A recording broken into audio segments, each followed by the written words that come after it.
Give everybody a few minutes to get on over here. Good. You made it. You made it. Get our screen sharing.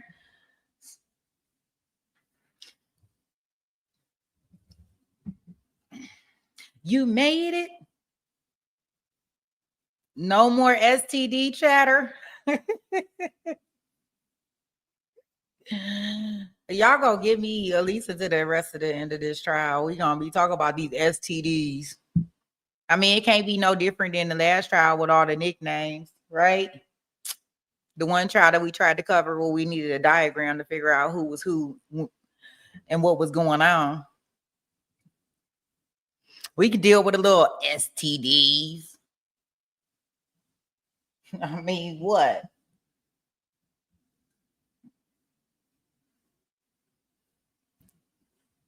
We got this. All right, guys, I'm gonna go ahead and hit play because my only fan is here and it is almost getting close to our nap time. All right.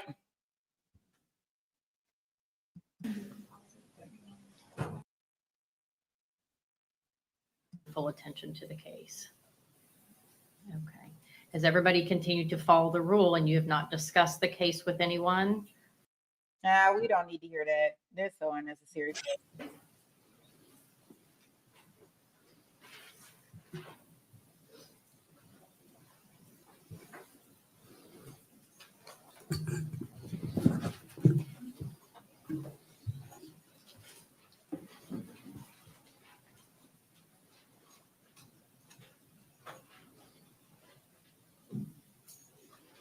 Okay, does everybody have their notepad and pencil and ready to go?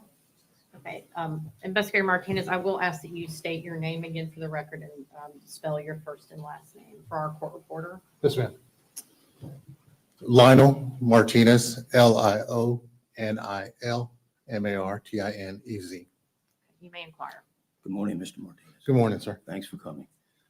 You'll recall yesterday you testified regarding text messages that you were in possession of between Keith and Sheila Agee from the August 11th, 2023 date. Is that correct? Yes, sir. And we then discussed other texts that might be available, and you testified to the effect that, you were aware they were there, et cetera, et cetera. Yes, sir. Okay. May I approach you? You may. Okay. This is a compilation of text beginning very few, but I think July. Then there's a quick one. This is from 2023, and they go in where the state and I have already gone over these, and they have no objection to you reading these into the record. Mr. Ackerman, let's just identify the exhibit. Is this Defense Composite Exhibit 1? Yeah, what I've handed you is Defense's Composite Exhibit number 1, sir. And please take your time and review it. And we're going to present them on the screen. So you'll have it on your screen. So if there's any questions you have while we're doing this, please bring them to our attention. Your Honor, we have no objection to Mr. Ackerman's exhibit. Okay, so at this time you move Defense this time I Composite move- Exhibit 1 into evidence? Yes. It'll be so admitted, a state has no objection, and when he's ready, you have permission to publish the exhibit.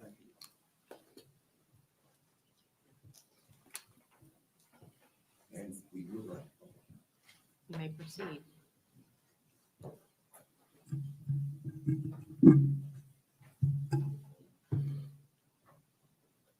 And Mr. Ackerman, for the court reporter, it looks like there's messages, one block or bubbles in green, one's in blue. Can we have Investigator Martinez identify who the message is sent from? So the record's clear? Yes. The green is Sheila. And the blue? Is Keith.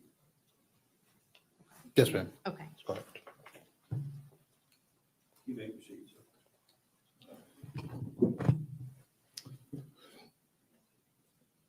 Sheila, are you on your way?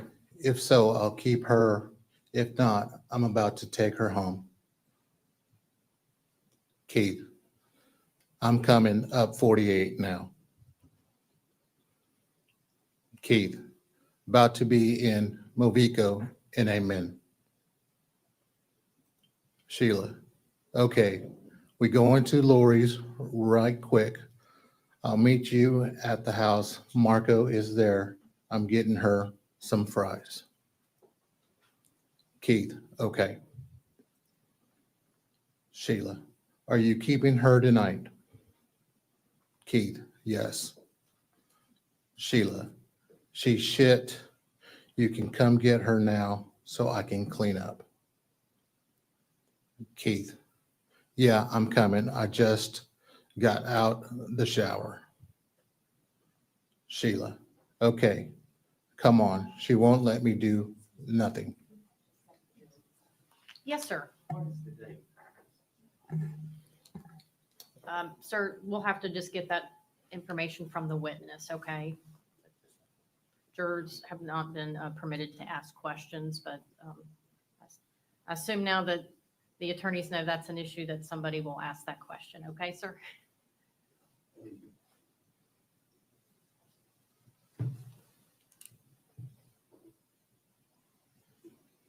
Can I speak, Jim?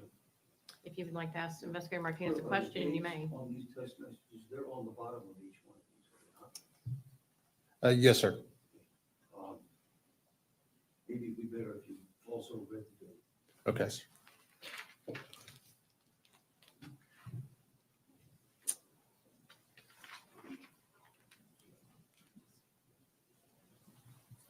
May I ask, what was my last message that I read, please? I think we're on this one in green. Okay. Sheila, July the 4th, 2013 at 12:20 PM. What, Oh, 23, I'm sorry. Okay, come on. She won't let me do nothing. Keith, Casey coming? That's July 8th, 2023 at 3:59 PM. Sheila, July 8th, 2023 at 4:02 PM. No, because she's too frisky, wearing a damn mini dress, sucking a fucking bottle. Sheila, she need a whipping. Keith, July 8th, 2023 at 4:05 PM. Don't worry, her daddy got her one, his shirt, his t-shirts to give her. Keith, July 8th, 2023 at 4:05. Touch my baby, we're gonna put your ass in a old home. Sheila, July 8th, 2023, 4:05, LOL. Sheila. There's no response, but it's July 8th, 2023. July 8th, 2023, Sheila, I just woke up, let me get up, and I'll call and see if they home. Keith, July 8th, 2023. Okay. Keith, July 8th, 2023 at 5:23 PM. 2 question marks. Sheila, July 8th, 2023 at 5:25 PM. No answer. Marco gone in my car right now. Got to wait till he gets back. July 8th, 2023 at 5:26. Keith, fuck it, then forget it. Sheila, July 8th, 2023 at 5:26 PM. Okay. Sheila, July 8th, 2023, 5:26 PM. I can't make her answer the phone, but whatever. Keith, July 8th, 2023, 5:27 PM. But you let her hold my baby and I barely get to see her. TS, cool though.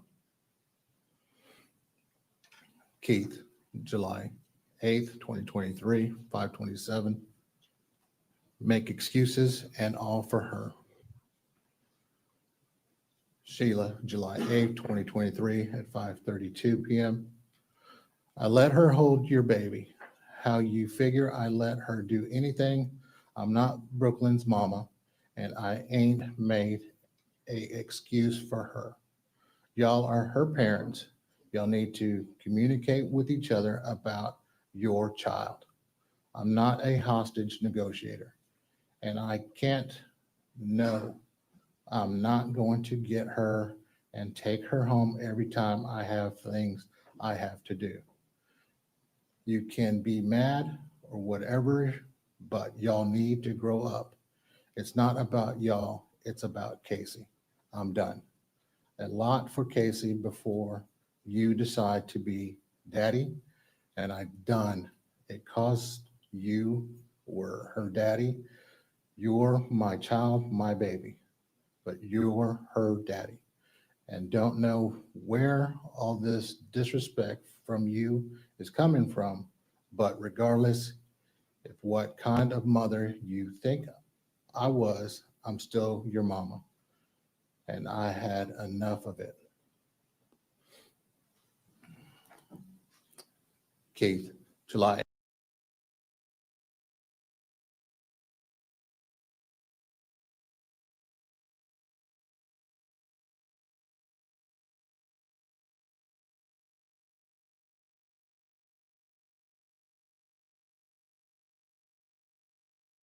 That ain't nothing.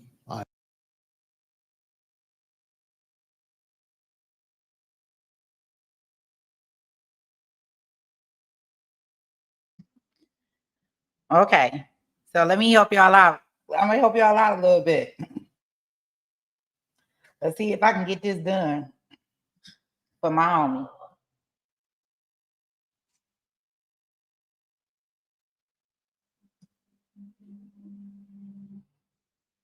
I Let me see. Will this go off here? Oh no, it won't go off here. I was trying to see. Wait a minute.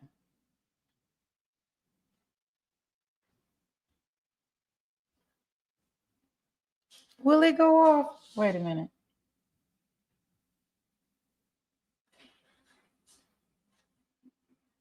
Well, I could tell y'all. I say MFer, right? Have these MFers around my baby. And that talk about, I can't see this part up here. They cut it off. Right? pose to be a I'm trying to help us out so we can see what he really trying to say. I don't know what he doing. phone, but what It won't show me the whole screen, but I know he's saying something about somebody with this baby and they MFers. Will this give me a better view?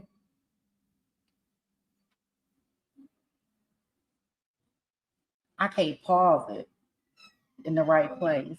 Oh, I was gonna try to help y'all out because I was gonna tell y'all exactly what he's saying about these MFers running around and posing to be his baby mama and gambling in the street and stuff, following behind every NI she can speak. Oh, he gonna say this word, y'all. Let me see. No, let me hear him say it. I pose to be a mama gambling and street running and following behind a nigga ain't stuff to do. Keith, July 7th or July 8th, 2023 at 5:35 p.m. Then you send MF money to smoke, and yes, you did. I literally told you that she was at Chuckle Cheese. I saw her myself. Sheila, July 8th, 2023 at 5:35 p.m. There's nothing in that message. Keith responds. Keith responds, I'm gonna send her that money for Casey. How do you think she gets diapers and food and clothes. But I'm grown. I ain't trying to explain this to no another grown person about this child. What's going on? Okay, I'll explain it to y'all the way it need to be explained. Here we go. July 8, 2023 at 5:35. Also, there's no response there. Sheila, July 8th, 2023 at 5:36 p.m. I send her money for Casey. How do you think she gets diapers, food, and clothes? But I'm grown, and I'm not trying to explain to another grown person nothing about his child. And keep saying back to her, when you respect me, you'll get some respect. Other than that, don't be asking me nothing. Keith, July 8th, 2023 at 5:36 p.m. When you respect me, you will get respect. Keith, July 8th, 2023, 5:36 p.m. Her mama TF. Sheila, July 8th, 2023 at 5:37 p.m. You ain't got to respect me. That's fine. Keep say sorry, ASS. I blame all of you just as much as I blame her. Because y'all let that stuff go down. Bruh, say something about what you have a problem with. Or if you want Casey, you will do all that to get her. So yeah, you do that for yourself. Gangster. Keith, July 8th, 2023, 5:37 p.m. Sorry asses, I blame you just as much as her, because you let the shite go, but say something about what you have a problem with. Or if you want Casey, you will do a lot to get her. So yeah, you do that shite for yourself. Sheila, July 8th, 2023, 5:39 p.m. Just don't disrespect me, and I won't disrespect you, and we good. I can't act like you don't exist, and you can do the same. No harm, no foul. And yes, I do shit for myself. And yes, when I want her, I go and get her. Keith said, when she put that restraining order up, you picked her side. I ain't trying to hear none of that. Keith, July 8th, 2023, 5:39 p.m. When she put that restraining order up, you picked your side. Sheila, July 8th, 2023, 5:39 p.m. I'm done with it, and have a nice day. Keith, Oh, I missed that one. July 8th, 2023, 5:39 p.m. But swear we just need to grow up. It was never me, it was always her. But like I said, I promise it's good night. Keith, July 8th, 2023, 5:40 p.m. You too. Sheila, July 8th, 2023, 5:40 p.m. Thank you. Keith, July 8th, 2023, 6:42 p.m. Give me her number. I'ma call. Sheila, July 8th, 2023, 6:43 p.m. 251-22-5622. Sheila, July 28th, 2023 at 4:34 p.m. Brooklyn said, what time you getting badass tomorrow? Her phone is off. Keith say she told me to call her mama number. We already, I don't even know what that is. Already light? Keith, July 28th, 2023 at 4:34 p.m. She told me to call her mama number. We already talked. Oh, Sheila, July 28, 2023 at 4:34 PM. Okay. Sheila, July 28, 2023 at 6:21 PM. She called me back and asked me to ask you what time you were coming. Said you didn't tell her. he coming around 11. Keith, July 28, 2023, 6:21 PM, around 11. Sheila, July 28, 2023, 6:21 PM. Okay. Sheila, July 29th, 2023 at 10:58 AM. On your way to get Casey, will you stop and get this phone? I'm already up 15, 20 minutes from Citro. Brooklyn says she need a ride back with me, and we'll stop and grab it. Be ready. Make sure the phone ready. Keith, July 29th, 2023, 11:04 AM. I'm already 15, 20 from Citro. Brooklyn said she a ride back with me and we a stop grab it. Sheila, July 30th, 2023 at 3:33 PM. Tell Brooklyn I will pick her up at 7 in the morning to be ready because we can't be late. Keith, July 30th, 2023 at 4:04 PM. Okay. Oh, wait a minute. Dang. I'm trying to keep up with this so I can get it. Oh, I got to do it. Wait a minute. Because he's saying something probably gangster right here. This phone. Oh, that I already got that part. Wait. Keith, July 29th, 2023, 11:04 AM. I'm already 15, 20 from Citro. Brooklyn said she a ride back with me and we a stop grab it. Sheila, July 30th, 2023 at 3:33 PM. Tell Brooklyn I will pick her up at 7 in the morning to be ready because we can't be late. Keith, July 30th, 2023 at 4:04 PM. Okay. I tried to call Brooklyn. She didn't even answer the phone. And been texting me. I think she gave me something. Can you tell her to call me? Uh-oh. Y'all see that? I tried to call her. She ain't answer that phone. And she ain't even been texting me. I think she gave me something, that STD.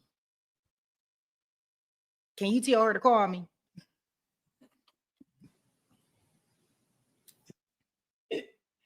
I just wanted to talk. I ain't mad. She said, I just want to talk.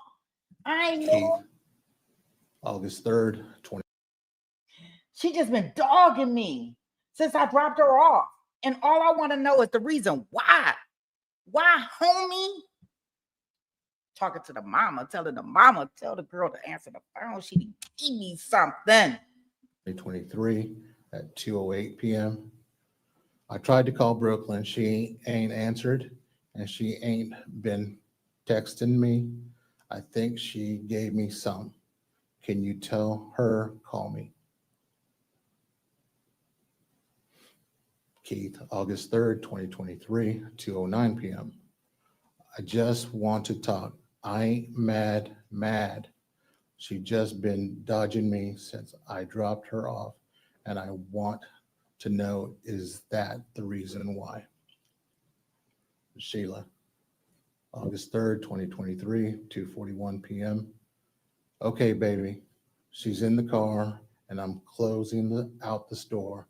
I'll call you before I go to the car. Keith, August 3rd, 2023 at 2:41 PM. Okay. Now cash at me $11. Right quick.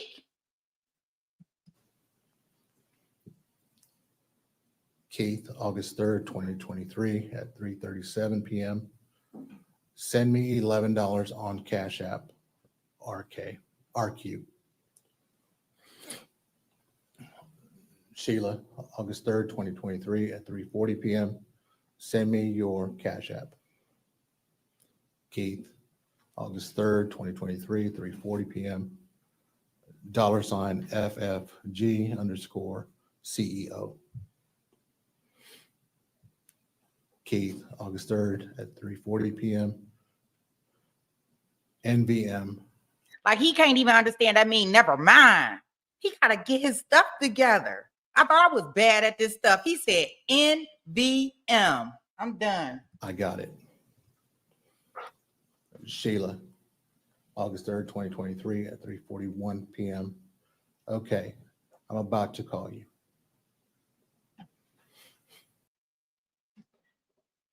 Ooh. You know what? It ain't even worth it. If she got to do me like that after I've been nice to her, I'm cool. I ain't gonna hold no grudge. I just don't want to deal with her no more. I'll just text her mama when I go to pick up Casey. That's so messed up, though. It's so messed up. Keith, August 3rd, 2023, 3:41. Okay. Keith, August 3rd, 2023 at 4:01 PM. You know what? It ain't even worth it if she do me like that after I've been nice to her. It's cool. I'm not gonna hold no grudge. I just don't want to deal with her no more. I'll just text her mama when I go pick Casey up. That's just messed up though. Sheila, 8/3/2023, 4:14 PM. She's trying to call you. It ain't even worth it at this point. I don't even know what to say. I had to go through you to speak to her about something like that. I just expected better. You know, like me, I'm so much better. See, even when you treat people nice, they still would you over. Oh well, lesson learned. Keith, August 3rd, 2023 at 4:17 PM. It ain't even worth it. Ain't this point, I don't even know what to say. I had to go through you to speak to her about some like I just expect better. But I see even when you treat people nice, they will still fuck you over. Oh well, lesson learned. Keith, August 3rd, 2023, 4:18 PM. Thank you.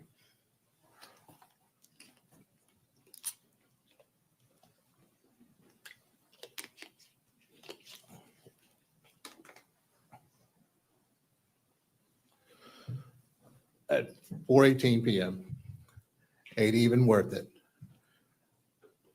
Ain't no point. I don't even know what to say. I had to go through you to speak to her about something like that.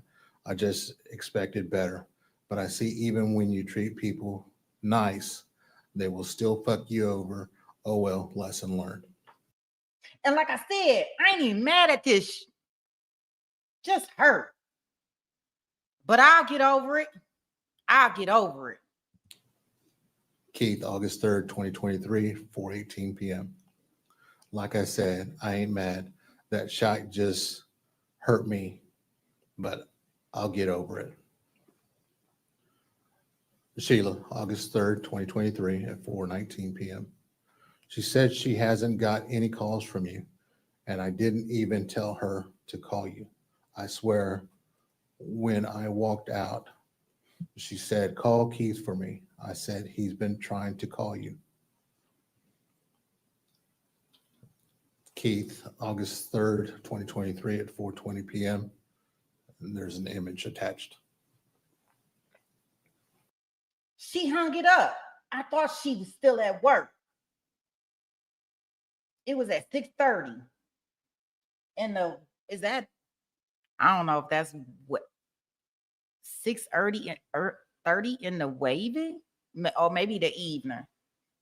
There you go. Evening. Keith, He came and August corrected. 3rd, 2023 at 4:20 p.m. She hung it up. I thought she was still at work.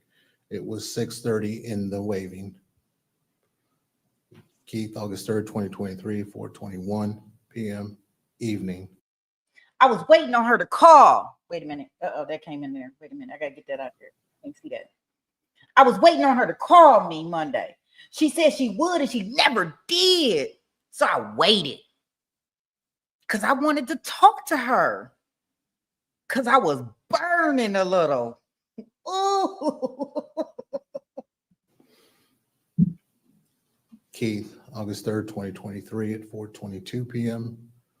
I was waiting on her to call me Monday. She said she would then, never did. So I waited because I wanted to ask her because I was burning a little. Got another screen attachment. Keith, August 3rd, 2023 at 4:23 p.m. Another attachment. Keith, August 3rd, 2023 at 4:23 p.m. That was the only thing she texted.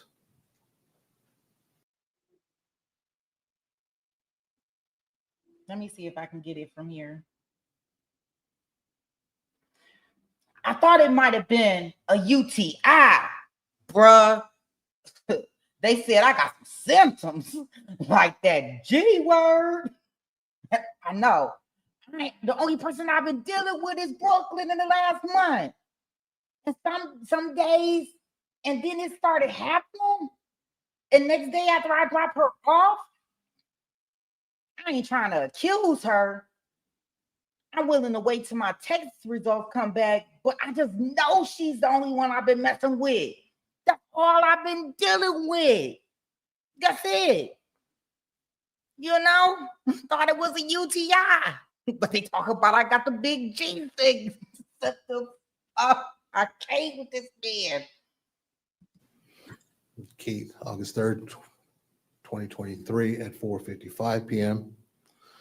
I thought it might have been a UTI, but they said I got symptoms from gonorrhea and LK or IK.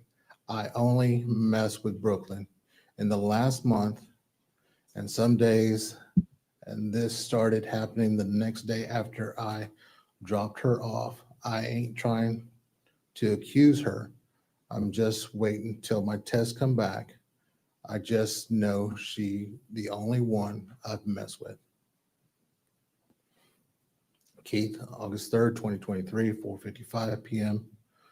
I thought it might have been a UTI, but they say I got symptoms for gonorrhea and IK. I only mess with Brooklyn in the last month and some days, and this started happening the next day after I dropped her off. I ain't trying to accuse her.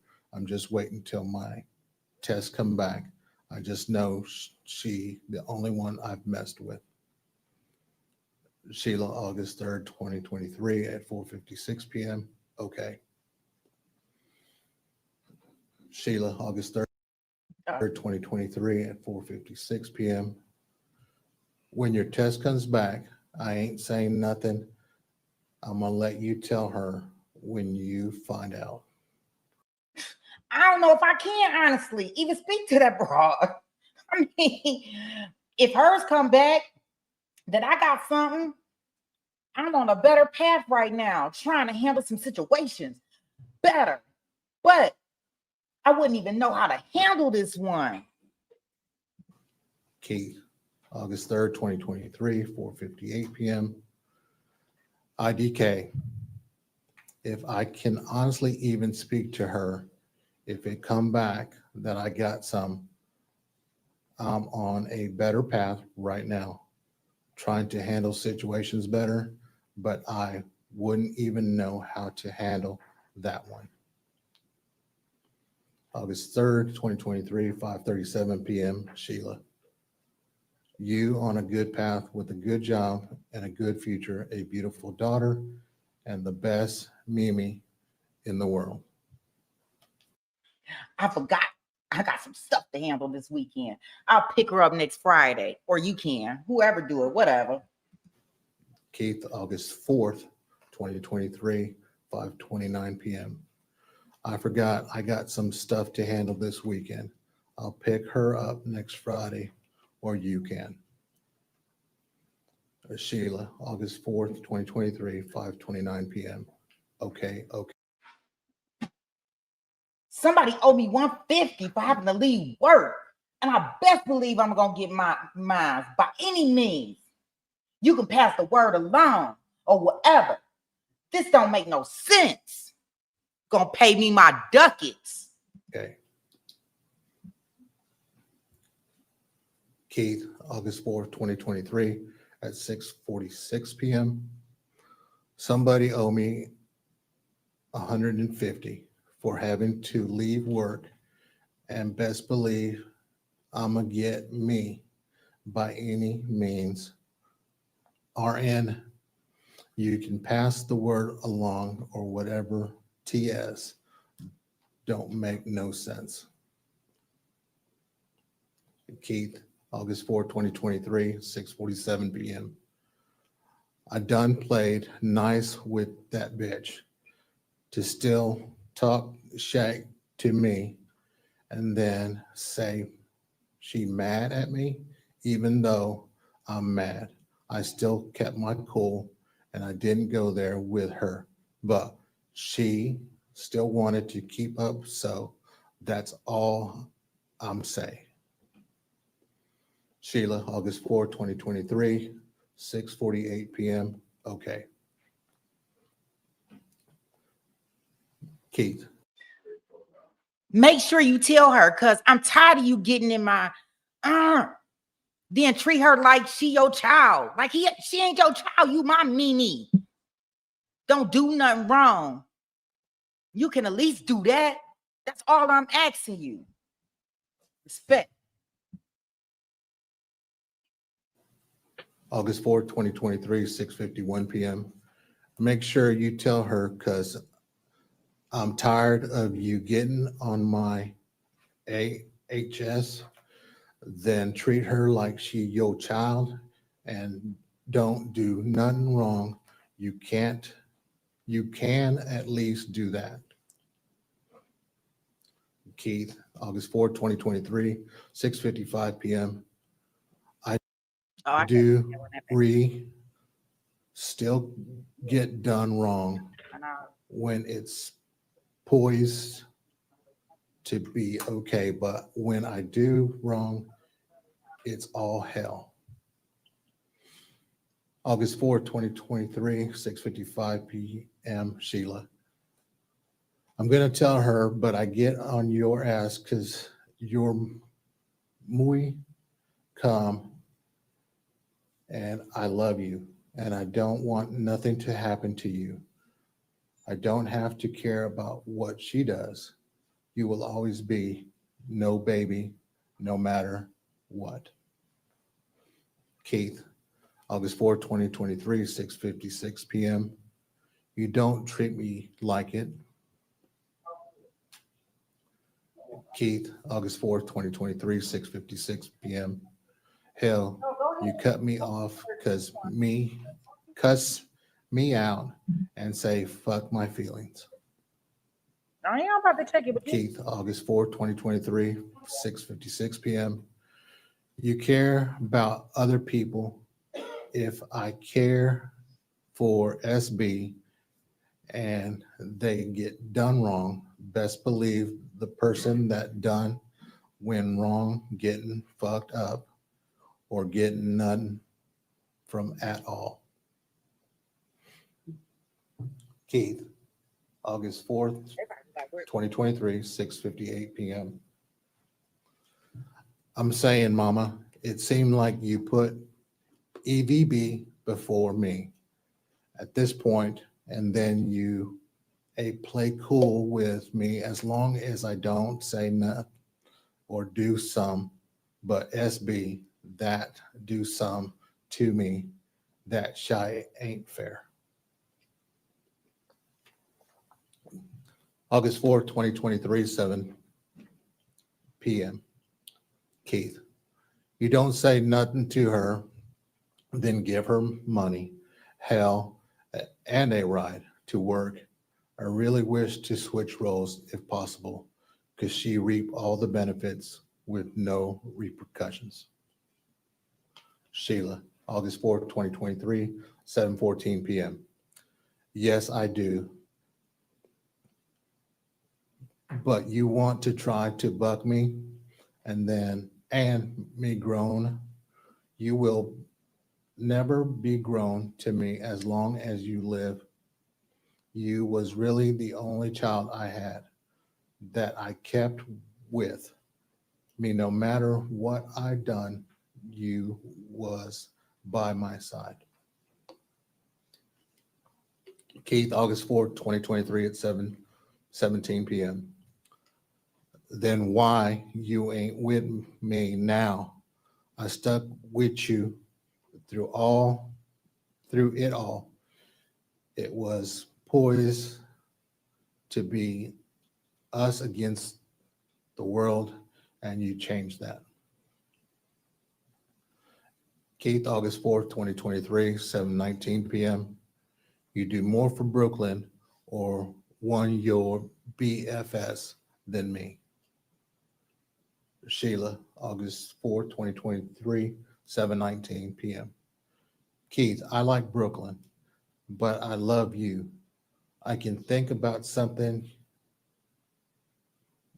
you like Val as a person, but you love Kaya. If Val goes off and gets drunk and ducks, then meet, you know it's wrong, but you can still laugh and talk with Val because you like her, but don't love her.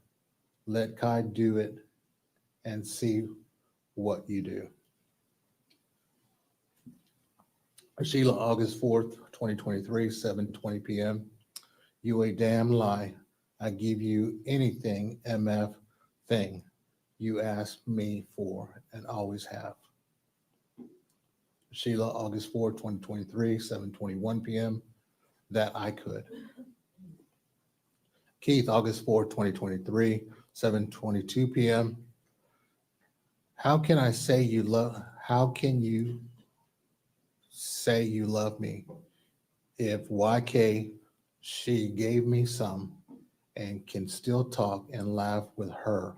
Ain't no way in hell to this day when Bo Hell was playing with you at Popo house. I was fitting kill. I was literally backing the car up out the window to shoot him. Only thing save him was you, because you TOL me not to. If I can go so hard to that extent, we can't. You at least not FW with FW the MFS. I don't out of respect. Sheila, August 4th, 2023, 7:23 p.m. I don't know. She gave you nothing. You told me yesterday you was at the doctor getting tested, and I hadn't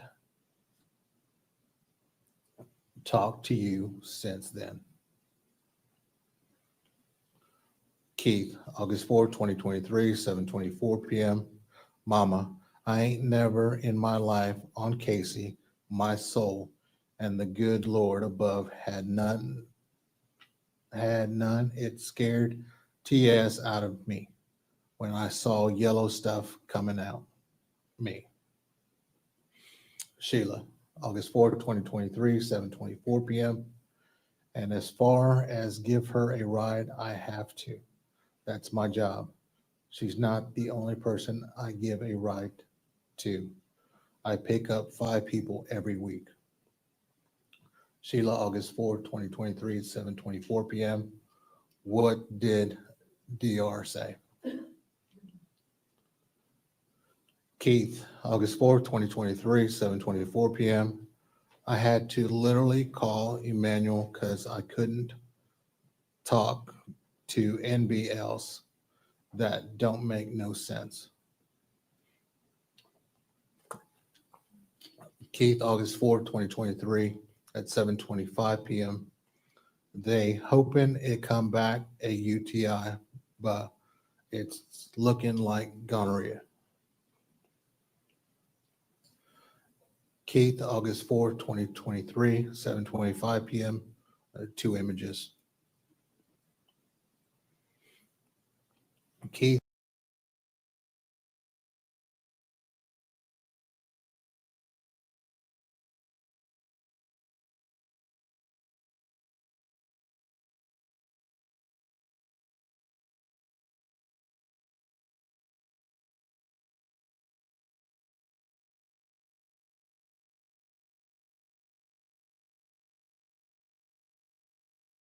August 4th, 2023 PM.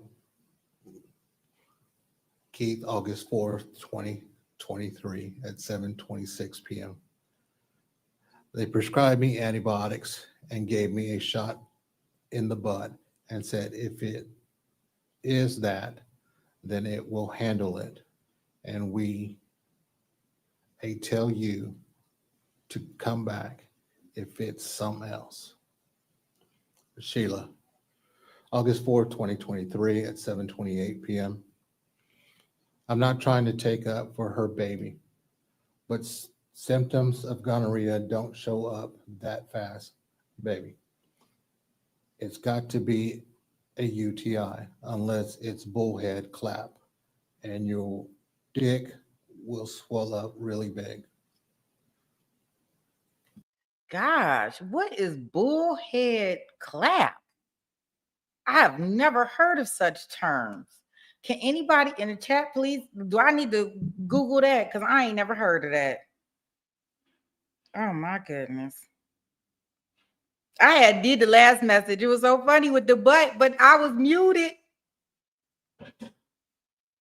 Bullhead clap. I gotta understand these definitions. Oh, it's a slang. Oh, okay. All right. Well, they told him it was 3 things. Keith, August 4th, 2023, 7:28 PM. They said 3 things. Keith, August 4th, 2023, 7:28 PM. They tested for. Sheila, August 4th, 2023, 7:29 PM. Give me 1 min. My boss just called.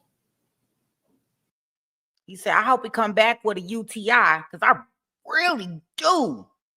Because I ain't never had none. And I ain't trying to start with none. Like, I just don't want these problems. You know, I'm not going to protect myself with a condom. I just ain't never had these problems and don't want none. Just hope it's just a UTI. Keith, August 4th, 2023, 7:30 PM. I hope it come back a UTI. Keith, August 4th, 2023, 7:30 PM. I really do, because I ain't never had none, and I ain't trying to start nigh. Sheila, August 4th, 2023, 7:31 PM. LOL, I think it is a UTI, but we will see. Shoot, I'm praying it is. Shoot, it just better be for her sake. Keith, August 4th, 2023, 7:32 PM. I'm praying it is. Sheila, August 5th, 2023, at 2:59 AM. It's a UTI, baby, an attachment.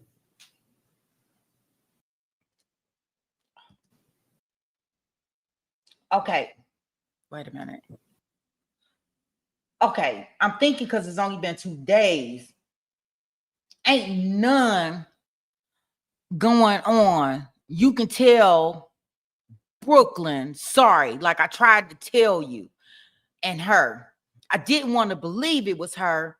I just know I ain't messed with nobody. She the only one in the last month. I felt she still didn't have to act that way with me if I kept my cool with her and asked her, can she keep it calm? Keep it on the calm level, but tell her I'm sorry. Keith, August 5th, 2023 at 5:52 a.m. Okay, I'm thinking that because it's only been 2 days and it ain't nothing going on. You can tell Brooklyn, I'm sorry like I tried to tell you and her. I didn't want to believe it was her. I just know I ain't messed with nobody. I felt she still didn't have to act that way with me. If I kept my cool with her and asked her, can she keep it to a calm level? Sheila, August 5th, 2023, 6:31 p.m. a.m. You aren't right. You are right. That's only fair. I'm fixing to stop trying to pick her up. If they going to do all that when I try to get her, or I'll drop her off. Keith, August 6th, 2023, 6:47 p.m. I'm fixing to stop trying to pick her. I'm fixing to try. I'm fixing to stop trying to pick her up. If they're going to do a lot, then I try to get her and drop her off. I had to blow the phone up just to get in contact with them. And they see me calling and they just be declining me. What is wrong with these people? Keith, August 6, 2023, 7:16 p.m. I had to blow they phone up just to get into contact, and they see me calling, they just decline it. Sheila, August 6, 2023 at 9:10 p.m. I'll talk to Brooklyn about that. That's bullshit. Please, because I had to get Kaya to call for me. And they still wouldn't answer. Then wanted to look mad at me when I dropped her off. Like, I'm cool that she mad, but bruh, like, she need to do a lot better for Casey, for our daughter, like, for real. Keith, August the 6th, 2023 at 9:13 p.m. Please, because I had to get Kai to call and they still wouldn't answer. Then wanted to look mad when I dropped her off. I'm cool that she mad, but we still need to do better for Casey. Sheila, August the 6th, 2023 at 9:15 p.m. Okay. What you doing? Keith, August the 8th, 2023, 6:07 p.m. WYD. Sheila, August the 8th, 2023 at 7:26 p.m. Heading to the house. Text Brooklyn right now. Tell her to unblock me. I want to talk to her. I just want to ask, can we put the past behind us? And I apologize or something because I don't want to mess things up. I'm trying to see Casey more and more stuff. Like, really? Tell her to unblock me. Keith, August the 8th, 2023 at 8 p.m. Text Brooklyn and tell her unblock me. I want to talk to her. I want to just ask her, can we put that past us, and I'll apologize or some, because I don't want to mess up trying to see Casey more and stuff. I realize it's stupid compared to how I was going to spend my time with Casey, and I ain't trying to mess it up. Keith, August the 8th, 2023 at 8:01 p.m. I realize it's stupid compared to how it was going, spending time with Casey, and I ain't trying to mess it up. Sheila, August the 8th, 2023 at 8:04 p.m. Okay, I'll try to call her. Keith, August the 8th, 2023 at 8:04 p.m. Okay. Sheila, August the 8th, 2023, 8:07 p.m. I called, she didn't answer, so I texted her and told her to call me. Keith, August the 8th, 2023, 8:07 p.m. Okay. Keith, August the 9th, 7:52 a.m.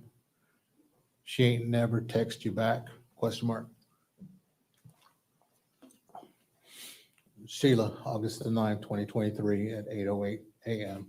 No, I'll text her again in a minute. Keith, August the 9th, 2023, 8:08 a.m. Okay.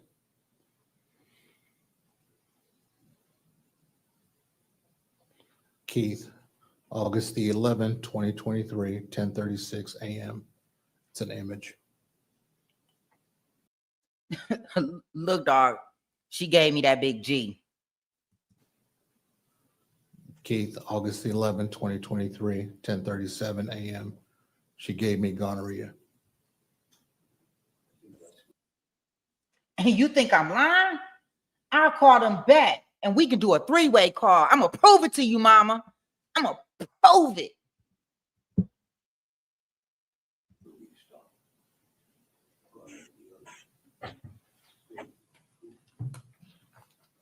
You're done with your questions for Investigator Martinez?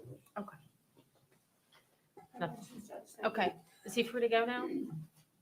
Would you like him to remain available? Okay, so that's all the questions they got for him. That's all the text messages, all the way leading up to where he puts in there that, hey, he gave me the big G, mama. We're going to do the three-way call. Prove it to you.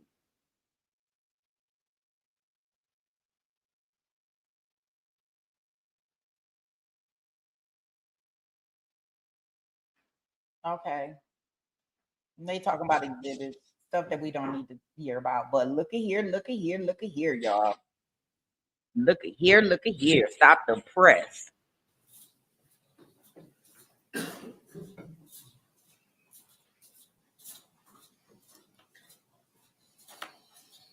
I almost hit my bell, but I said I ain't gonna make everybody jump out of their seats and ears be popping. But there go the sun. That's the sun, Jason.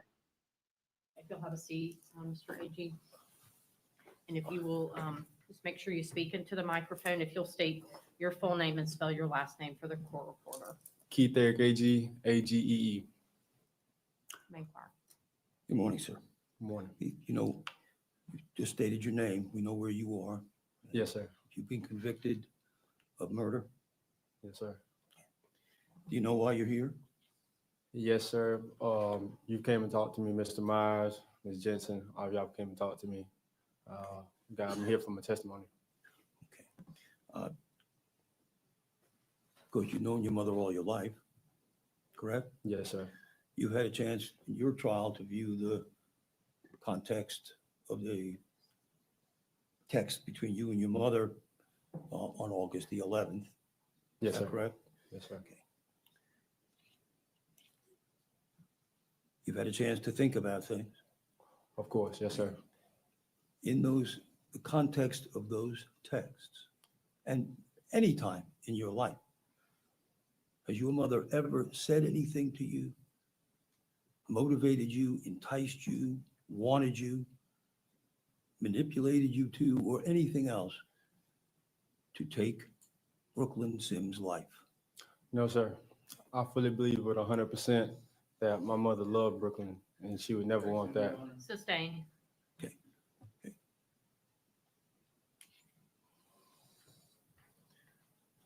Would your mother ever do anything to hurt Brooklyn?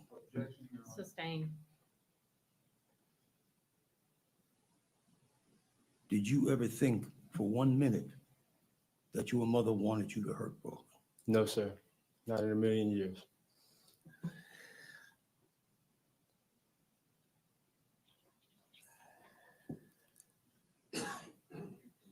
Is there anything your mother could have done to convince you not to do what you wanted to do when it comes down to, well, just that? No, sir. I have my own mind, and once I have something set on my mind, I'm kind of stuck to it. So the only thing that, the way that they played out was the only way that they could have played out. She could have not stopped me. No physical words, form, any type of way she could have prevented this. She did the best of her abilities. I feel that she did as a mother, knowing me, try to deter me and stop me. I have no further questions. Okay. The state may have some cross-exam, sir. Mr. Agee, we've met several times, right? Yes, sir. Okay. You were convicted of first-degree murder, correct? Yes, sir. So you're a convicted felon now. Yes, sir. I prosecuted you as well as Miss Jensen, correct? Yes, sir.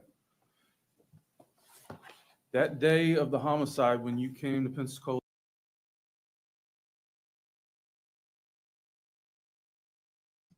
I don't know if y'all catching on to this. Y'all see the mama looking at the son, shaking her head, like nodding yes, like she answering for him, like she know the answers to the questions. Like, is she coaching him from over there at the table? All right. to kill Brooklyn, you didn't know where she was until your mother told you, correct? Yes, sir. That's correct? Yes, sir. Thank you. That's all I have. Okay. You can step down, sir.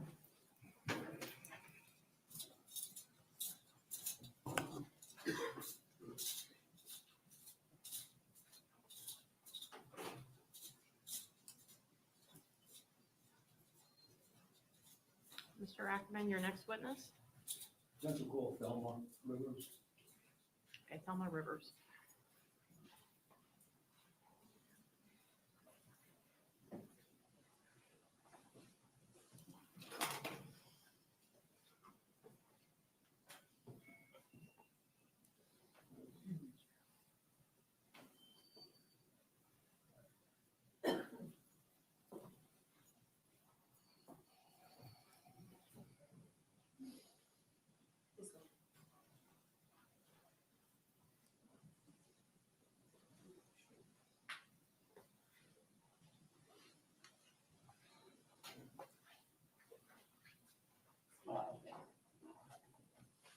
And before you sit down, if you'll raise your right hand for me. Do you swear or affirm the testimony you're about to give is the truth, whole truth, nothing but the truth? I do. If you'll have a seat, Ms. Rivers, just make sure you speak up into the microphone so we can hear you. And if you will state your full name and spell your last name for the court reporter. Thelma Izona Rivers, Rivers. Good morning, Ms. Rivers. Good morning. How old are you, ma'am? What's your date of birth? October 14th, 1946. I'll be 79 this October. And where do you live? Fairfield, Alabama, How long you lived there, ma'am? my whole life. Okay. And the dwelling you live in now is where you lived for how long? I've been there about 38 years.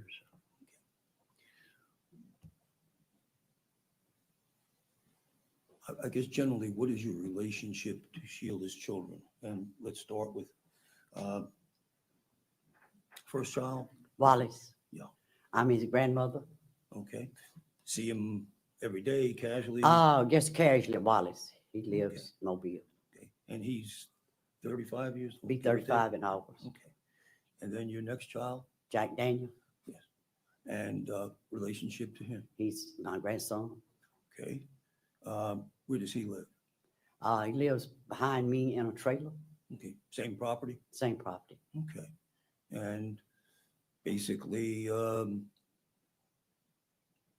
just a brief history. Did you raise him? Yes, sir. Okay. And did Sheila raise him? She was in his life, his whole life, you know. Okay. And when was he born? How old is he? Jack is November the 22nd, 1992. So he'll be 33, right? Okay. 33 is his birthday. And Next, there's next will be Keith, but Keith. let's get back to him in a minute.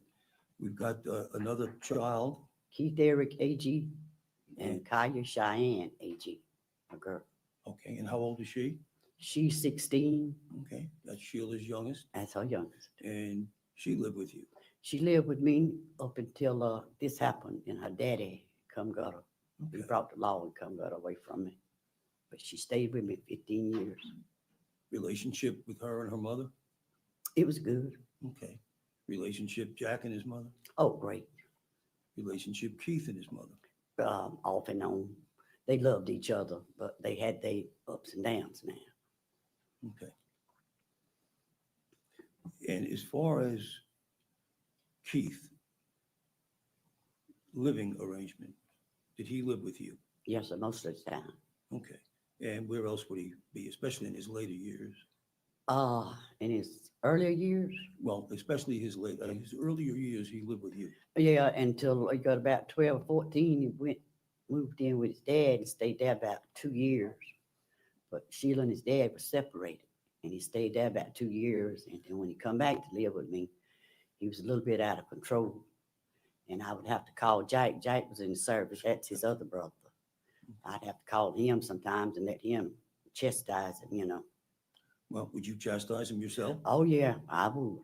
Yeah. What would happen? How would that Well, work? he might would leave and stay gone 3 or 4 days. And then he'd come back and tell me he was sorry. And everything be all Okay. right till something happen again, He tell you he's sorry a lot of time? a lot of time. What kind of general personality did he have? Keith was well-spoken, well-mannered kid, you know, but he was quick-tempered. And he'd get angry real easy. And when he got angry, he was hard to handle. That was him and his mom's a lot of problems. It was his anger. And he was just hard to handle when he'd get angry. Would he threaten people? Well, he would in a matter of ways, you know. He wasn't violent, but he's tired. If he got angry, I guess he could be dangerous. You know what I'm saying? Something like that. I don't know. He just had. Did you ever hear him threaten to kill people? Yeah, he'd say that all the time, and you didn't never know when he was serious or not. Him and his little old friends would talk about just put his lights out or something other. You know, I'm sorry. And I would hear him talking, but I hardly paid him any attention half the time. They were just young boys to me, you know. He threatened to kick people's doors down, windows in, or whatever. Well, he did all that. Not only threatened, he done that. Sure, let's just make sure you speak up, okay? Yes, ma'am. All right, thank you.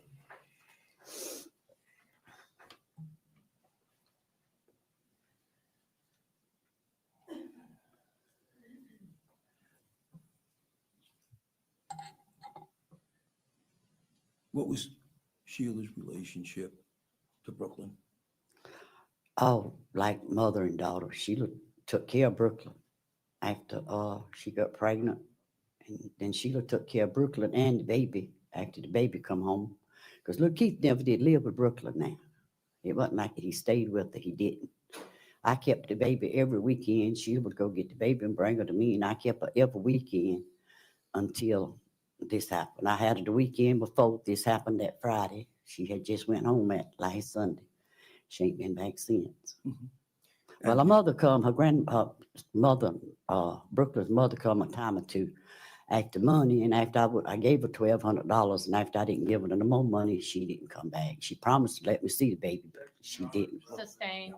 Slow I'm down. sorry, Ms. ma'am. Rivers, Okay. just take a deep breath. So wait until he finishes asking a question before you answer, so you're not talking over each other, okay? Yes, ma'am. Okay. Sheila would pick up the baby every weekend. Is that what you said? Yes, sir. Be with the baby every weekend, Yes, sir. with you at the house. At my house, yes, sir. And at her house sometime?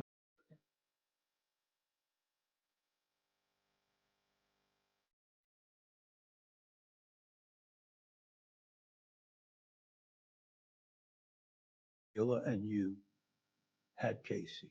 Yes, sir. Okay.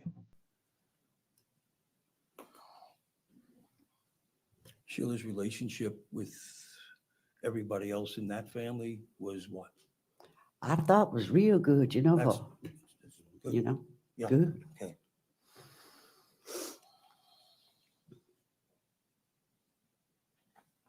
You remember any of the things that Sheila did for Brooklyn? Yes, sir. Would you tell us? Yes, sir. She gave Brooklyn money each week. And when if she didn't have it, I would give it to her to give to her. So I know she gave it to her. Mhm. She sent Brooklyn to school.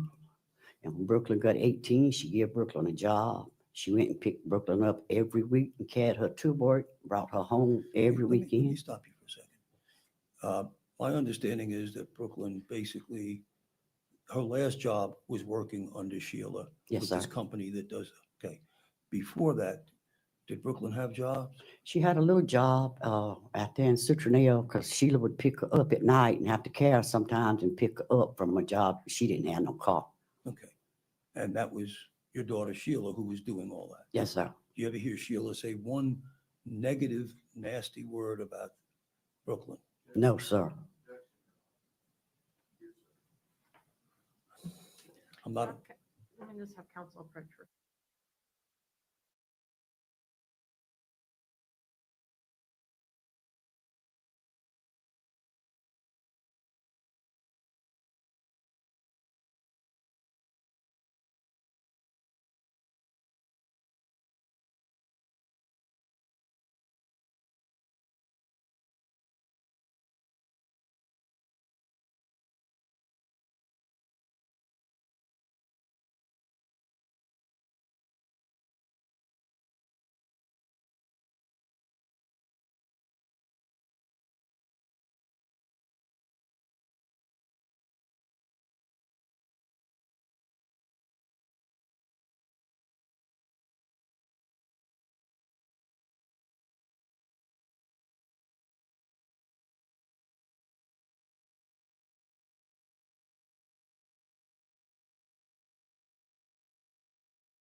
Ms. Rivers, and just instruct the jury to disregard her response to that last question. You may continue, Mr. Ackerman.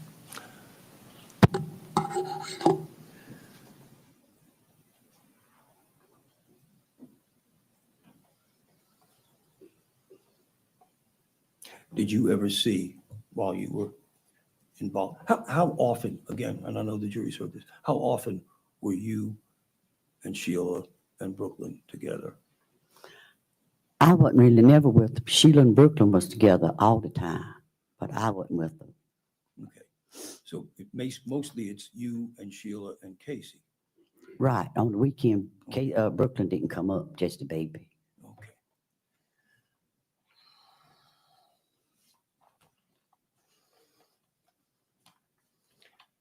And how did you find out about Brooklyn's death? Sheila called and told me. Sustain, you may.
I have no further questions. John. The state may have some questions, Ms. Rivers, okay? Yes, ma'am. Hey, good morning, Ms. Rivers. Good morning. I think we talked over Zoom the last time you and I talked. Do you remember that? On the phone? On the phone? Yes, ma'am. Yes, sir. Just a couple of questions. In that, you told me you hadn't seen Brooklyn in maybe 3 years, except for the weekend before she was killed. Is that right? Well, it would have been 2 weekends before she was killed. Then. Okay, but 3 years before that? Probably.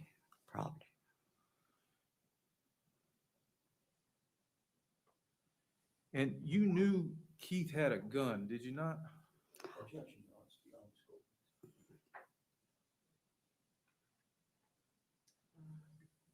scope. Sustained. You raised Keith from the time he was a baby, correct? On and off. Yes, ma'am. And you raised all her children. On and off.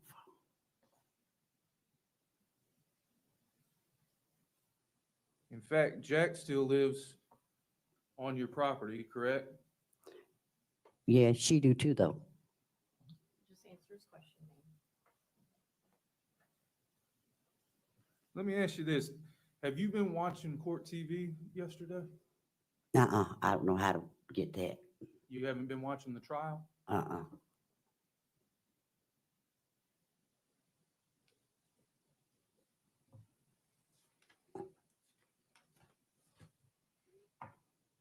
Did Brooklyn ever stay at your house besides 2 weeks before?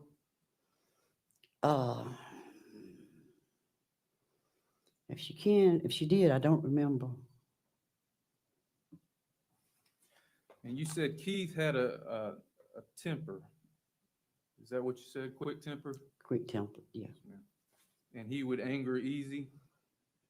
Was that well known through the family? Oh, I'm sorry. Quick to anger? Yeah, he was quick to anger. Mhm.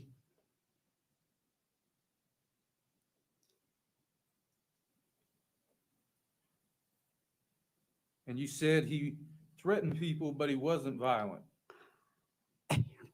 He really wouldn't walk up to nobody and just threaten them. You know what I'm saying? He would just talk all the time. If you've got teenagers, you probably know what I'm talking about, how they just go on and on all the time. But you're a lot younger than me, so it don't probably approach you like it do me. Me, 79 years old, 16s, 17s, and 18s, I ain't got that much in common with, you know. Defense counsel asked about breaking windows and kicking doors in, and you said he did all that? Well, Miss Sims, Brooklyn's mother, he broke her window, her TV or something. He couldn't even go to Brooklyn's house. Had a restraining order to keep him from going there. He had a restraining order to keep him from going to his dad's and his stepmama's because he said he was going to kill them, so they said. And they put a restraining order in Mobile. You can check the records now for this if you want to. Citronelle Records, Mobile Courthouse. It's on record there.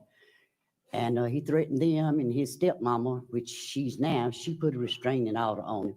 But I never thought he would really kill nobody. Now, I didn't think that. Now, what about the shooting when he was 14? I'm sorry. The shooting when he was 14? When he was a juvenile? Yes, ma'am. That's a juvenile. That's hidden records, ain't it? Ma'am? I said, ain't that a record and him a juvenile that's supposed to be brought out here? Well, I'm just asking. I don't see the relevance. Ma'am, let me rule, Okay. okay? I'm gonna overrule the objection. Yes, ma'am. About he had a firearm and there was a shooting, right? Yes, When he was a juvenile. yes. All right, thank you. That's all I have.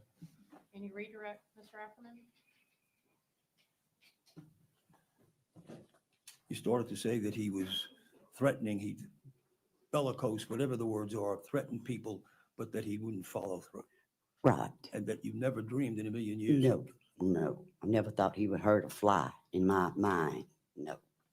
Thank you. No further questions. All right, ma'am, you can step down. Thank you. I'm sorry for No, ma'am, you're fine. Mr. Ackerman, your next witness? Jack Schaefer. Everybody still doing okay on the jury? We'll probably do this last witness and we'll take our morning break, okay?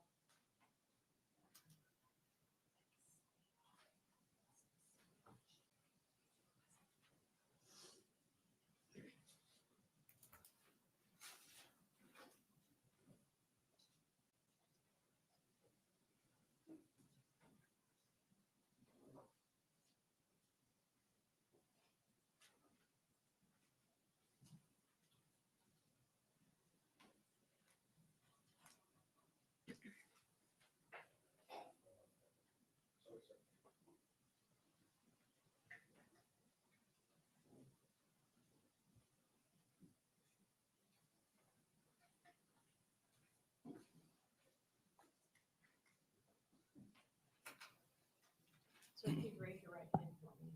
Do you swear or affirm the testimony you're about to give is the truth, whole truth, nothing but the truth? I do.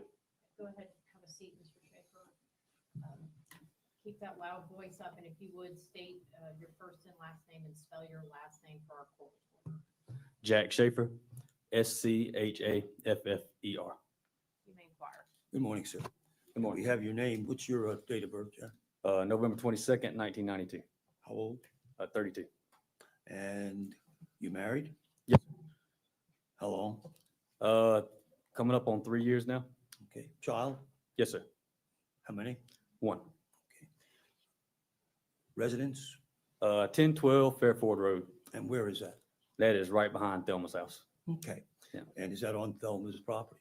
It is, yes, sir. Okay. Family property? Yes, sir. Okay. Your relationship to Thelma? She's my grandmother. Okay. And to Sheila? She's my mother. And while you were growing up, where did you live for the most part? I live with Thelma. Okay. And do you know the history of that? How that? From the way it was explained to me, this is way back before I could remember, but when my parents separated, I lived with my grandmother after Okay. they're split. And when I got older and was asked where I wanted to live, I chose to live with my grandmother. Comfortable? Yes, sir. Okay. Do you have contact with your mother during that growing up stage? Absolutely, yes, sir. Okay. And so you grew up, you went to, is that Citronelle?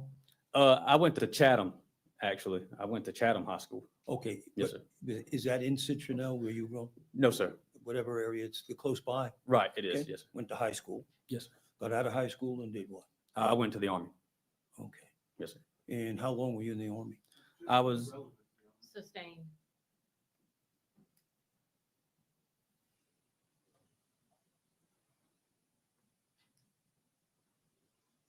May we approach you?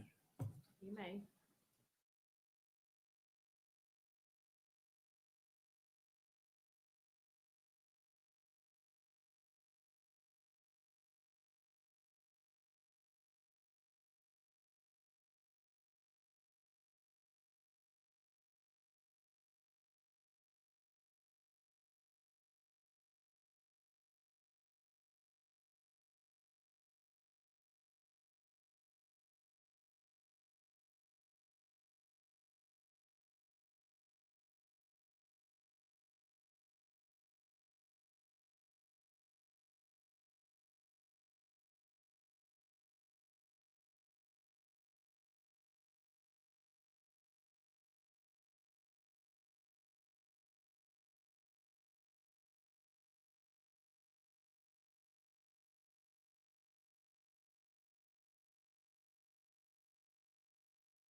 based on the questioning and the inquiry you just did to testify as an expert, so I'm going to prohibit him from giving that kind of testimony.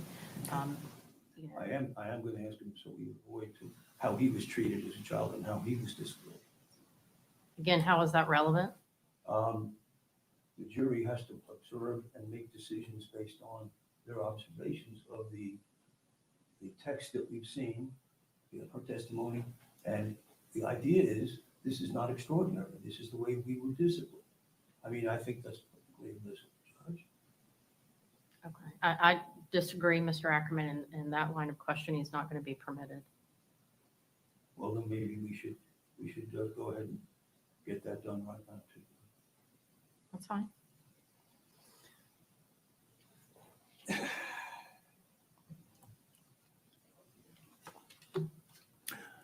You testified earlier that you were raised by grandma's house. Yes, sir. And were you raised by, as far as raised by, disciplined by, spoken to, loved, etc., by your mother and your grandmother? Yes, sir. Okay. Did you have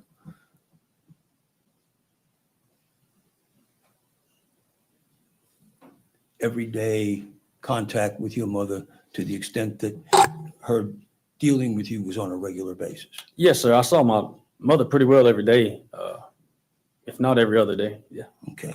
And did you, during the course of your youth, do things that needed discipline?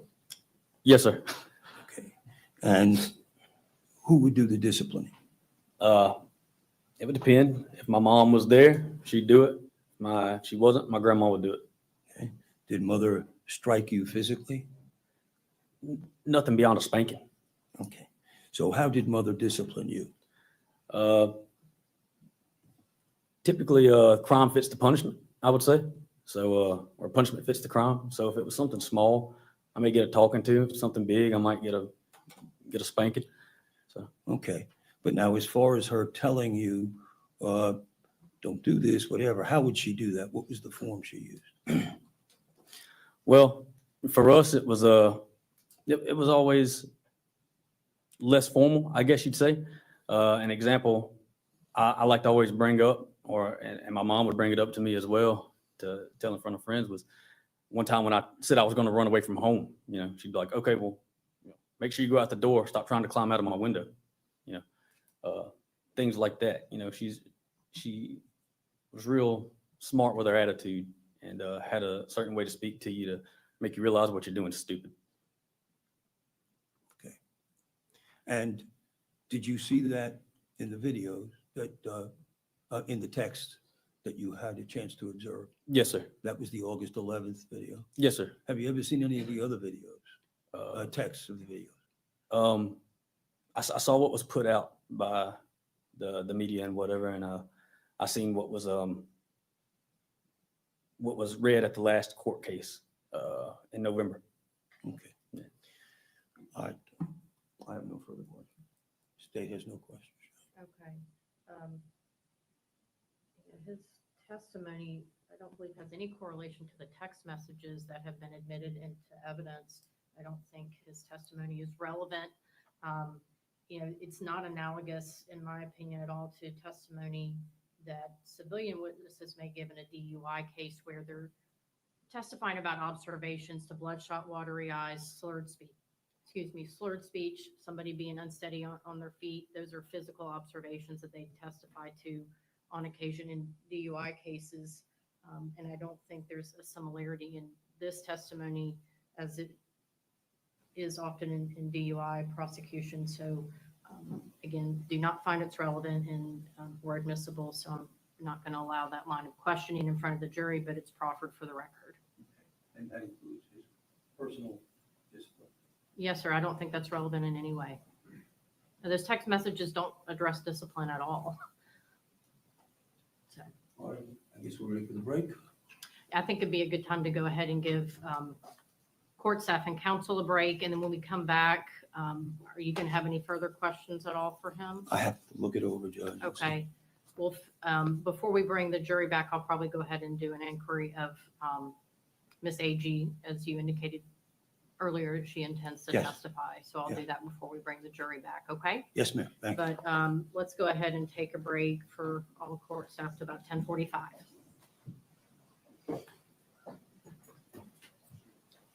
I guess I'm good to.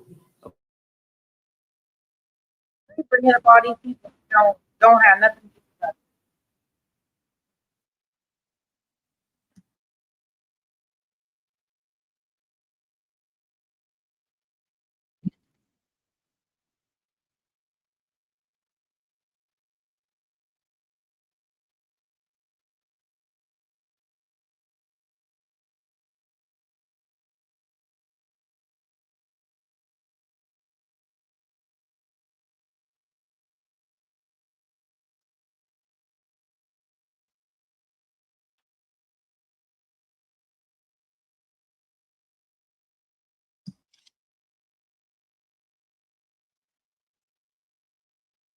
Why is he still on the stand?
to hurt, harm, or see harm come.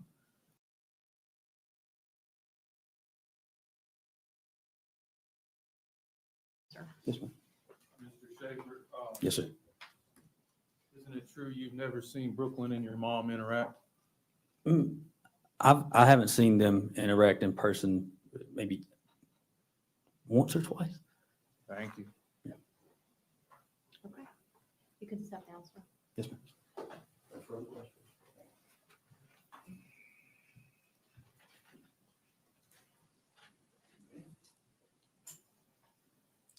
Your next witness, Mr. Ackerman. That's called Sheila Agee.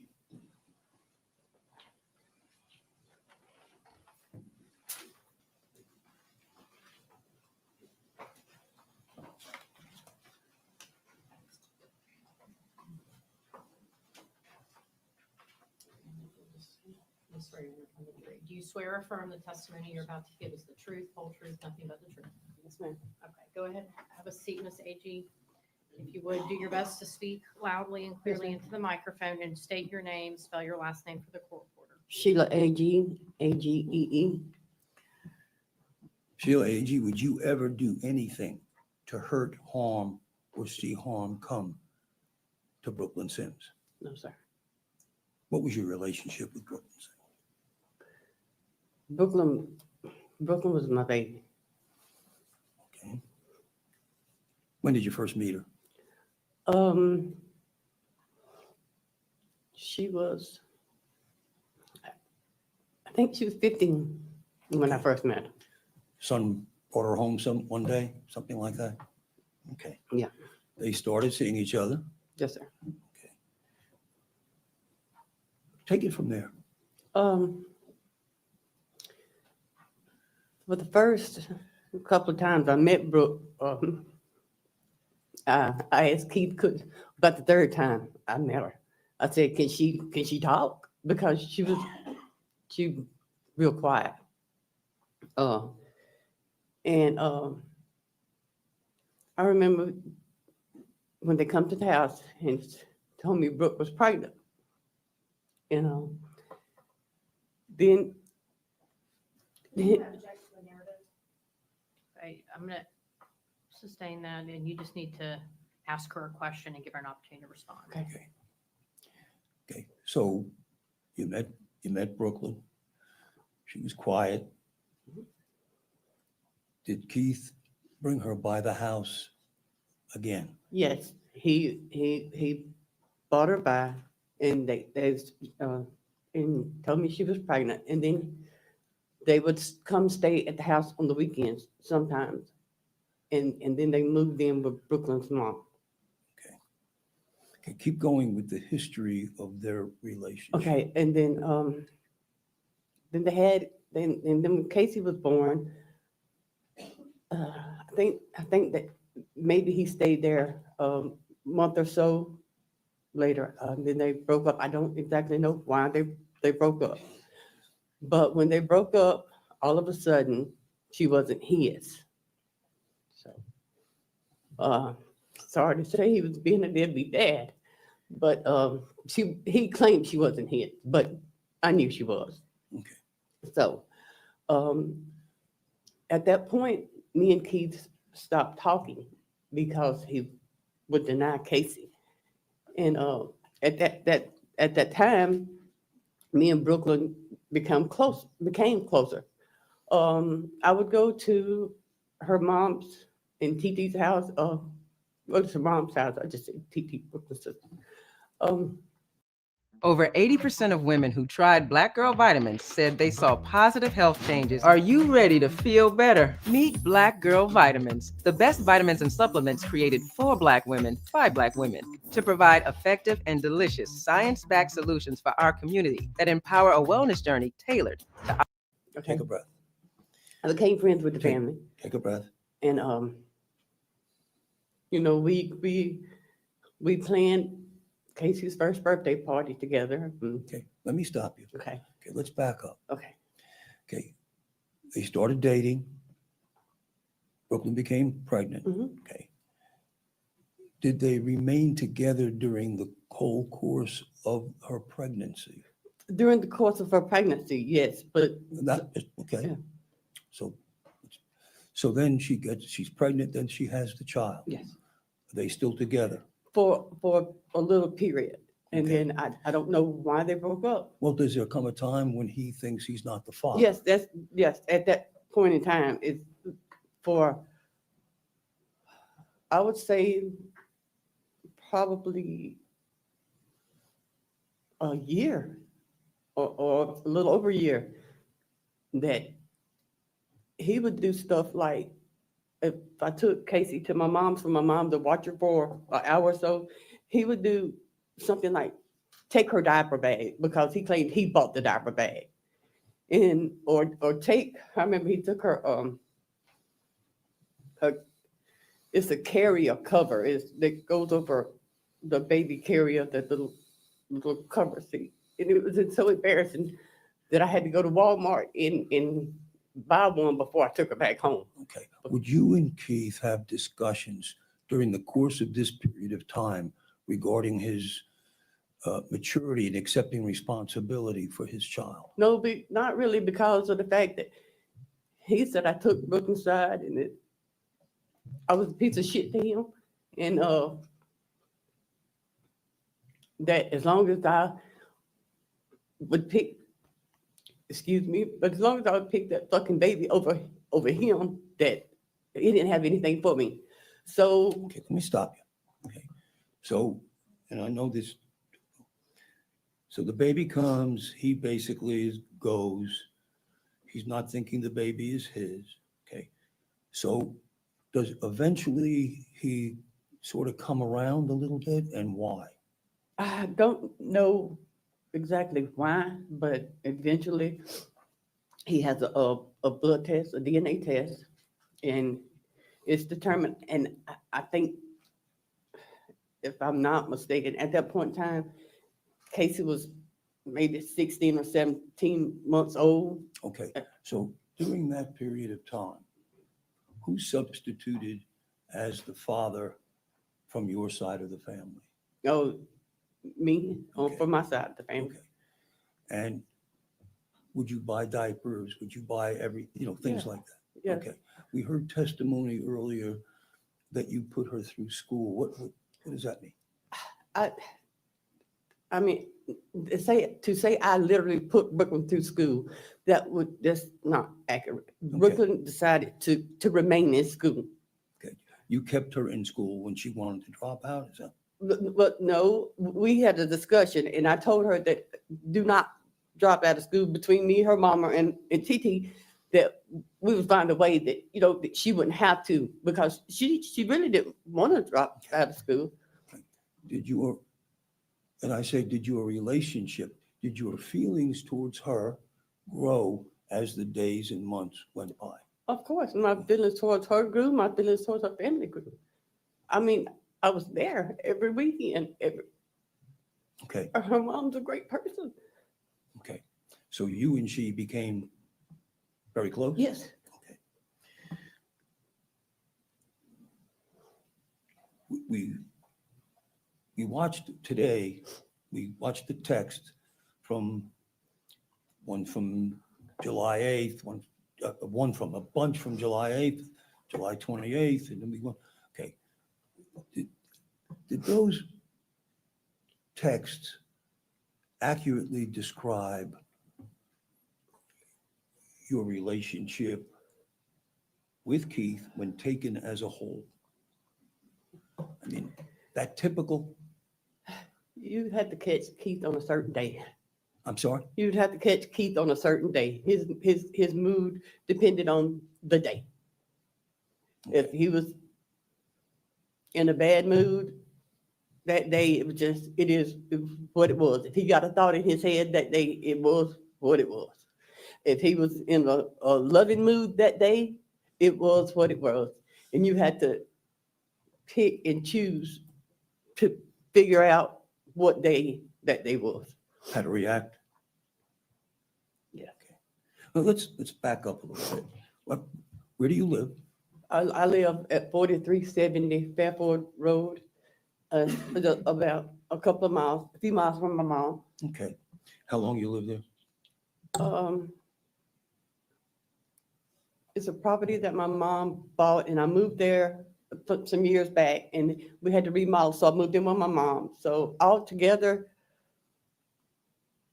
7, 8 years, Okay. maybe. Okay. And close enough that you frequently visited mom Oh, every day. every day, especially weekends? Yeah, if I was at home, yes. Okay. Talk about this right now.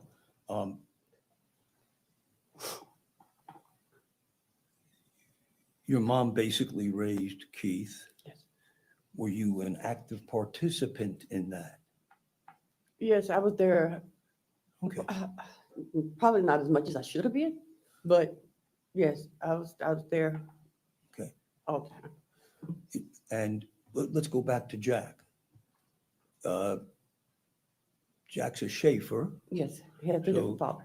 You and Mr. Schaefer married, had Jack. Yes. And then what happened there? We Just divorced? just divorced, just young, Okay. young.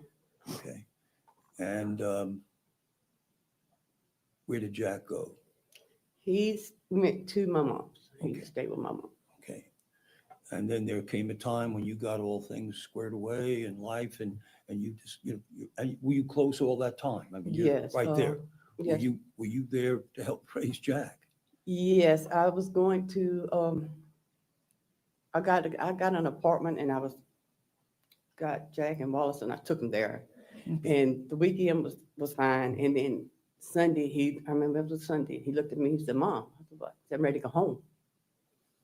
And I was like, "What you mean you're ready to go home?" He was like, "I'm ready to go back to Nanny's." This was how old? He was 5 or 6. Okay. And so I called my mom. I said, they want to come home. Objection, hearsay. Sustained. Judge is not offered to the truth of I the made matter. my ruling, Mr. Ackerman. I'm sorry, I didn't hear you. I made my ruling. Okay. I And- sustained the objection. Okay, thank you. So you decided to let him go home. Yeah, he wanted to go back. home to so I mom. let him go back. Okay. You continue to see him constantly? Yes, Okay. All right, so Wallace is already, yes. he's really not in the picture these days. Well, See him holiday? yeah, we see him. He stays in Mobile, and he comes up on holidays. Okay.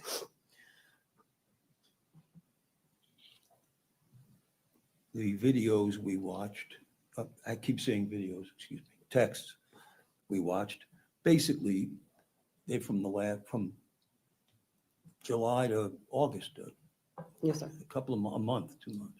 Yes, sir. We see conversations between you and Keith that go on back and forth, forever, it seems. Is that typical when he's in a certain mood? Yes, sir. Okay. And what is your key? What are you trying to do when you talk to him? Or when you text with him in these cases? Like I say, you have to hit a certain button with Keith. So you have to try different tactics with Keith. You have to agree with him or disagree with him, threaten him, beg him, and just kind of see maybe what'll work. Okay.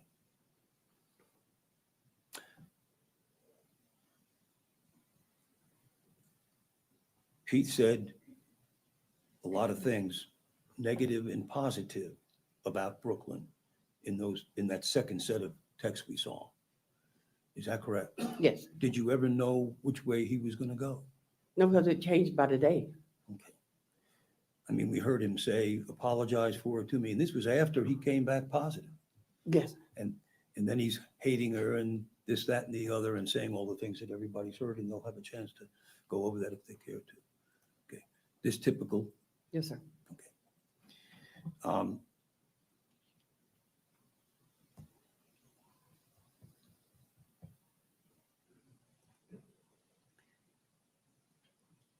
Back to August the 11th. Yes, sir. Did you take what he said literally? No, sir. He said he was coming. Yes, sir. Did you think he was coming? No, sir. Keith has said a lot of things that he did not follow.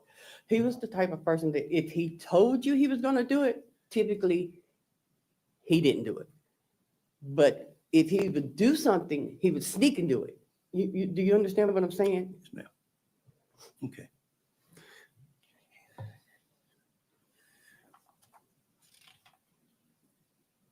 In these months before August, what was his relationship to Casey? Getting better, getting worse? It was definitely getting better on his terms. You understand what I'm saying? On his terms? Yes. As long as it was on his terms. If he called there and Brooklyn didn't answer, or he couldn't get Miss Sims to answer, they were sorry, low down bitches and this and that and the other. But if they answered, well, Brooklyn's gonna ride with me and I'm gonna do this and we're gonna do that. But as long as it kind of played his way, it wasn't no problems. But if it didn't, there was a problem. And if I didn't jump on the bandwagon, I loved her. I didn't love him. I always put her before him, in which Brooklyn never asked me to put her before him. No. Brooklyn never got into our relationship. But you were cognizant of his, I don't know if jealousy is the word, but Yeah. of his being put out by you always taking her side. Yes. And I didn't always take her side because it wasn't a side because she didn't do nothing wrong. Were you cognizant of this during your text between you and him? I'm sorry. I Were don't, you cognizant? Were you aware of his, whatever that word is, irritation from it? yeah, I mean, yeah, I knew, I mean, it's even in the text that he's like, you always take her side. When you dealt with him, like we're seeing and hearing on these texts, were you taking that into consideration, into account? Yes, and probably not as much as I should have. And that's why I would steer everything away from, every time he would text me something, I would try to steer it away from Brooklyn. And I'd say, well, you're doing this to Casey. You're doing this to Casey, because I kept trying to keep Brooklyn name out of it, And then when I didn't feel that was working, that's when I kind of tried to steer it towards me. Okay, we're gonna get there, so hold that thought.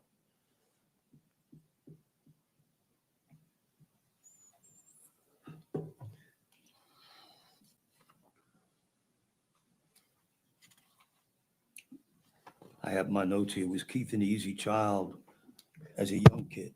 Up until he was about 13, 14, it was Okay. extremely easy. We've talked about Keith's history a little bit, but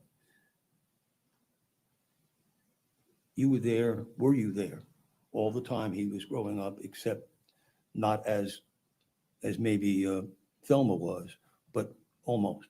Well, he stayed with his dad, so, Okay. but Yeah, tell the jury a little bit about that. when me and his dad split, he kind of figured, I had called his dad a couple of times and asked him to talk to Keith about certain things, like maybe he was misbehaved or something. And his dad would tell me that he was going to, and then I would think that he did. But then Keith would tell me, Daddy said, you're fucking crazy. Not, that, and I was like, okay, really? And he would kind of try to play us against, me and his dad against each other. And so I guess he felt like he couldn't stay and do what he wanted to with me or my mom, so he went and stayed with his dad for a little while. I'm sorry. So you're back in early August, you're hearing back and forth from both of them regarding her UTI, her infection, or gonorrhea. You reach a point where you tell them, look, stop it, you guys got to grow up. Okay. When he started the gonorrhea thing, and there's more texts, I guess, that didn't get to come out. Because we got texts from 1 to 2 days. This with Keith goes back years. But whenever he texts me about the gonorrhea thing, I text Brooklyn. Brooklyn went to the doctor. And I mean, they don't show that, but she did. Mhm. And it come back as a vaginal bacteria. She did not have gonorrhea. Even, I'm not going to lie on my baby. She did not have that. And I text that to him. And he's like, oh, my mom, I'm so sorry. Tell her I'm sorry. And I was like, Keith, you tell her you're sorry. You're the one. And he was like, I don't know. I'm sorry. I'm not gonna do this anymore. I'm gonna grow up now. I'm not gonna do this. I'm gonna be a better person for Casey. And the bottom line in all aspects was Brooklyn was doing good. I'm sorry? Brooklyn was doing good. She was being a mama. The best little mom I've ever seen. And this may make me look bad since I'm convicted. Not convicted, but charged with this. But she was a good girl. She didn't bother nobody. She stayed at home. She helped her mom. She helped her sister raise Aiden, which is her nephew. And she kept Casey. And outside me, her mom, or her sister, she didn't leave that baby with nobody unless it was daycare. She had a job or something. She didn't leave that baby with nobody. And you eventually gave her the job she had. Is Yes. that correct? Yes. Tell us what you do for a living. Inventory. We were doing inventory. Okay. And you've been in that field for how many years, on and off? On and off since 2015, I think. Okay. Give or take 10 years. Yeah. And you had risen to the Well, I position- had stopped for a while. When I worked before, it was called RGIS, which they do the same thing. It was just another company. And I had the same job Brooklyn had. I was counting. And then when I reapplied for the job, I reapplied for supervisor. And at that time, WIS had, from my understanding, bought out RGIS. And they were, and that's who we went to work for. Brooklyn had worked at a few jobs. I think she worked at McDonald's for a little while. Did you get her that job? No. Did you carry her back? I have took her to work and picked her up a couple times. I think she got her own self that job, if I'm not mistaken. And she worked at Jack's for a little while, and I think her mother got her that job because her mother managed there. If I'm not mistaken, she was a manager or either the main manager. I'm not sure. So an opening came up and you. Well, she went to work at I think it's called Subway in Citronelle. And she called me. Oh, actually, she texted me. That text also in the phone somewhere. And said that her manager was having a problem with her taking off or something. And she said, but I had done told her that I needed that time off because I didn't have a babysitter. And she told me, she said, text me and said the manager said that she should have took that into consideration when she hired on because she couldn't make schedules around children. And I texted her back and told her to tell her to shove her damn schedule up her ass, that we did not need her money, that me and Miss Cornelia would, at that time, Miss Cornelia was still working. I said, me and Miss Cornelia would take care of you and Casey until we figure something else out. And then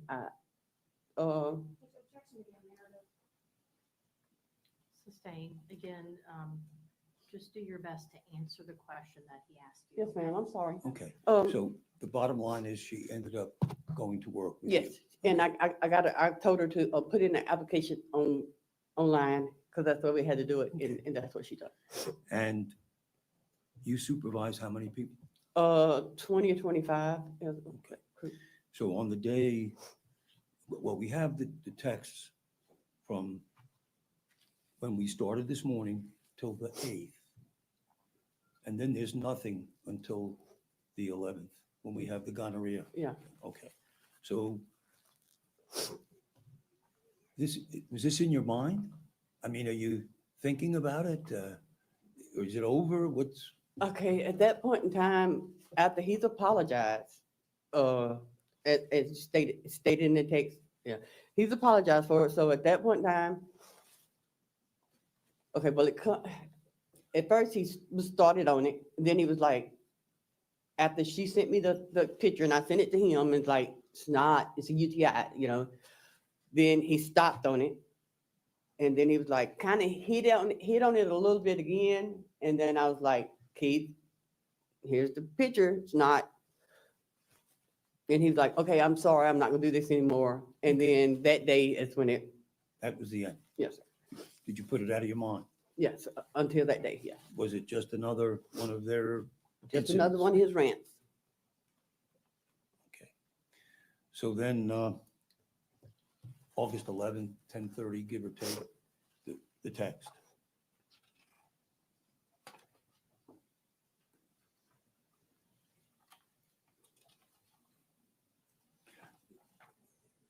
And before we get into the actual text, to your knowledge, was Brooklyn seeing anybody? Not to my knowledge. And Not at all. We heard it in the text, to your knowledge, he was seeing other people. Yeah, as far as I knew, he was seeing a couple more people. So, but no, if Brooklyn was seeing someone, I didn't know it. Okay.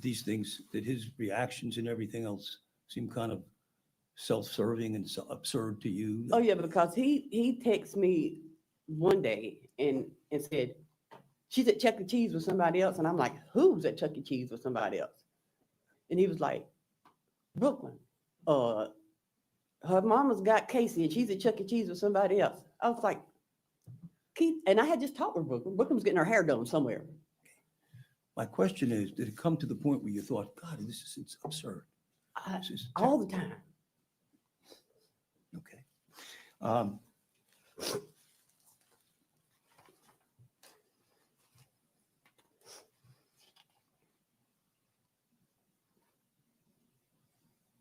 Okay, so we have a little bit of a feel for things up to this point.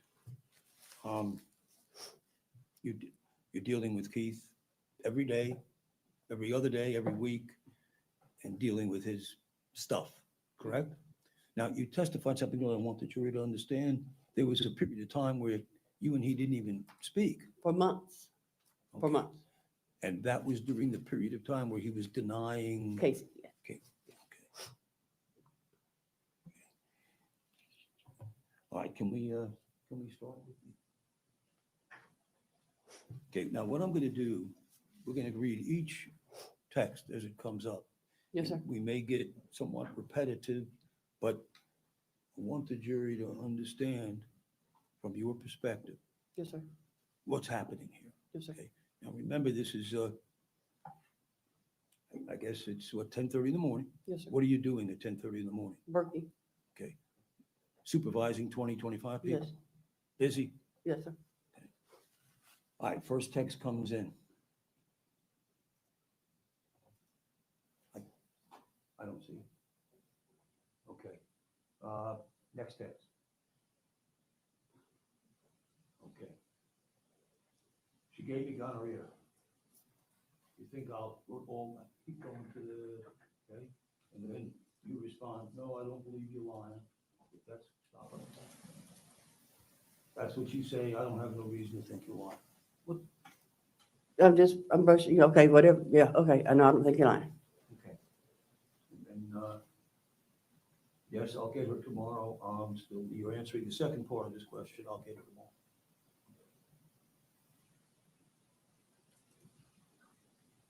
Him, she's still out of town with you? And then you, yes. And then him, okay. sustain the objection. If you want to ask her questions about the text, Okay. you're certainly permitted Yeah, to do that. I'm just trying to move us along. So will you read his next text back? Y'all coming back this evening? And what did you say? I said, yep. Okay. And what did he say? He said, okay, I'll be waiting on y'all in Citro. That bitch.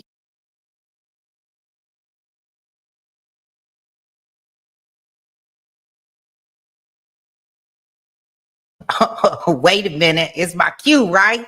I'm up. I'm up. I'm up. All right. I'm in here. Okay.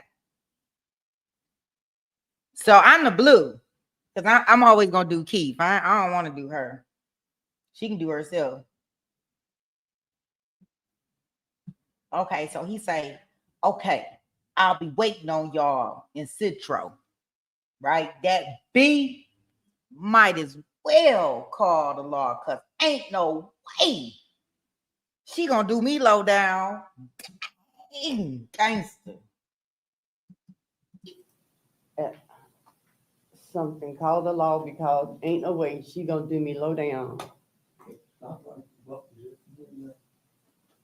Then try to flip it on me and won't be able to get a ride to work. And you ain't gonna get a job from you. That's the only reason why that B lied on me, bruh. I got something for that.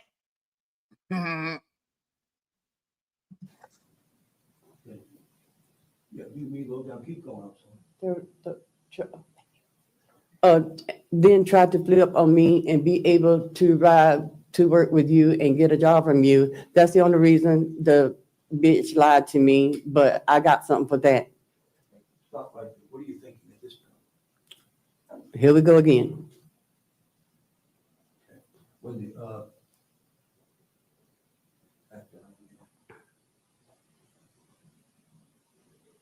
I got something. Okay. What do you respond? I said, you're gonna get in trouble, but that's up to you. Trouble? Trouble my middle name. What is you talking about? Prison? Bruh, that's my choice. Just like it is for you to continue to pick her up for work. Why do you say it that way? Cause I'm just, it's up to you. You're gonna get in trouble because it's always with him. It's up and down, always with him. Okay. Please keep going. Yeah. Okay. Can you read the next one? Trouble, Next one. prison, but hey, that's my choice, just like it is for you to continue to pick her up. I ain't saying fire her or something, but let that dirty bitch find her own ride to that motherfucker. What's your relationship to him bringing up you are taking her side again? What goes through your mind? I'm like, okay, so at this point, it's like he's like, I'm always taking her side. I said, so now I'm gonna try to take his side for a minute, try to get him away from the situation, try to diffuse the situation best way I can, or that I think I can.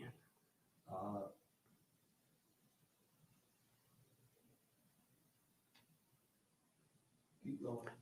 If she called the law, but I ain't saying nothing, but I gave her a job for Casey. F that.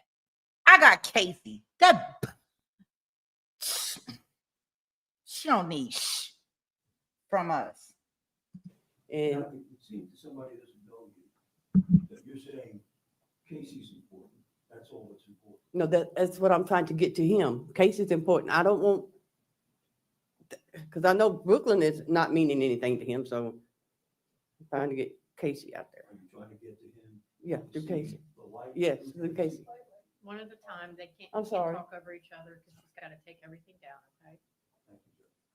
Are you trying to get to him to see the light through Casey? Yes, sir. Why don't you keep bringing up Brooklyn? Because we've got more and more here. Why do you use Casey for the most part? Because I'm hoping that'll calm him down. At any time here, are you thinking this is anything other than the normal stuff you put up with? No. That it's not the normal. It is the normal, is what I'm saying. The next thing, he said, Fuck that. I got Casey. That bitch don't need shit from sus. From, I think, because he retexted again, I think it was us. But fuck that. I got Casey. This bitch don't need shit from us. Okay, and then you said, And I have to give her a ride. She's not the only person that rides with me. Another girl from Citronelle rides with me too. I'm sorry. I have to give her a ride. She's not the only person that rides with me. Another girl from Citronelle rides with me too. why are you letting in these other people? To let, now I don't want him to think that I'm putting Brooklyn back in the situation. I'm adding other people, so, you know, Okay, and I know you're gonna be repeating yourself. it's fine. Go ahead, he says, Have to? you say, I don't own this car. I have to transport them to work. Have to. He said, but where the rest of your crew meet you? I said, I picked them up, and I should have been in Citronelle. Anybody that live up there, I have to pick them up there. Her and Baby Doll, I pick up in Citronelle. Precious, I pick up at my house. But I'm not telling you not to be in Citronelle. That's up to you.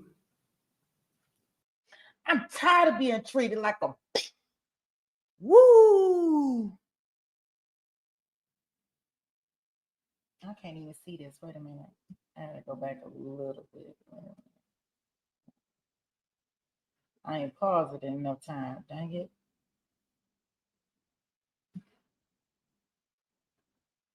I don't remember seeing these ones.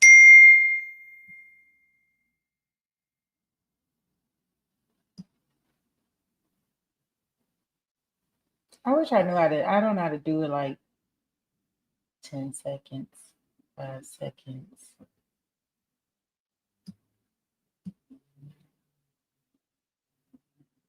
That look like a juicy text too. Oh, there it go. I'm tired of being treated like a bitch when I do right. Fuck that job. And I'm gonna say it again. F that job. And I don't even care about jail no more. I can't take this daily. Just tell me before y'all come. Gosh, he is really out there. I pick up in Citronelle. Precious, I pick up at my house. But I'm not telling you not to be in Citronelle. That's up to you. now, he's talking about coming, you know, he's asking you when you're gonna come home. Thought process at this point, I'm not telling you to come to Citronelle, it's up to you. Because Keith threatens and rants. So If you said, come to Citronelle, son, you're right, you need to confront her, all that stuff, what? Strike that question. What are you trying to do with him? at this point in time, I'm not taking anything serious. I'm really not trying to do too much with him right now. Gotcha.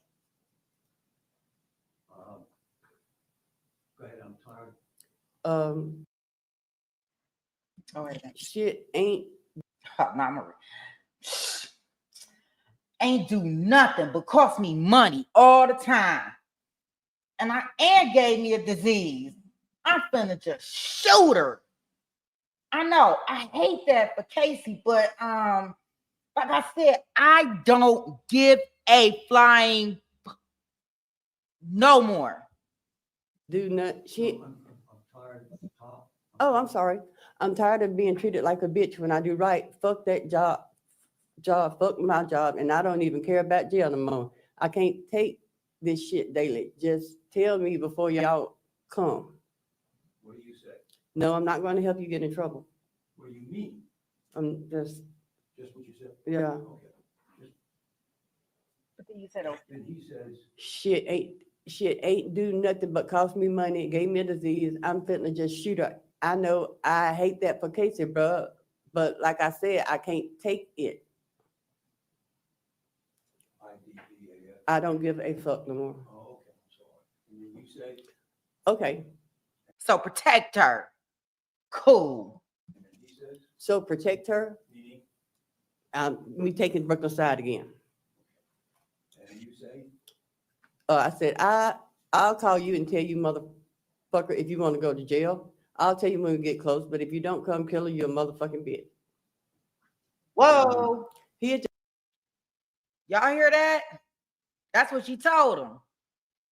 She texted him. She said, look, you ain't gonna keep threatening me with this stuff, talking about how you gonna unallow this girl. All right, I'm gonna text you. You ain't close. Let me know when you close. I'm gonna send you the address. And if you don't come do it, you are MNFB. Did y'all catch that? Woo. So she called his bluff.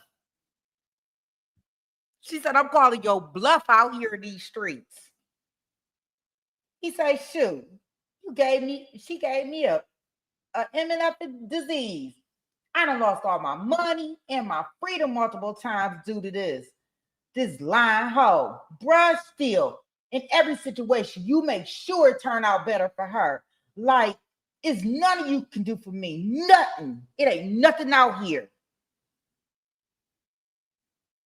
Nothing out here. I don't know how she can explain that. Let's hear what she has to say. Let me make sure we heard it. Right. Let's make sure, because she had to say this text message out loud. I'm finna just shoot her. I know I hate that for Casey, bro, but like I said, I can't take it. IDPAF. I don't give a fuck no more. Oh, okay, I'm sorry. And then you say, Okay, and then he says, so protect her. meaning, Me taking Brooklyn side again. and you say, I said, I'll call you and tell you, motherfucker, if you want to go to jail. I'll tell you when we get close, but if you don't come, killer, you're a motherfucking bitch. what did you mean? He had just called himself a bitch earlier. And I'm at this point right now, I'm sick of Keith. I'm sick of Keith. And I'm sorry. I'm sick of Keith. Okay. At this point, I say, okay, now I'm not working to be on, you're not letting me be on, he's wanting to say that I'm on Brooklyn side all the time. So now it's okay, let me try to take your side for a minute.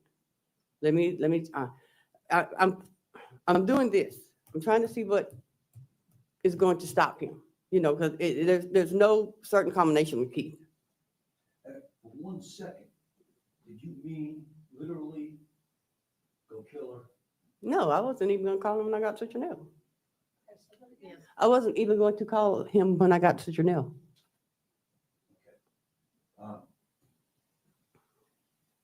This was the state's opening statement, Yeah. all right? That you had in your mind for him to kill. No. Anything close to that? Never.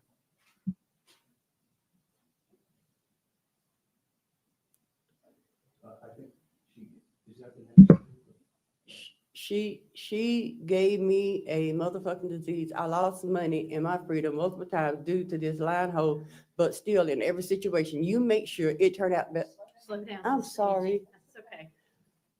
She gave me a motherfucking disease. I done lost money and my freedom multiple times due to this lying hoe, but still in every situation, you make sure it turned out better for her.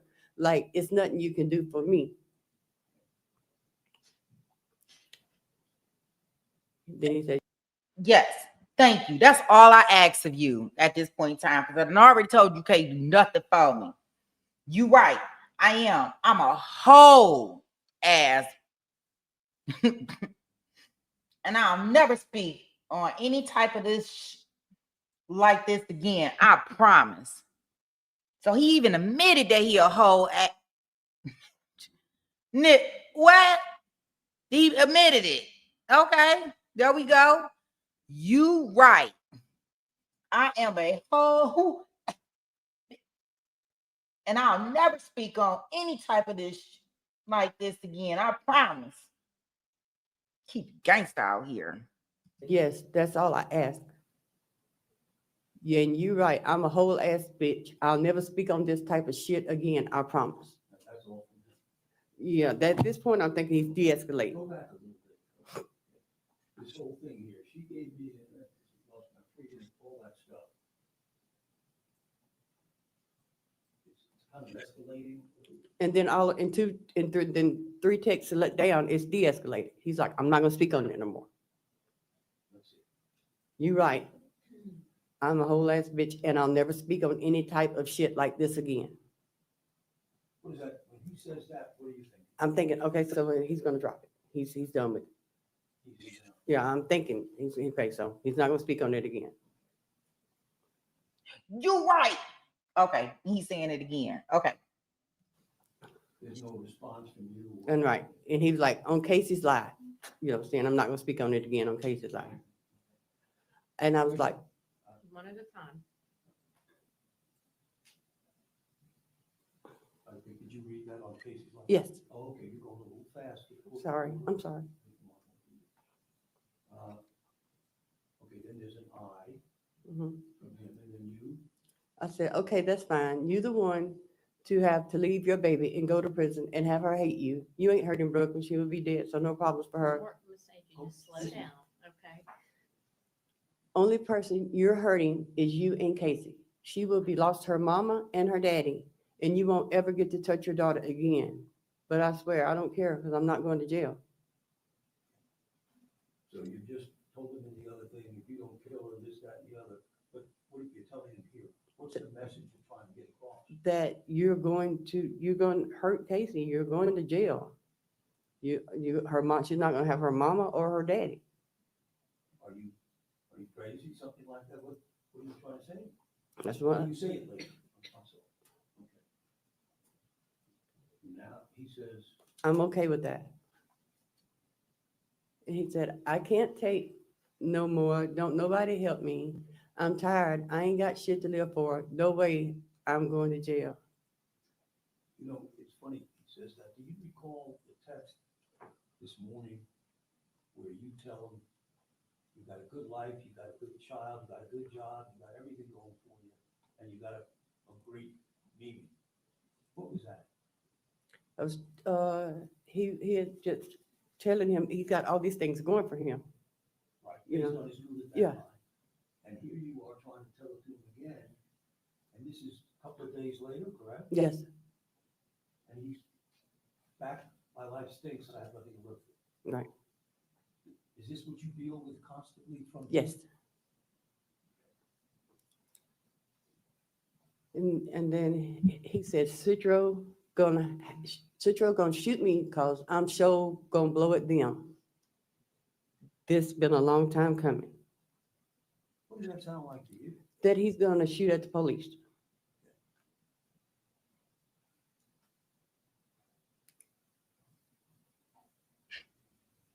I lost the word.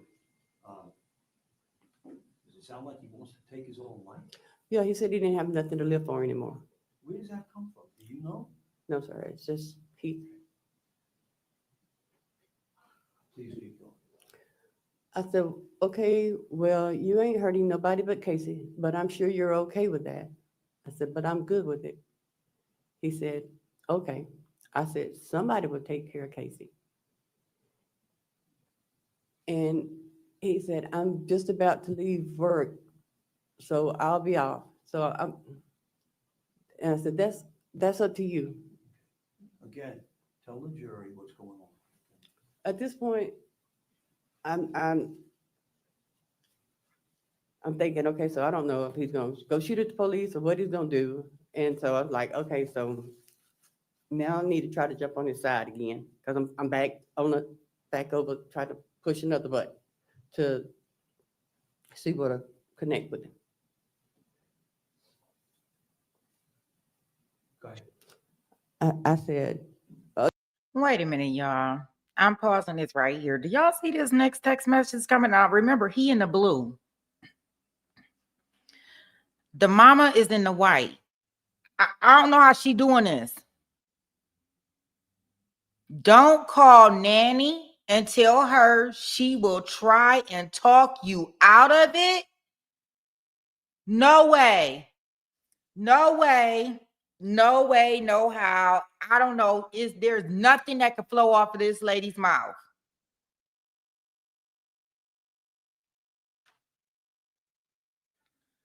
OMG.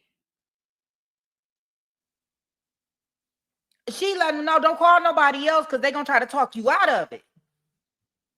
What is going on here?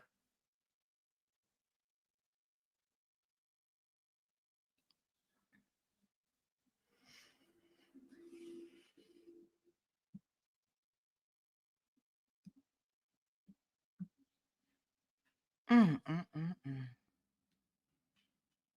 Mm, mm, mm, mm.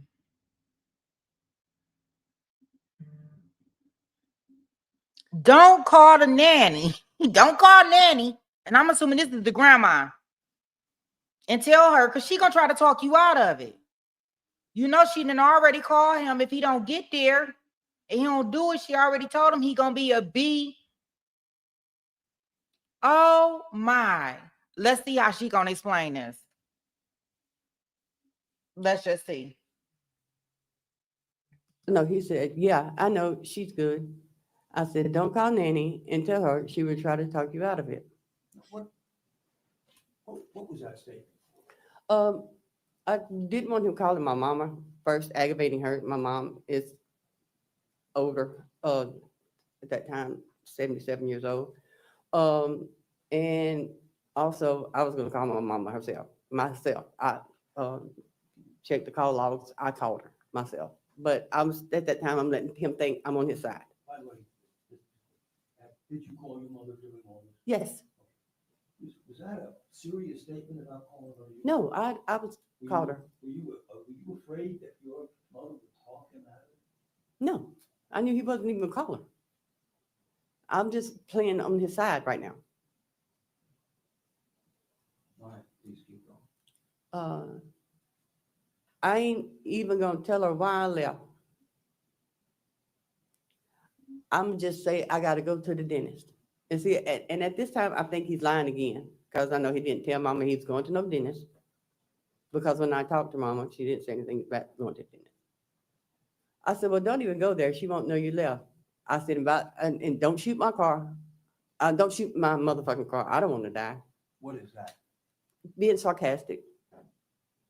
Were you worried that he was going to be shooting at your car? I wasn't worried about shooting at nobody. I wasn't worried that he was going to shoot nobody. I mean, especially not at me, or I didn't think he would shoot Brooklyn. Believe this or not, I don't know why or what flipped him, but Keith loved Brooklyn or acted as he did, or so I thought he did. Well, I mean, I think you said you were being sarcastic. I mean, were you serious about that? No. When you said that, were you picturing him opening fire on the car? No. Were you picturing him, well, don't shoot me, I bet, drag me out of there because I don't want to get killed? Were you thinking you were going to get killed? No. Were you thinking you were in harm's way? No, definitely not. Was the purpose of that to get him to start thinking Yes. about how foolish he is? Yes. Keep going. He said, I was going to wait till she got out. I said, okay. Bruh, that's another thing. If she don't get out of the car, mama, I'm gonna have to drag her. He said, I'm gonna have to drag her out of it. I can't. I'm gonna ask you to step out.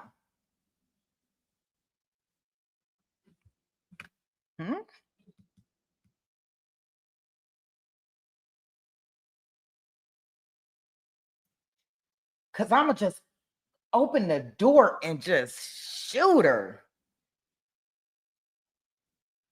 She said, shoot. As long as you don't shoot me, I don't care what you do, homie. I'm done.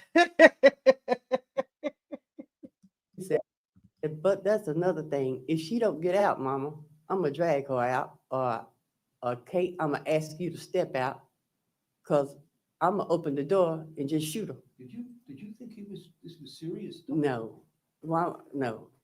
And then you followed it up. I said, hell, if you're getting off work, I'll give you the address. You ride up here and do it so you don't have to do it in front of Casey. Again, trying to, At that point in time, like I said, he said he was going to Citronelle and shoot at the police and this and that and the other. I said, so let me keep him out of Citronelle. I definitely didn't want him bothering Miss Sims, Miss Cornelia, which is Brooklyn's mother. And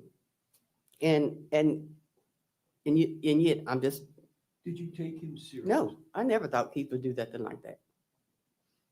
And I don't think anybody else that knows Keith thought that he would shoot Brooklyn. What we're trying to do here is articulate to the jury. So when you answer, I mean, the point is, you want them to know exactly what was going on and what you were thinking. Okay.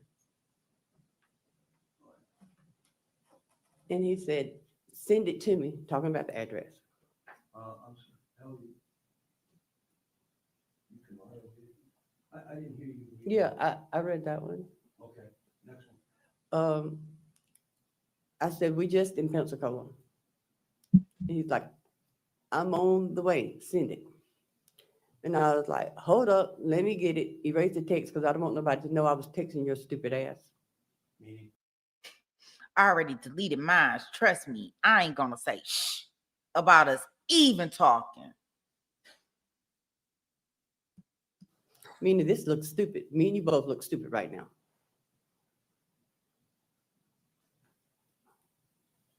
keep going. He said, I already deleted mine. Trust me, I ain't gonna say shit about us even talking today. And I said, don't act like you love Casey, because you don't give a fuck about that little girl. You love you and you alone. I love all my heart. It's that bit that I don't care for. Trying to let him know that you're doing this is stupid. I mean, you're not thinking. He said, I love all my heart. It's that bitch who don't care about her. I said, you don't love her. You willing to leave her alone because you mad at a bitch. That's not love, son. Show him that he's doing stupid. He's being stupid. He said, if she did, she wouldn't act that way about me trying to get her knowing she acting cause she fucked me over and wants everybody to be on her side like she ain't do nothing. And he said, I'm not mad at that. I hate every MNFing body. Golly, he hate them all. Don't nobody help me. The only people that ever seem like they want to do for me is for a ride or take me up there is Jaden and Emmanuel, Casey. Them the only people that care about me, that'll only do something for me. But I ain't just mad at her. I'm mad at everybody. mad at a bitch. I hate every motherfucking body. What are you thinking then? He's losing his mind. I'm sorry. He's losing his mind. I mean, it's now no longer her, it's everybody. Yeah, now it's everybody. Okay. And notwithstanding that you think he's losing his mind, is this typical of him? Yes, it is typical that he rants. He rants. So when you say losing his mind, Well, that's One at a time. figure of speech. He's acting stupid again. and then He said, don't nobody help me. The only people ever seem like they will do for me or ride or take up for me is Jaden and Emmanuel and Casey. who Jaden and Emmanuel? Jaden and Emmanuel is two friends of his. And he said, I'm coming through Marvico. What's the address? I said, you're willing to leave her at the mercy? Why didn't you give him the address right there? Because I'm trying to get him to see what's going on. I said, you're willing to leave her at the mercy of the world to possibly be raped, abused, neglected, and God knows what, because you didn't put on a rubber. You're going to make her suffer for something she had no control over, but you love her? Okay. Stop right there. Again, what is that? trying to make him see that he's being stupid. Are you right now trying to get him to go kill Brooklyn? I've never tried to get him to kill Brooklyn, Ever? ever. I love Do Brooklyn. you think he's serious? No, Do you think he's coming? no. Keep going. I said, I'm getting it. Give me a minute. I'm on lunch. Brooklyn knew what was coming behind me, lying to me. She knew I was gonna unalive her. So if she okay with it, so am I. She knew she was okay with it, so I'ma make sure. Good grief. He said, Brooklyn knew what was coming behind lying to me. She knew I was going to kill her. So if she okay with the shit, I am too. I said, regardless of who knew, Casey didn't know. Casey, Said I put faith in Jay. At least he'll do something for my that follow with Casey, him, and Emmanuel. They're the only ones I will believe. Better try to explain this. being The baby. trying to. Keep throwing Casey up to try to calm him down. He said, I put my faith in Jay. At least he will do something to a motherfucker that fucked with Casey. Him, Emmanuel, the only ones I believe will. I said, you put your faith in somebody about your fucking baby? He said, hell, you wasn't preaching to Brooklyn about her choices. Shit, this her fault. Every action gets a reaction. So if somebody is okay with what she's doing, then they should be with what I am. Who's that somebody? I don't know. Oh, that I mean, he's saying if I'm okay with everything Brooklyn does, I should be okay with what he does. He always thinks I'm taking up for Brooklyn. Yes. And then he repeats the same text again. And I said, it's not Casey's fault. I said, it's not Casey's fault. It's all I know. Don't really give a fuck what you and Brooklyn both know. What y'all's faults are hers for giving it to you and you for not wearing a condom. And he said, her mama should have raised her better or told her better. I don't feel guilt behind that. I feel way worse letting this BS continue. I don't blame Casey for nothing. I said, you don't blame her, but you're willing to put her at risk over it. Again, what are you trying to do? Trying to use Casey to defuse the situation. He said that bitch could have told the truth though. It wouldn't have been so bad if she would have owned up to it. Just being real, bro. I'm tired of her trying to fuck over me, then play like I'm overreacting or crazy. I can show a motherfucker what crazy is. And then he says, address, ? I said, like I said, you don't give a fuck about that baby. I'm gonna get you the address when I get back. And you are showing nobody Slow nothing. down. I'm sorry. That's okay. Sorry. And you ain't showing nobody nothing except you got mental issues. Because you're willing to give up your life and your baby daughter's life and hurt your family over a bit. But don't worry. I will make sure she knows Brooklyn gave you something that you had to take a shot for, but that you didn't love her enough to give a fuck about what happened to her, that she wasn't enough for you. Maybe she should have meant more to you, and then her mama and daddy would still be here. She wasn't important enough, and you just had to prove a point. I promise you, I'll remind her of that for the rest of her life. What is this? To let him know that I'm to calm him, telling him if you do, I'm gonna remind Casey of everything you're doing for the rest of her life. I'm gonna tell her what you're doing. Did you think that was pretty strong stuff? I thought it was. I said, which she'll probably end up committing suicide, and she will be with y'all anyway. And give me 10 minutes, and I'll give you the address. You ain't even close. So, again, she'll end up committing suicide. You're trying to do what? To defuse him, using Casey to defuse him. And then you say, give me 10 minutes, I'm gonna get you the address. Is that so that he can come and kill her? No, I'm still trying to get him to change, see what's going on.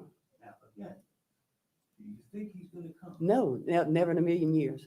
And you think it comes that he would ever in a million years? Shoot Brooklyn? Inside a Home Depot? No, anywhere. I don't think, Go ahead. and then in front of people, I mean, drive all the way over there, and at this point in time, I'm thinking he's at work. I'm still thinking Keith's at work. Is that partially because of what you know of Keith and partially because of what you and your mother thought? Yes.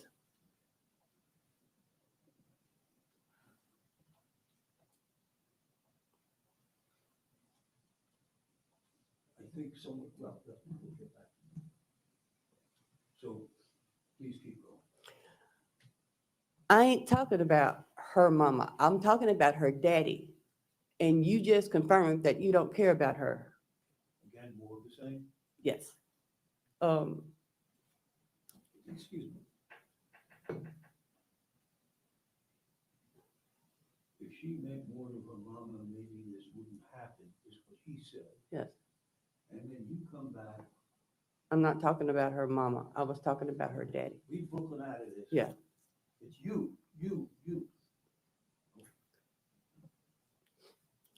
Brooklyn knows what I do. I done shot at motherfuckers in front of the police and got away, and she still lied. She must not give a fuck about Casey or her life. I do, but you ain't gonna listen no way. You ain't in my position, so it's easy to say bullshit. I mean, he's getting very, very self, me. It's always about self. You know, he's threatened to kill his dad and his stepmom because and at this point in time he was taken up for Brooklyn when that occurred. I will give him that because his dad didn't like Brooklyn. He thought Keith could do better, and he told Keith he thought he could do better.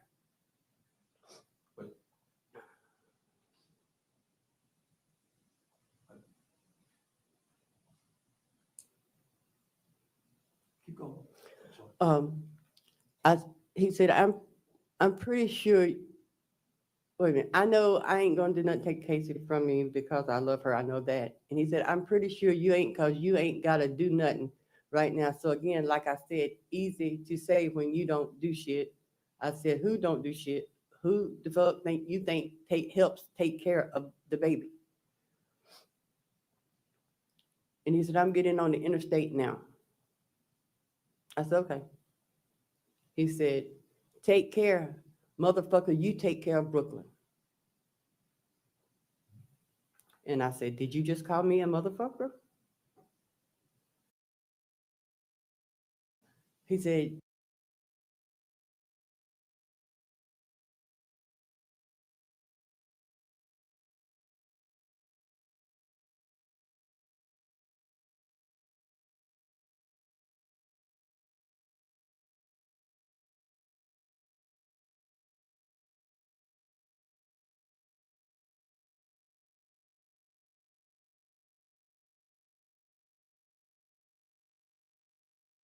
you don't even like to go pick up Casey. Sometimes worried about a damn nigga, sell that dream to somewhere else.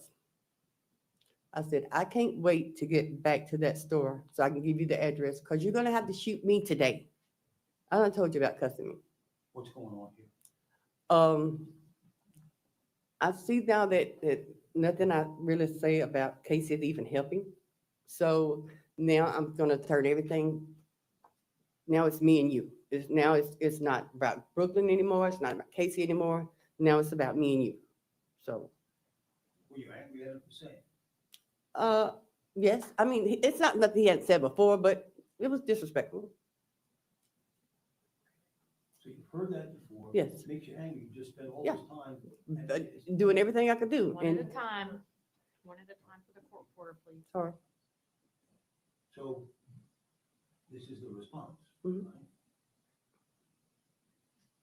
You have to shoot me. Is that? Yeah. Shoot me. I mean, what are you trying to say? that if you come over here, it's gonna be me that you have to see. Not, but that's still, I'm still not thinking he's coming over here, over there. Reality, Yeah.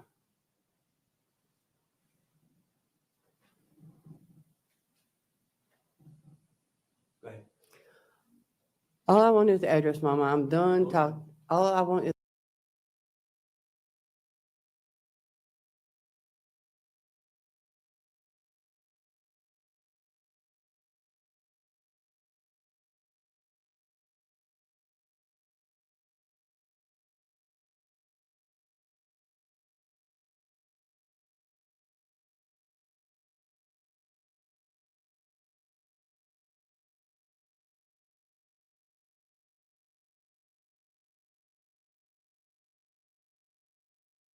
Is the address, Mama. I'm done talking. I done talked enough.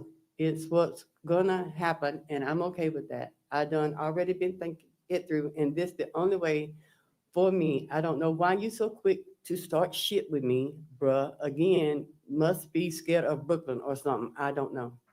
At any time here, does you indicate that you're partners in this endeavor that he is dreaming about or maybe doing or whatever? No, Keep going.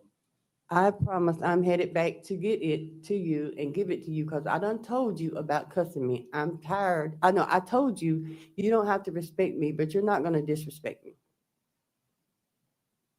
Again, going on that have to shoot you. Right.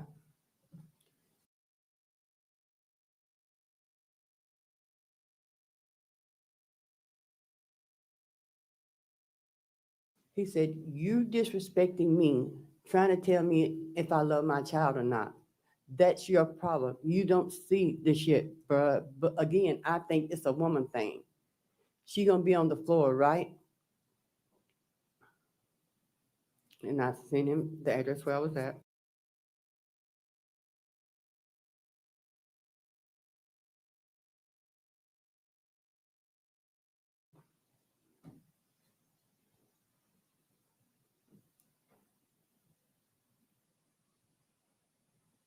This has nothing to do with us.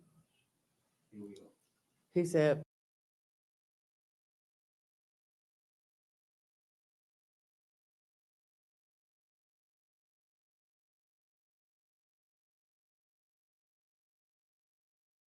"45 minutes away." There's something on. Atlas, he put a question mark on, she gonna be on the floor, right? Oh, okay, I'm sorry.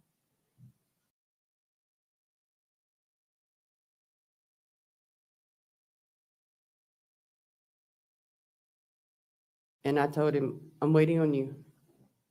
Waiting on him for what? I'm waiting on him to come. If you're gonna come, you come to see me, so I'm waiting on you.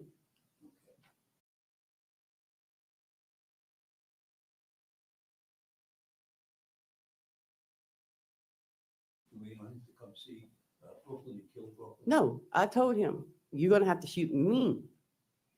I didn't say you're gonna shoot Brooklyn, I said you're gonna shoot me. Keep going. He said, I'm saying I'm not gonna have to find her in the back or something, then question mark. I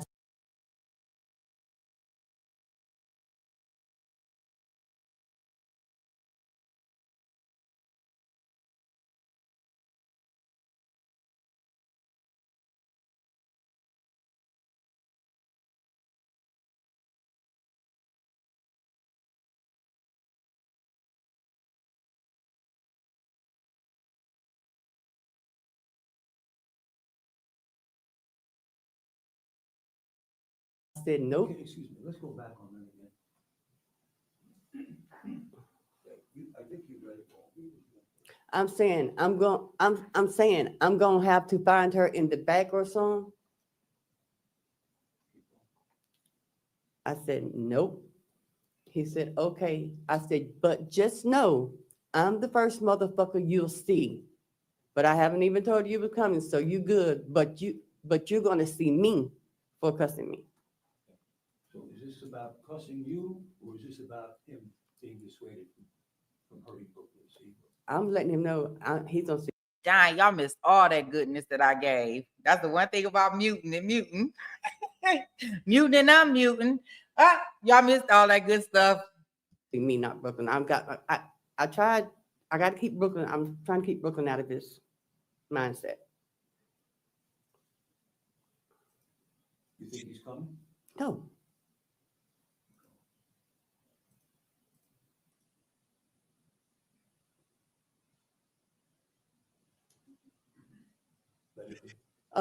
Let it be after then. I said, no, I'm coming out. She will be in. She won't even know nothing. He said, I ain't studying you right now. So sure, I don't know. I don't know what IDM is. He said, I'm not studying you right now. So sure, I don't exactly know what IDM means. Oh, okay. Don't nobody know what that means. I said, okay. I said, I'm going to show you today what it means to love your child. You will understand when you're chilling with your daughter one day. What do you mean by that? That I'm going to stand in the gap. When this is all over, I mean, you got to come and see me. You're not going to see Brooklyn. And then when this is all over, you're going to thank me when you calm down. You're going to thank me when you're chilling with your daughter.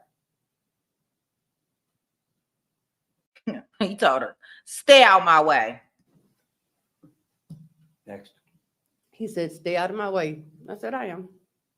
He said, only warning I'm going to give you is I'm not studying you. You ain't never helped. Always hindering me is what you doing. Stay the out of my way for once. Don't help Brooklyn. If you want to show me some, you can afterwards. I'm done with her. I don't have no problem with that. Only warning you giving me, laugh out loud, is that B Brooklyn might be scared of you, but I ain't. I know. And I don't expect you to be. Ooh. Boy, they got some juicy stuff going on here. Oh, y'all, oh my goodness. This is insane. Do you know, as old as I am, I do not cuss at my mom. If I do need to say a cuss word, I say, excuse me first. Like, what is we doing here? Oh my goodness. Like the level of disrespect.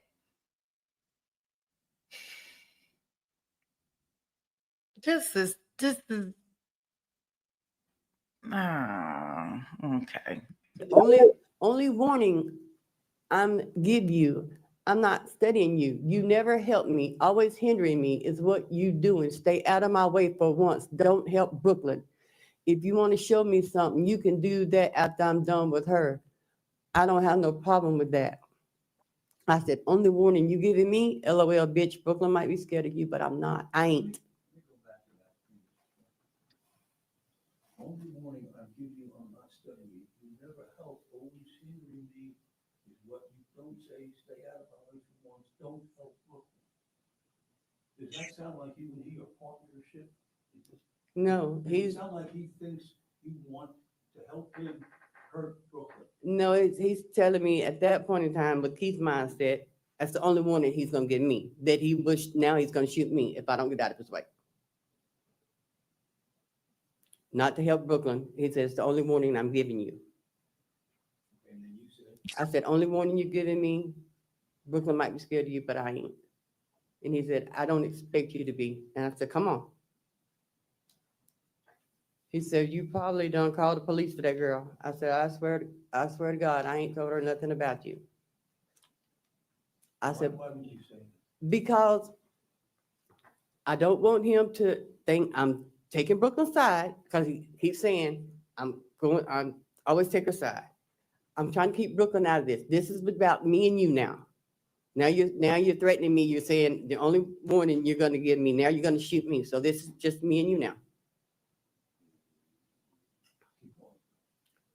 I said, but I hope you ain't stupid enough to think you ain't going to jail, because that's definitely where you're going.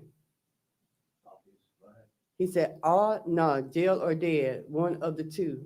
I said, yeah, that way. I said, probably best. No, it was a like, yeah. I said, probably best, because probably best cause something wrong with you. You don't need to be around Casey or Tanya, Okay. My daughter. He said, something wrong with you. That must be why you don't take care of Kaya. I said, I wouldn't hurt her. You're stupid. Oh, I skipped one. I'm sorry. He said, oh, I said, I wouldn't hurt her. You stupid. He said, LOL, man, get off my He said, laugh out loud, man, get off my phone. All I need is the address. Leave me alone. Finish your work day, fool. phone. All I need was the address. Leave me alone. Finish your day's work. And you is too. I forgot. Just me. And I don't really. I said, bet I ain't stupid as you. Come on, dummy. He said, yeah, fuck me though. Point proven. Thank you. I always knew I wasn't tripping. You fucking retarded. Yeah, you called the police. I said, if you're trying to say I called the law, I said, oh God, I ain't called nobody. Because he had already said he was going to shoot at the police. So I didn't want him to come. If he came, which I didn't think he was, I don't want him to start shooting at no police. Then I'm figuring he's going to be dead. Again, at this point, do you think he's coming? No. Because I had already told him, if you come, you got to see me, not Brooklyn. I'm telling him, Brooklyn's going to be inside. I'm coming outside. I'm going to be outside. So you got to see me. So in the back of your mind, is it not possible? You don't think he's coming, but is it possible he may? I'm not trying to be funny, but Mr. Akron, but it's possible this roof will fall in. You think it was that unlikely? Yes.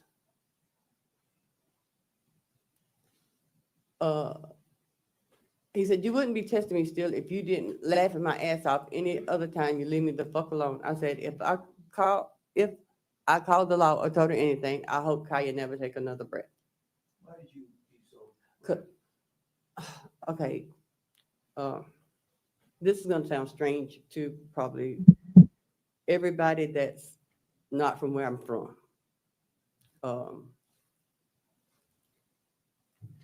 We're from the country. I mean, I live in the woods.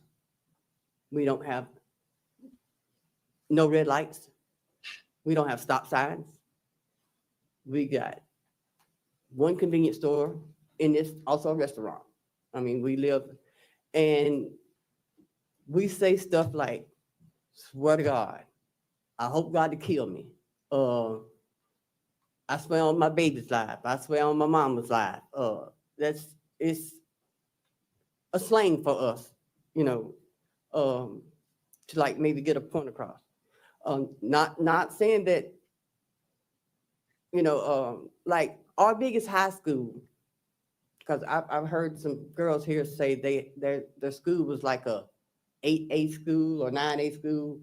Our biggest high school is a 2A school, and that's from 7th to 12th grade. The question I'm asking you is, Please. at the same time, while this is going on, are you still trying to mollify him? Yes.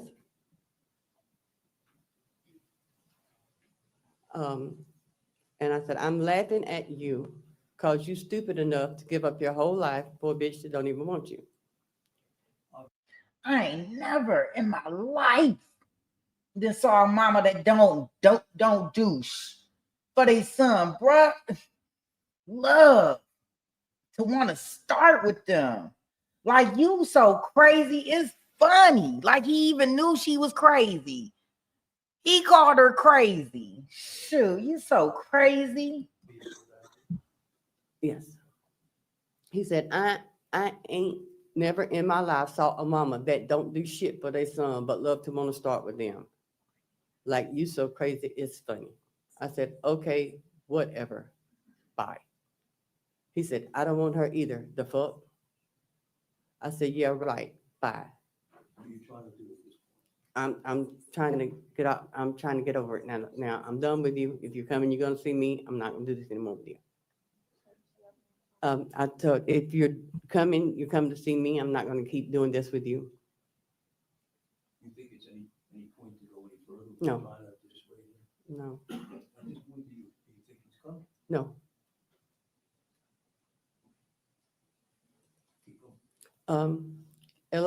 LMA oh, I ain't like you. This about respect. You so fucking sorry. You think I want her. No, you wrong. I want to see Casey. That dirty hoe don't mean nothing to me. I don't care about hoes like you care about niggas. You put them for your own child. That ain't me. I'm killing over mine. You just dicked out. You think that. I said, no, you gonna learn. She will be dead. She ain't gonna learn shit. You done, motherfucker. I thought I taught you. If you want to hurt a person, you don't hurt them because they're dead. They have no worries. You take what they love. He said, that hoe don't love shit but herself. Does that make sense, even with what you said, his response? I said, no, That's his response. yeah. I said, you ain't kidding over yours because she don't keep that baby from you. Again, what are you trying to tell him? He's wanting to say that Brooklyn like withholding Casey, but she didn't. She never told it, to my knowledge. So you remind. Yeah, to my knowledge, she's never told Well, him. you had the baby every week. Mhm. And he could see the baby anytime he wanted through you. I mean, not even through me. He could go get her. They never denied him getting that baby.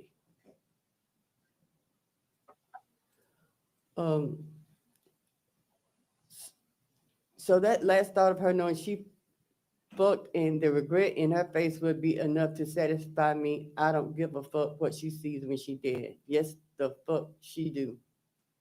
How the fuck I'm pick her up when your sorry ass trying to gamble or hang out in Jackson and she don't pick up the phone. Now he's mad at me and Brooklyn. Nah, that ain't even gonna fly.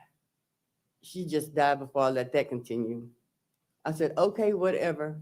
I don't care. I don't care what you do because I'm going home today, not hell or jail. He said, good for you. I said, okay, then stop texting me. I'm working. Do whatever you want to do. It don't affect me the fucking way. Are you telling him, look, go kill her? No, I would never tell him to go kill her. Why? Brooklyn hasn't done anything. Brooklyn has never. Objection, Judge, non-responsive. Sustained. There's not a question that's been posed. Yes, ma'am. ma'am. That's it? I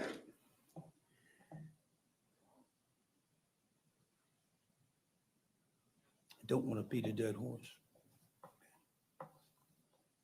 We've gone over every one of these texts. Is there anything in any of these texts that you said to encourage him, motivate him, or do anything to come harm Brooklyn? I would never do that. I would never want Brooklyn harm. Notwithstanding this, how it sounds, does it sound like other conversations you've had? Yes. Based on all of your experience with him over the years, the way you've disciplined him, the way you've tried to make sense to him, and you've told that to the jury. Listening to these words, is this normal for you to do? It's normal. All the time we've done this. Never in a million years would I thought my child would take the life of his baby's mother. That is horrific.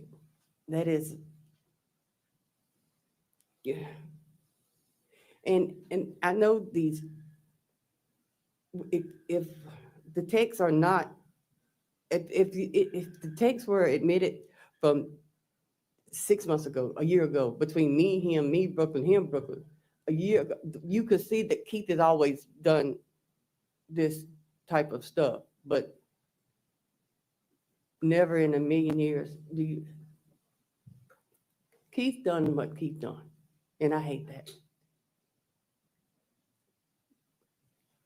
But if I could, I would trade places with Brooklyn right now because my child took her life. My child took her life. And she didn't deserve that. And her mother Her mother didn't deserve that. TT didn't deserve that. Aiden didn't deserve that. And Casey didn't deserve that. If I could change this, I would change it. Because Brooklyn was, nobody's perfect, but she was so fucking close. She was a sweetheart. And I would give up my life to have her back. Sustained, sustained, there's not a question. This is narrative again.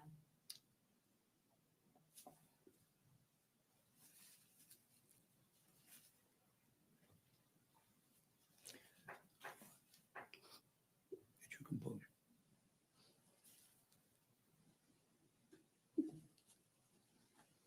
I have no further questions at this time.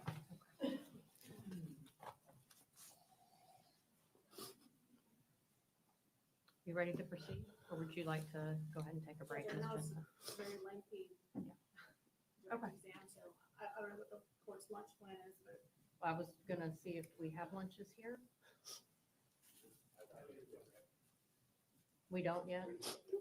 Okay, I expect they'll be here any moment, though, so we can go ahead and take our lunch break and let you conduct your cross-examination when we get back. So ladies and gentlemen, we're gonna be in recess for lunch. I expect they'll be here any minute. So this will be a longer break. Again, you cannot discuss the case. If you want to go outside, let the deputy know, and we'll be in recess until after lunch. Go ahead and flip those notepads back over for me and leave them here in the courtroom.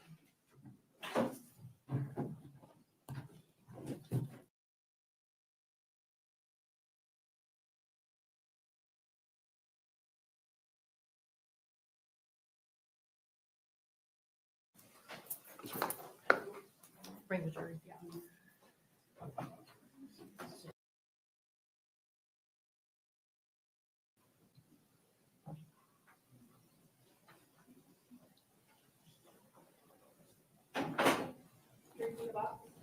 Please be seated.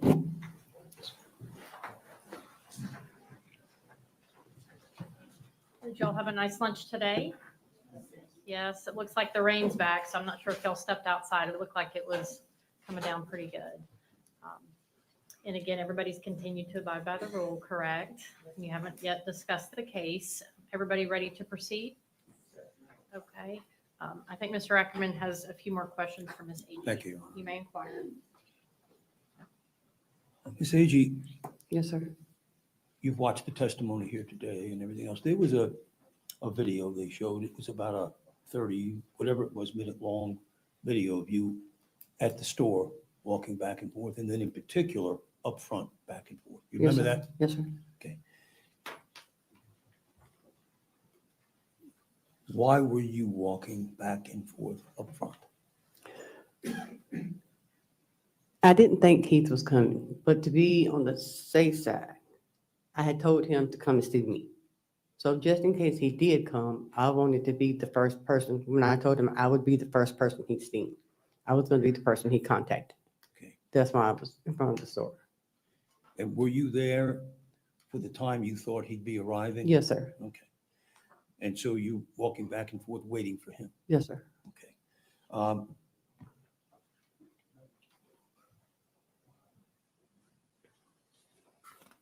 This is State's Exhibit number 48. Yeah. Yes, sir. Is that you? Yes, sir. Yes, sir. Is that your, I mean, take a look at that picture. What were you thinking when that picture was taken? If that boy comes in, I'm going to beat his ass. May I promise this? May I show you? You may. Just real quick, this is the picture on the phone. You'll get a copy, you'll be able to look at this back.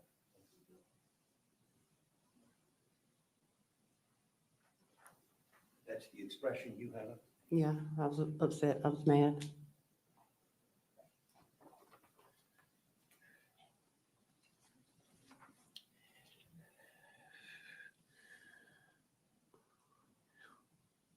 You left. Why? I left. You left, you were walking back and Oh, forth. I stayed after the time that he said, and then I was like, he ain't coming. I never thought he was coming to begin with. But after I stayed there for a while, I said, he ain't coming, so. Okay. Uh,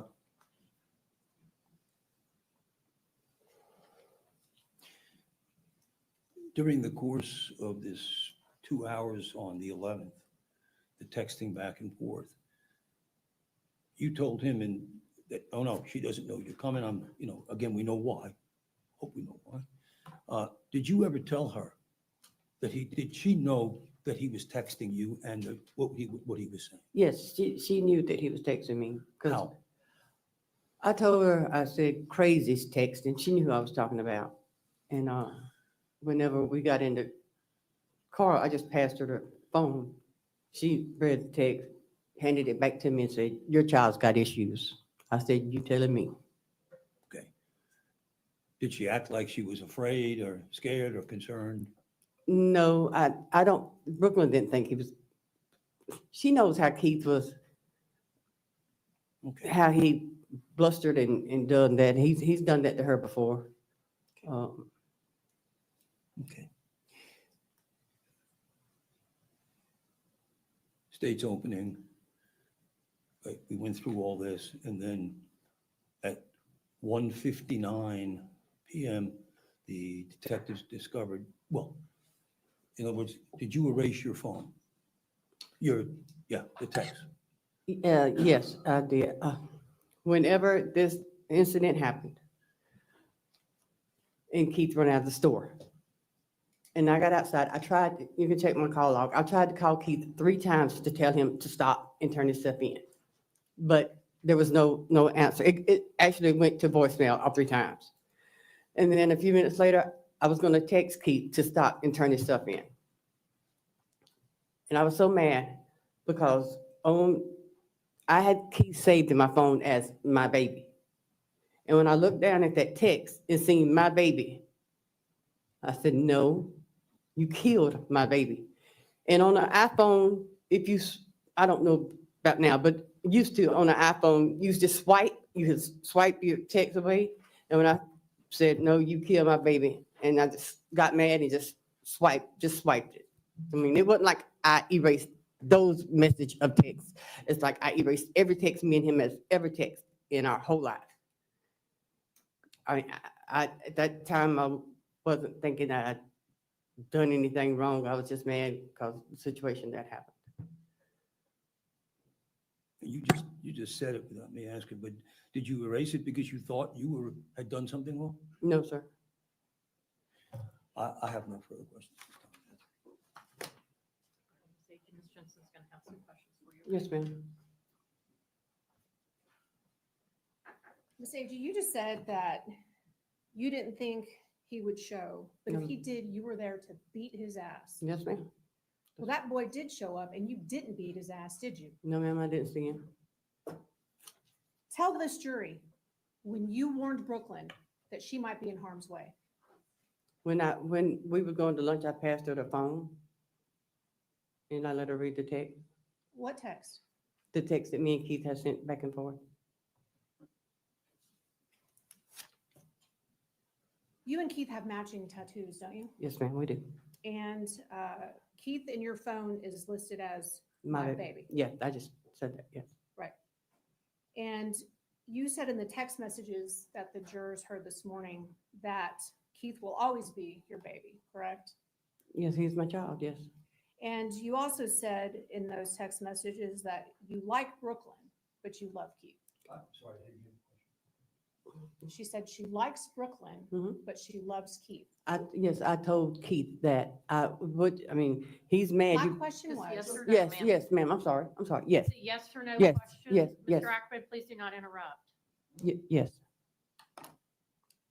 and in those text messages, you said you would do anything for Keith because he is your child, correct? I said anything that I could, Anything that you could, right. like send an address, right? No, not like that. So Mr. Ackerman was talking to you about your different tactics depending on Keith's mood, Yes, ma'am. right? You said sometimes you have to agree with him, sometimes you have to disagree with him, whatever works to calm him down, Yes, ma'am. right? So what was your tactic that you were using when you sent him the address to Home Depot? Okay, my tactic then, and as a mother, I figured if I could, at the following text, I said, you would thank me when you're chilling with your daughter one day. I figured if I could get to him and I could touch him, I could stop him. That's what my tactic was, ma'am. So your tactic was to bring him from Alabama to Pensacola so that you could touch him first? My tactic was to bring him to me. Yes, ma'am. How did that work? It did it, ma'am. What part of him saying that he was going to, or excuse me, let me back up. You mentioned during your testimony with Mr. Ackerman that you didn't take a lot of what Keith said seriously. Yes, ma'am. So what part of him saying that he was going to kill Brooklyn was not serious? To me, all of it, because he has said this before. And he said it on the 11th. But if you would go back to the text that me and Keith has had months and years and other times, I understand your job. Your job is to pick out what I done wrong. But you haven't picked out the last 3 years. It's like your job is a Ma'am. witch hunt. Ma'am, That wasn't just my answer the question. My job is to bring out the truth. And that's what I'm giving you.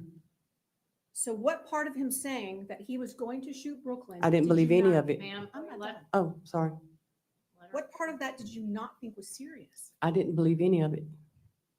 What part of him asking where you guys were so that he could come kill Brooklyn was not serious? I didn't think he was coming, ma'am. What part of him counting down his travel from Alabama to Pensacola did you not think was serious? I didn't think he was coming, ma'am. Now you keep talking about these other text messages. You deleted your text messages, correct? Yes, ma'am. I said that. You also mentioned that Brooklyn was the best mama and was such a good girl. She was. And you sent your son to her location where he killed her. No, ma'am. I sent my son to me. I told him you can come shoot me. But he came to the location you sent and he killed her. Yes, ma'am. Miss Agee, Yes, ma'am. your son had no idea where you and Brooklyn were that day, did he? No, ma'am.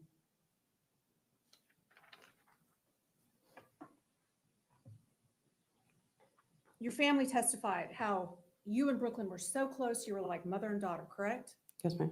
And you mentioned that your son was seeing a couple other people, but you had no idea if Brooklyn was seeing anyone I else. said I didn't think Brooklyn was seeing anybody else. Yes, ma'am. But you're so close, like mother and daughter, and you don't know that. Well, I had never heard Brooklyn say she was dating or sleeping around with anybody else. No, ma'am. I did not. You said at some point you started changing your tactic because Brooklyn means nothing to him. So you started using Casey, correct? To try to calm him down.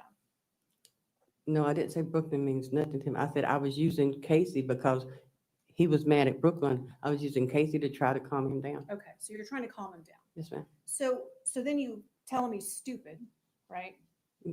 Yes, ma'am. And you tell him he's a dummy, Yes, ma'am. and you call him a bitch, Yes, ma'am. and you tell him he's got mental issues. Yes, ma'am. How does that tactic work? to It has calm- worked in the. I'm not done. I'm sorry. I'm sorry, ma'am. How does that tactic work to calm him down? It has worked in the past, ma'am. By calling him names? Yes, ma'am. Mr. Ackerman talked to you about that text message where you say, if you don't come kill her, you a MF bitch. Yes, You ma'am. remember that? Yes, ma'am. And you said your testimony at that point was that you were sick of Keith, right? Yes, ma'am. And that's why you sent that. I was sick of the way he acted, and I was being condescending, ma'am. Okay, well, you said you were sick of Keith in your Yes, ma'am. testimony. Yes, ma'am. So if you were sick of Keith that day, Miss Agee, why didn't you shut your phone off? Ma'am, if I had to do it all over again, I would shut my phone off. I'd throw it out the window. I would. I didn't ask you. You asking me had- why? Ma'am, I didn't ask you. well, Ms. Jensen's not had a chance to get her full question out, so I'm asking that Ms. Agee just wait. That way the court reporter can get it down as well. I didn't ask you what you would have done if you had to do it all over again. I asked you on that day, August 11th, 2023, why didn't you shut your phone off? I don't know, ma'am. Why didn't you block him? I don't know, ma'am. Why didn't you ignore him and just not respond? I've asked myself that, ma'am. You also testified at, there's a text message at about 11:10 a.m., about 2 hours prior to the shooting, where you told Mr. Ackerman that you felt like Keith was de-escalating. Do you remember that? Yes, ma'am. And you felt like it was over at that point. Yes, ma'am. But then you continue to warn him about going to jail and giving him some consequences. Yes, ma'am. What's your tactic there if he's already de-escalated? Of the reinforcing that you're going to jail, ma'am. You never said, don't do it, right? I told him you'd have to shoot me. I said you would have to shoot me. So your testimony also was at that point he's de-escalated. And then a few texts later, you tell him to come to Pensacola, right? To see me, yes. Well, you actually said, come to Pensacola and do it so he doesn't shoot Brooklyn in front of Casey. I don't know if that's the order it come in, but yes, ma'am, I don't think that's the order it was in.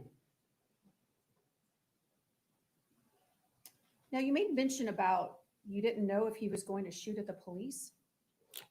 Yes, Were you talking about in Citronelle or were you talking about in Pensacola?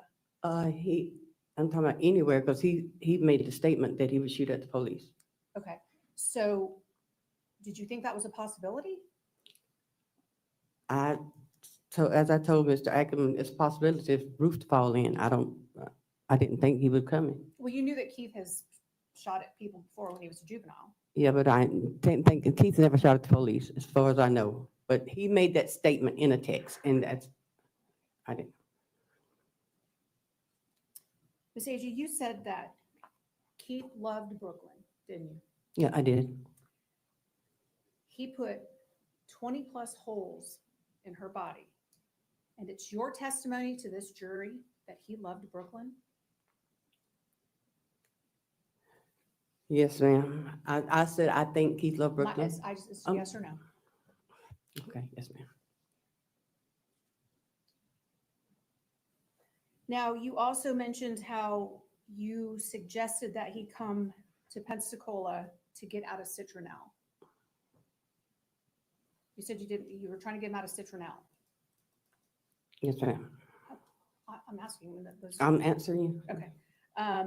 What made sense for you to get him out of Citronelle and send him to Pensacola? To come to me. It made sense to you to have him drive from another state to come to you? At that time, ma'am, yes. I thought I was doing the right thing. I'm not, can I answer? Sure. Okay. I'm not saying that I made the totally right decision. I'm probably an idiot, but I was doing what I thought was right. You acknowledge that you deleted your text messages, correct? Yes, I did. Yes, ma'am. And you said actually in your testimony with Mr. Ackerman that you were worried about looking stupid. You said in your text messages when you asked Keith to delete them that you were worried about looking stupid. Yes. But now you just testified that you deleted them because you didn't want to be associated with Keith. When I told Keith to delete them, that was way in the beginning of the hour and a half before we stopped texting. Yes, ma'am, I did. That was an hour and a half before we stopped texting, I'm sorry. You testified with Mr. Ackerman that you were just trying to diffuse the situation, Yes, right? ma'am. Yes, ma'am. At what point on August 11th, 2023, did you actually diffuse the situation? As I stated, I was trying. Not one of your tactics worked, did Yes, they? ma'am. No, ma'am, they did not. Now, you said never in a million years did you think that Keith would come shoot Brooklyn No, ma'am. in the middle of Home Depot with people everywhere. No, ma'am. He sure did it, didn't he? Yes, ma'am, he did. And he did it at the location that you provided him. Yes, ma'am. Now, you testified that Keith is threatened his dad and his stepmom, Mhm. right? Yeah. And you said, but that was okay because he was taking up for Brooklyn. No, I never said it was okay. I did not say it was okay. Maybe I misunderstood. Yes, My ma'am, you apologies. did.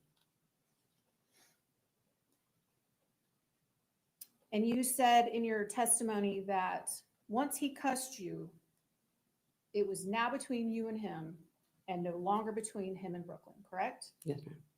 So him talking about shooting Brooklyn didn't offend you. But when he cussed you, that's what set you off? No, ma'am. I said that was my way to get him off of Brooklyn and onto me.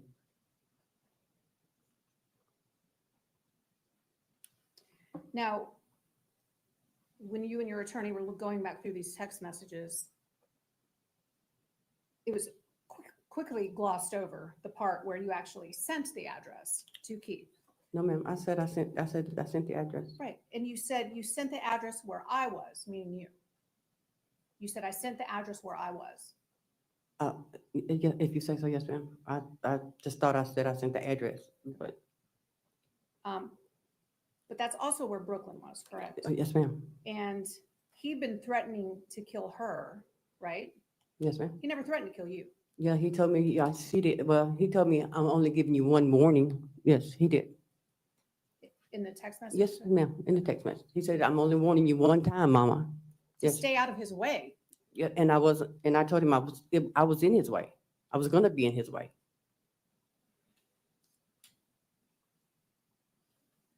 You said in one of your text messages that he was going to see you, not Brooklyn, and that he was going to thank you when he was chilling with his daughter. one Yes, day, ma'am. Right. He's not chilling with his daughter, Miss Agee, now is he? He's not chilling with his daughter. No, He's chilling in prison. yes, ma'am. As a matter of fact, Miss Agee, you could have saved both of them by not sending that address. Yes, ma'am.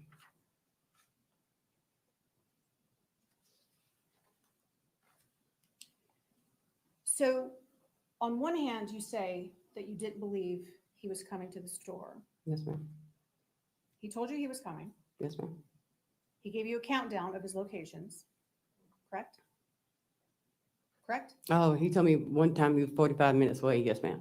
Well, he told you he was coming through Movico, wherever that is. That's in between his work in Pensacola. Okay. He told you he was getting on the interstate. Oh, yes, ma'am. He Yes, told you ma'am. he was 45 minutes out. Yes, ma'am. Okay. And you were concerned enough, Miss Agee, that you lingered around the entrance looking for him, correct? Yes. So there was a chance he was going to show up. I was trying to make sure that if he did, I was there. So there was a chance you thought he might show up. There's a chance it's still in the fall.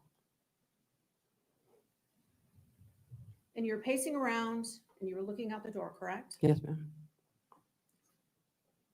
So with the chance that he may show up, you don't call the police, right? Yes. You don't go tell a manager, No, ma'am. hey, my son is on the way, has been No. threatening one of my employees and the mother of my granddaughter. You don't tell anybody that. No, ma'am. You don't take Brooklyn to another location. No. And at this time, would you not agree that Let's make sure your phones are turned off. would you not agree that Keith was highly upset about this STD? No more than he was upset about it 3 days before or 2 days before that. Sure, the week before. He Yes. was very upset about this Yes, STD yes. that he thought Brooklyn gave him. I sent Keith the results of Brooklyn's report that she didn't have an STD. My question was, Yes, ma'am. I'm sorry. he was very upset for however long it was about potentially having an STD. Yes, And he believed that Brooklyn gave it to him. that's what he said. And not one time on the August 11th day do you remind him that her test came back negative. No, ma'am. So you knew that Brooklyn had called the police on Keith before. No, ma'am. No, he told me that. That was hearsay. Do I know? Did Brooklyn tell me that? No, Okay, no. so did Keith told you that Brooklyn called the Yes, police on him? yes. And at some point, she had an injunction against I him. don't know. You had him arrested before, didn't you? Yes, And his dad had an injunction. I don't know. Will you Yeah, testify? I said that's what they said. I said that's what they said. Okay, well, you testified to that earlier. I said that they said. Okay. And you knew that Keith shot at someone before. I knew he shot. I ain't saying that someone.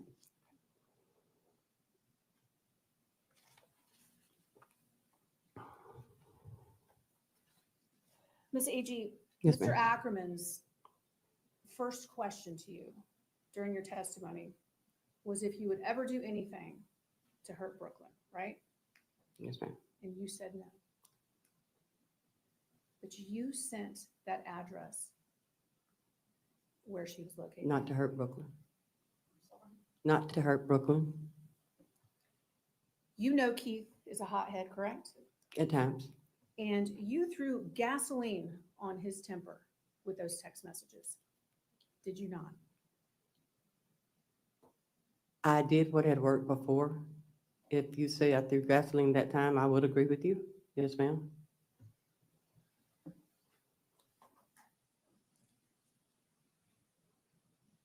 In the 2 hours that you went back and forth with text messages, 2 hours, Yes, ma'am. how long would it have taken you to shut your phone off? A second. Speaking of these text messages, so the jury has heard that 911 was called at 1:21 p.m. Yes, ma'am. And they've also heard that you deleted your text messages at 58 p.m. Yes, ma'am. Where were you when you deleted those text messages?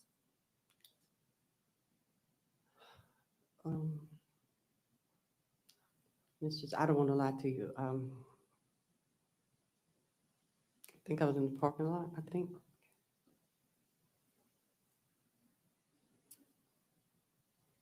Ms. Agee, you said at the very end of your testimony earlier that it is horrific, your words, Yes, ma'am. horrific, Yes, ma'am. what your son did to your child's mother. And it is equally horrific that you helped him do it, isn't it? No, ma'am, I didn't help him to do anything. No, ma'am, not at all. There's not a question right now.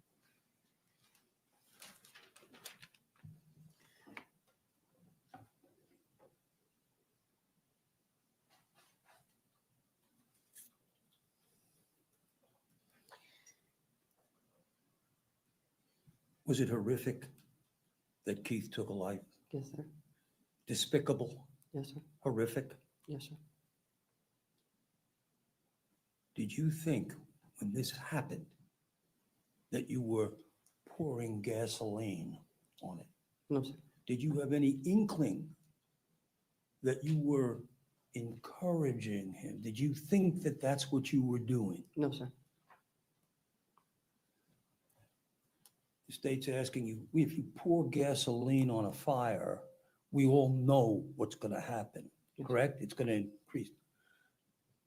Are you visualizing this? When this is going on, No, your sir. son is talking stupid. Yes, sir. A young lady that you care very much for is on the other end of it. Yes, sir. It's not the first time, the second time, or the third time he's done that. No, sir. Did you think you were pouring gasoline on a? No, sir. Sustained.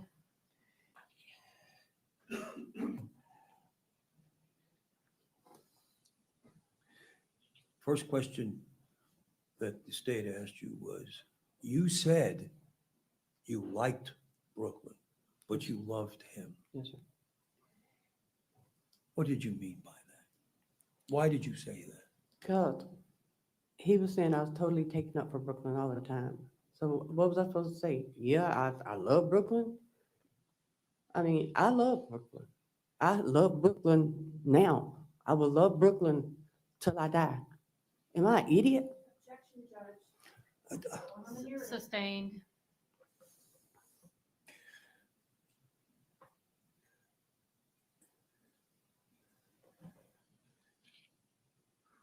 Will Brooklyn's memory stay with you for the rest of your life? Forever. Sustained.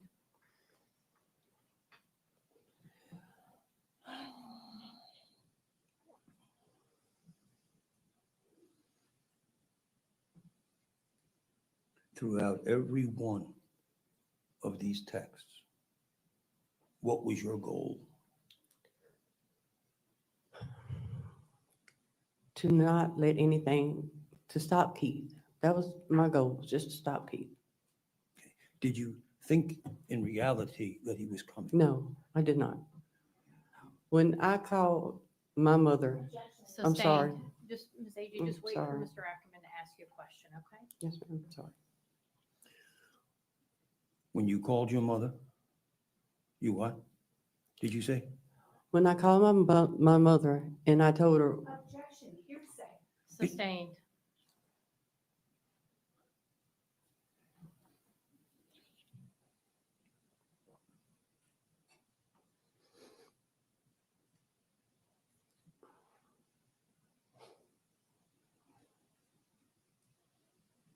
Every time you responded to one of his texts, were you thinking I should hang up or I should stop this or anything like that? I was thinking just to stop him, trying to calm him down. Just hopefully make him see what he was doing. All the questions that the state asked you, did you ever have any intent to help him, to induce him, entice, whatever, the words that the state used? Sustained. Mr. Ackerman, if you have a new area of inquiry based on the cross, you can ask it, but Trying to these read my questions notes. have been Your Honor. asked a number of times.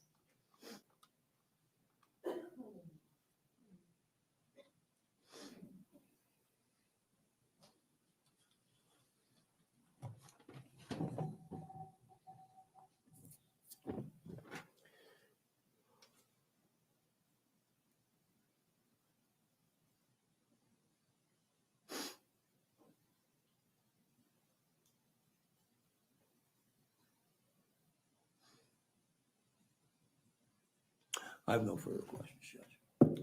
Thank you. Thank you. Ms. Agee, you can step down.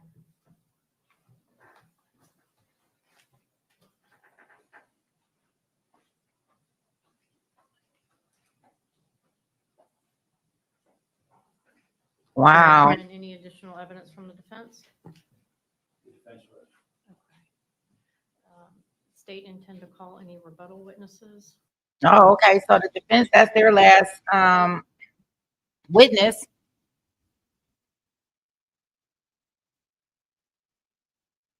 So they going back into the jury room.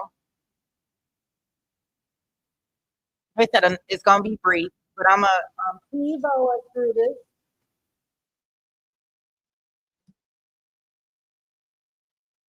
Okay, so they doing it. So let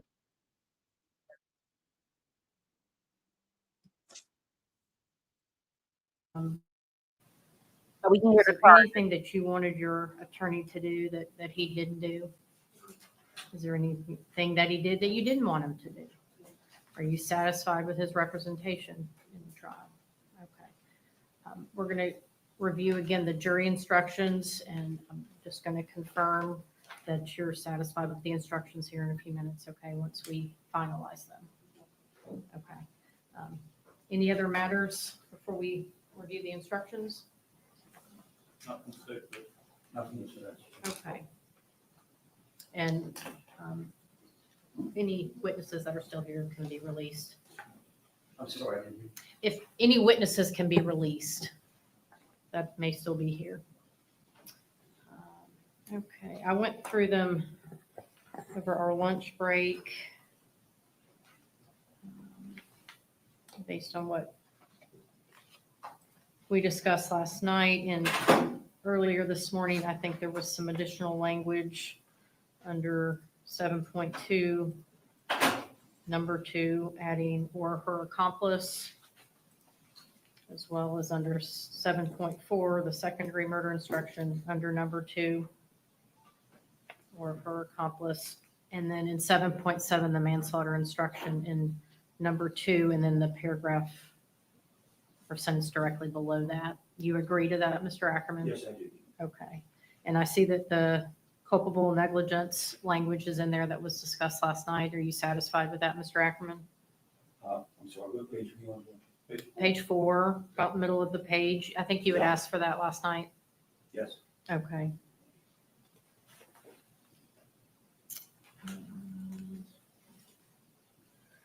I think on weighing the evidence, 3.9, based on Keith Agee's testimony, I think number 9 would be applicable and should be number 6. You agree with that? I'm sorry, did you say number 6? It will be number 6. So 1 Yes. through 5 are standard. Number 9 says, has a witness been convicted of a felony? And there was that testimony. 9 goes to 6. Yes, sir. You agree to? Mention his name specifically or just going to leave it? No, just leave it as it is, right? I think we can take out, though, Mr. Myers, the misdemeanor involving dishonesty, false statement language. I agree. Okay. And then the others can be removed. In the accomplices and informants paragraph on the next page, page 7, I don't know if all of that language on line 3 would apply. I think, Judge, the whole paragraph would come out. It's talking about making a bargain with the state or have reason to help the state. And that, we didn't call it a witness that fit in that category.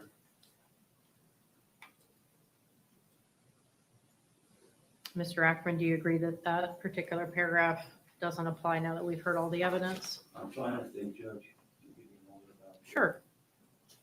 Martinez's testimony.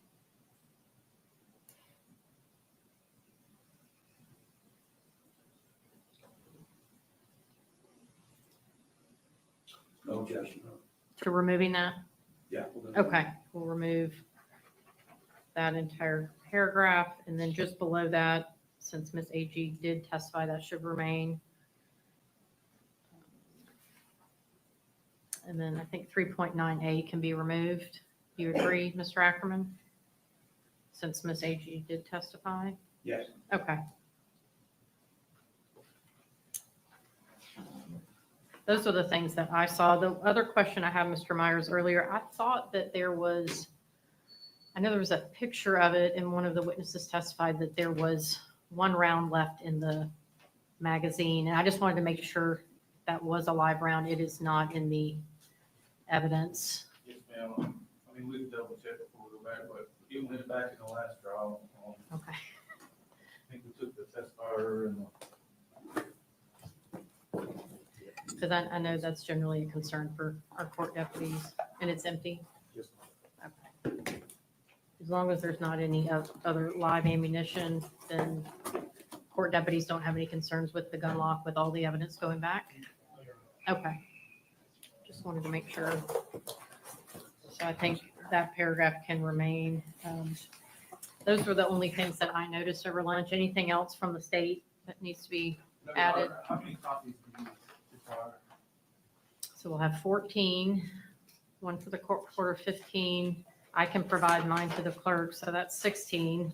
And then I think you already have a copy, Mr. Ackerman, correct? Yes. You don't need an additional Would you copy. instruct the verdict form, please? Okay. We're talking I'll about, bring 18, Judge. okay. And then, so no other corrections, additions for the defense, correct? Correct. All right. I just have one last request. I'd like to make my motion. Can I just finish this first? Oh, sure. Okay. All right, and then we have the verdict form that was provided yesterday. Any objection to the verdict form with the lesser includes? No. Okay, so Ms. Agee, you've been sitting here as we've been going through the jury instructions. You were here last night as well. Do you have any instructions that we have not discussed that you're requesting? You're satisfied with the instructions and the law that's going to go back to the juries? Okay. All right, yes, Mr. Ackerman. Judge, I just want to put something in agreement with my motion for Judge Little. Okay. Same argument I made yesterday. Basically, the state put on a case that convicted the Keith Agee of murder in the first degree. I don't think there's any question about that. There's no doubt about it. Based on the evidence they presented, and in addition to that, what we presented today, testimony, we believe that the state has failed to reach their burden, beyond that, even the lower burden of finding the evidence most convincing to benefit the state. There is simply not enough evidence based on 3, 4, 5 text messages in the middle of 50 text messages. 3, 4, 5 that may indicate there is some motivation on the part of the defendant, if you took them totally out of context, for Keith to do wrong. When there is a plethora of statements made, don't do this, you'll leave your daughter alone, she'll commit suicide, she'll have no parents, how could you think of doing this? Everything we've heard today during the trial. And again, I think it's the law, it's the plan, the motive, nothing, simply insufficient for this case to go to a jury. Okay. There's not one time in those text messages that she say don't do it. In fact, she says do it. On the light most favorable to the state, we put it on the prima facie case, principal of first degree murder, she go to the jury.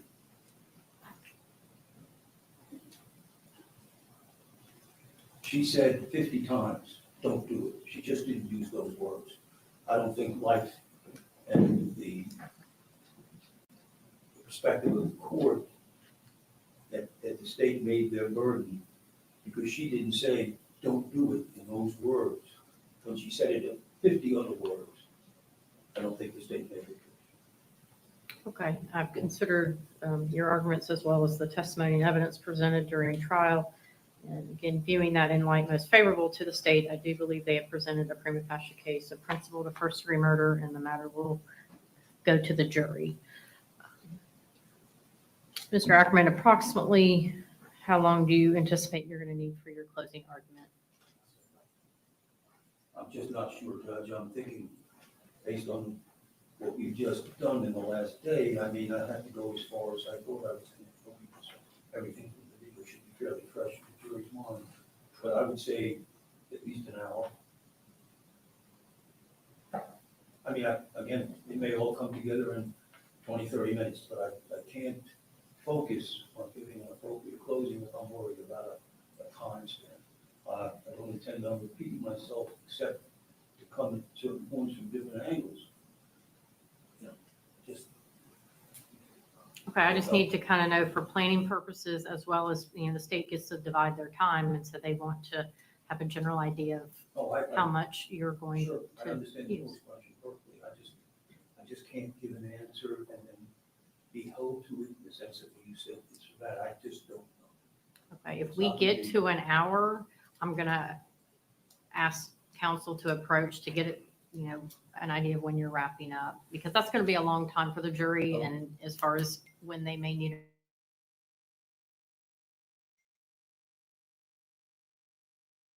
I think I'm talking, I use my irritate my life.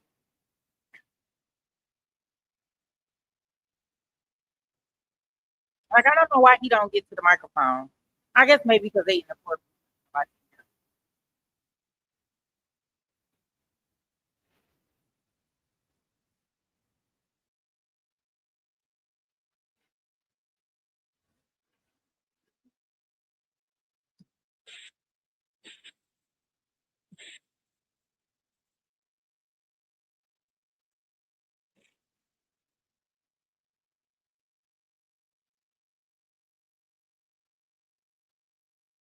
I tell you, all of you are like, you can't hear nothing. The jury instructions prepared and ready, so we're gonna go ahead and get started with closing arguments. Both the state and the defendant have now rested their case. The attorneys now will present their final arguments. Please remember that what the attorneys say is not evidence or your instruction on the law. However, do listen closely to their arguments. They are intended to aid you in understanding the case. Each side will have equal time, but the state is entitled to divide this time between an opening argument and a rebuttal argument after the defense has given its closing argument. State, you may proceed. Thank you, Your Honor. May I please support Mr. Ackerman?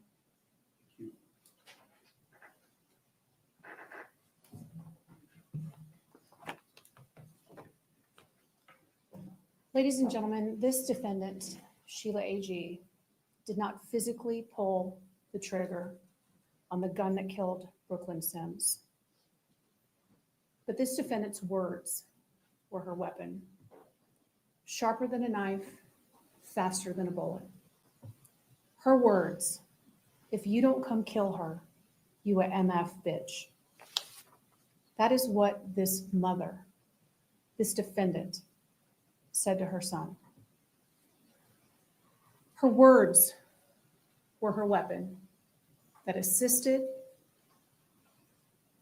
and aided and encouraged and incited her son to murder the mother of his child. And her actions were her weapon. She changed the whole path of this crime. She changed the whole direction of her homicidal son's mission to kill Brooklyn Sims. He was initially talking about killing her in Alabama, which is not okay. He wanted to shoot Brooklyn when they got back from Pensacola and got to Alabama in Citronelle. And what did this defendant do? She brought him to Pensacola and said, do it there instead. Ladies and gentlemen, she guided her son like a missile to its target.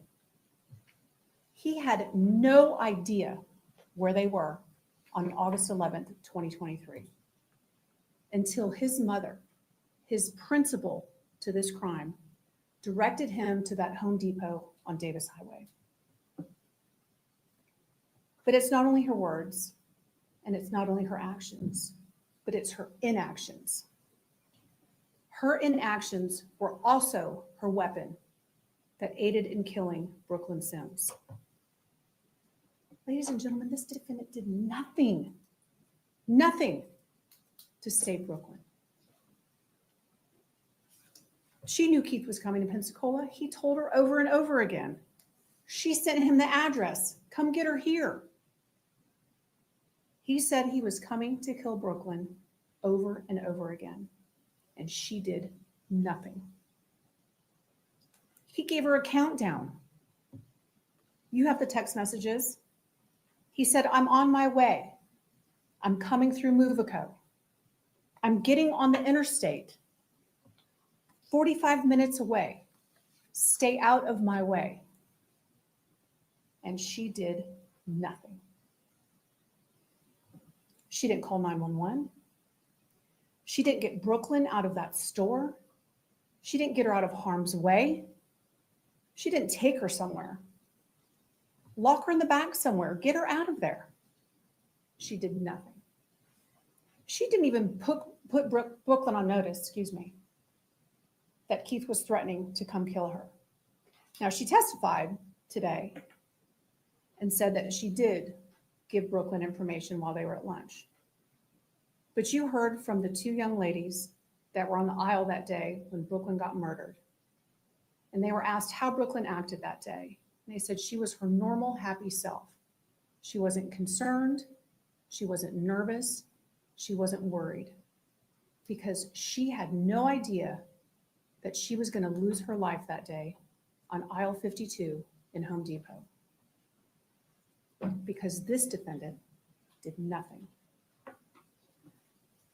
At 11:28, this defendant, Sheila Agee, sent the text message to Keith for her to come do it in Pensacola.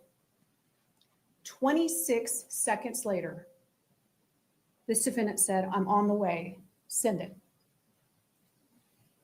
Keith Agee showed up less than 2 hours later and riddled Brooklyn Sims with bullet holes. Ladies and gentlemen, Sheila Agee set Brooklyn up to get murdered. She knew it was going to happen. She intended for it to happen. And it happened through her words, her actions, and her inactions. The text messages don't lie.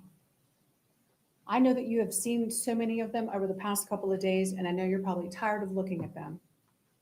But I want to put some up now that Sheila Agee has had a chance to put her self-serving spin on those text messages.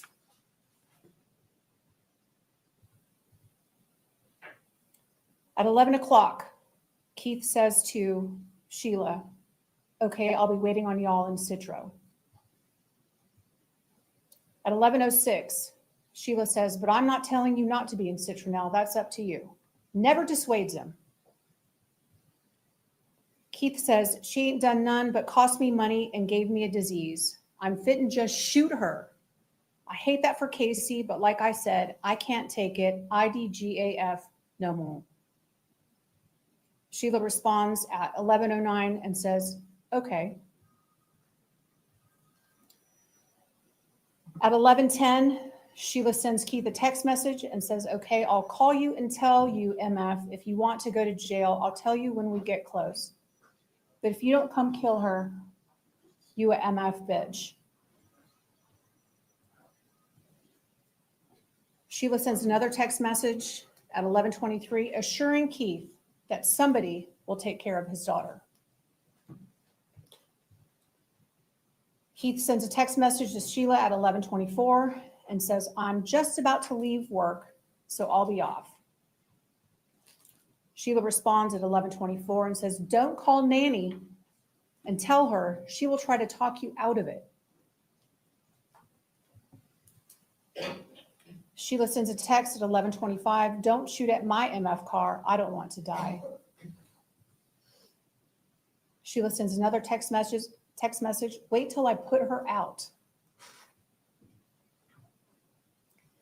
Keith sends a message at 11:26, says, because I'm open the door and just shoot her. Sheila responds and says, as long as you don't shoot me. Sheila sends another message at 11:28 and says, hell, this is where it becomes her idea on where to do it. Hell, if you get off work now, I'll give you the address here.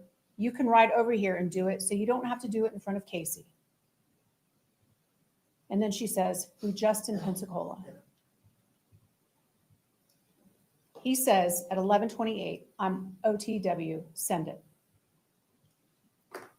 Sheila responds at 11:29 and says, hold up, let me get it. Erase the text because I don't want nobody to know I was texting you, stupid ass.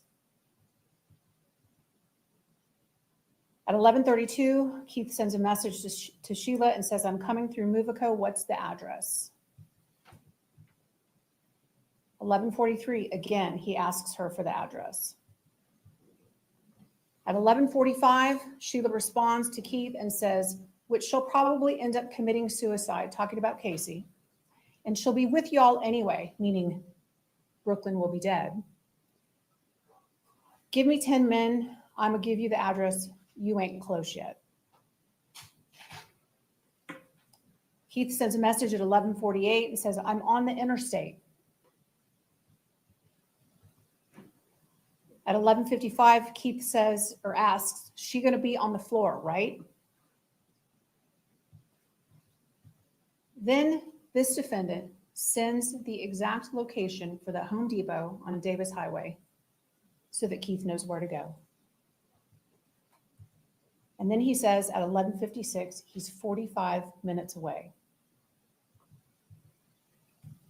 She gives him a thumbs up, waiting on you. At 12:03, he sends a message to Sheila and says, I'm saying I'm going to have to find her in the back or some. Sheila responds and says, nope.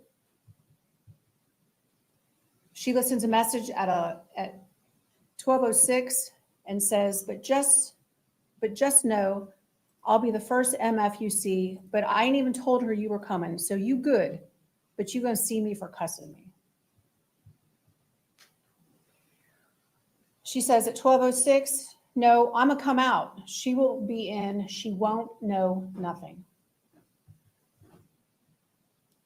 Keith at 12:10 sends Sheila a message and says, stay out my way. Sheila responds at 12:12 and says, I am. At 12:13, Keith says, you probably done called the police for that girl. Sheila responds and says, I swear to God, I ain't told her nothing about you. At 12:30, Keith says, yeah, you called the police. Sheila responds and says, okay, if you're trying to say I called the law on God, or excuse me, she says, okay, God, I ain't called nobody. She then says at 12:31, if I called the law or told her anything, I hope Kaya never take another breath. Remember, Kaya is her youngest child. Swearing on Kaya's life that she did not call the law or tell Brooklyn. At 12:38, Keith says, so that last thought of her knowing she effed and the regret in her face will be enough to satisfy me. IDGAF what she see when she dead.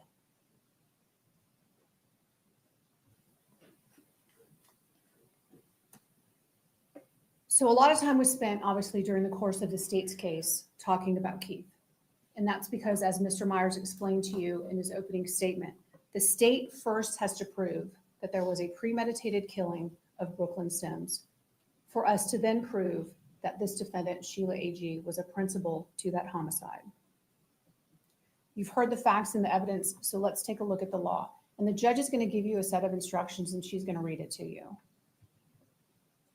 To prove the crime of first-degree premeditated murder, the state must prove the following 3 elements beyond a reasonable doubt.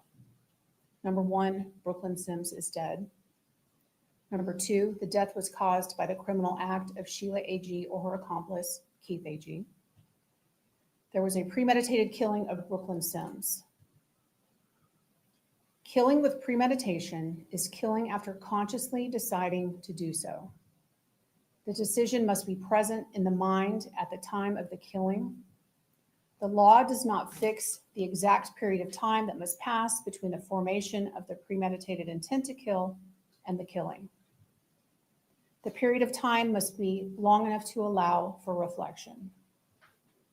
The premeditated intent to kill must be formed before the killing.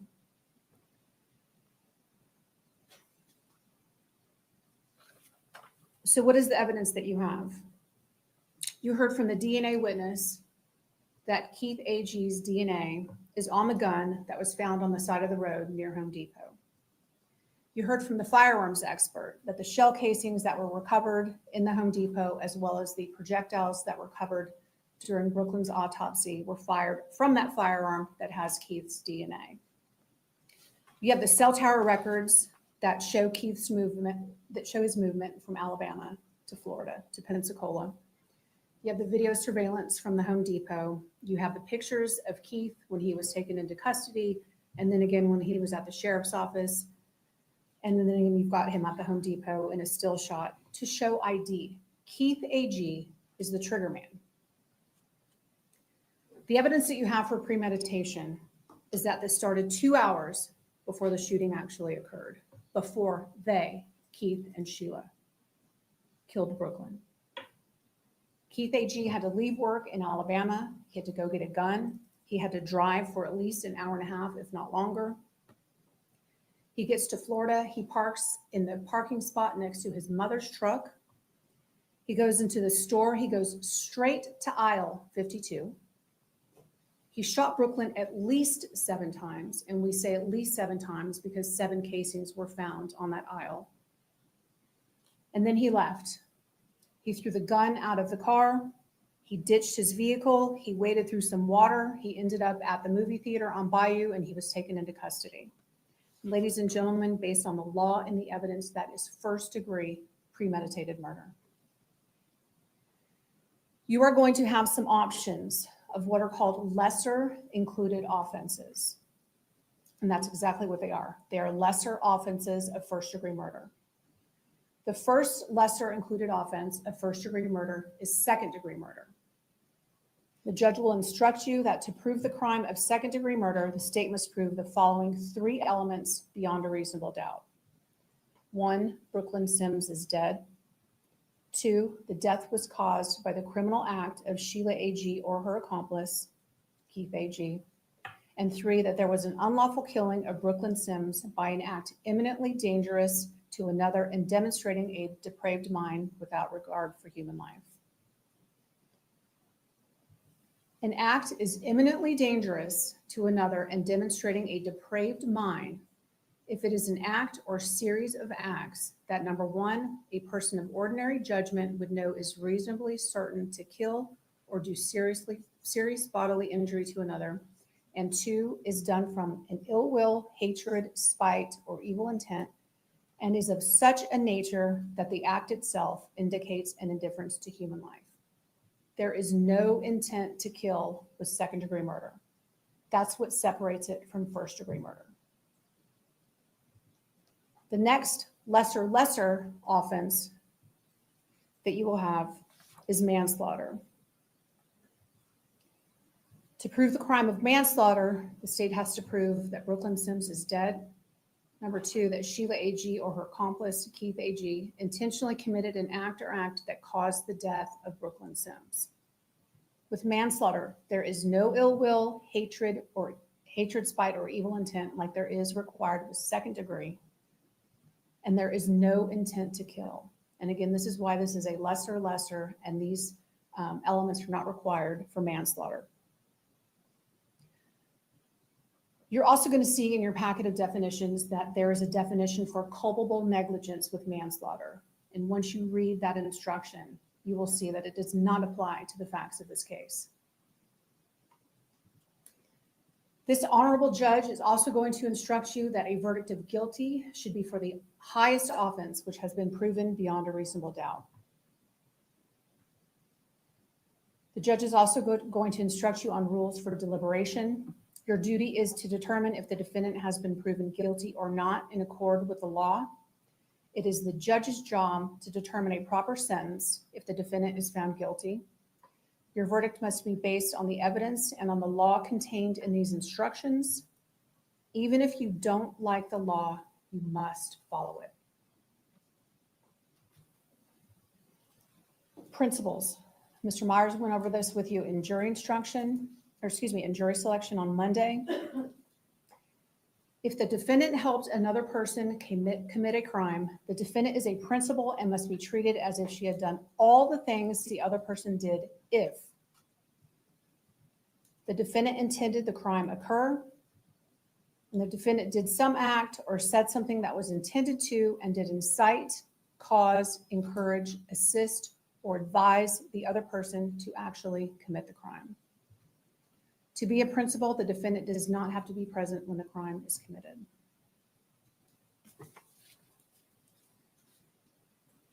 Sheila Agee became a witness in this case.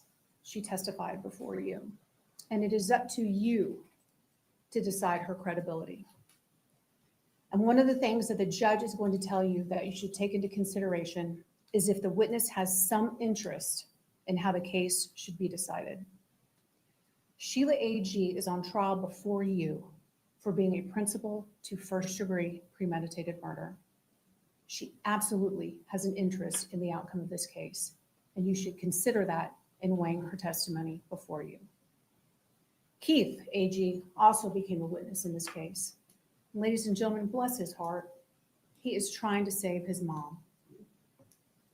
He has nothing to lose at this point. He's been convicted. He told you that there was nothing that would have stopped him that day. But ladies and gentlemen, this defendant not telling him where Brooklyn was would have stopped him. You have heard the shocking evidence in this case, horrific, as Ms. Agee described it, and you will be instructed on the law. And if you render a verdict in accordance with the law and the evidence, there can only be one just verdict in this case, and that is Sheila Agee is guilty of being a principal to the first-degree murder of Brooklyn Sims.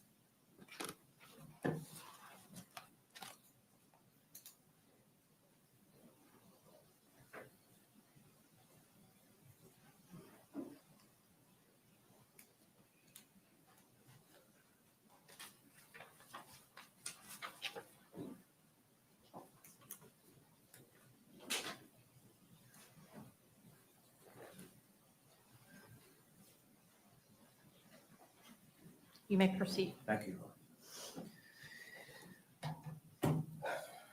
Well, let me get organized here for a minute.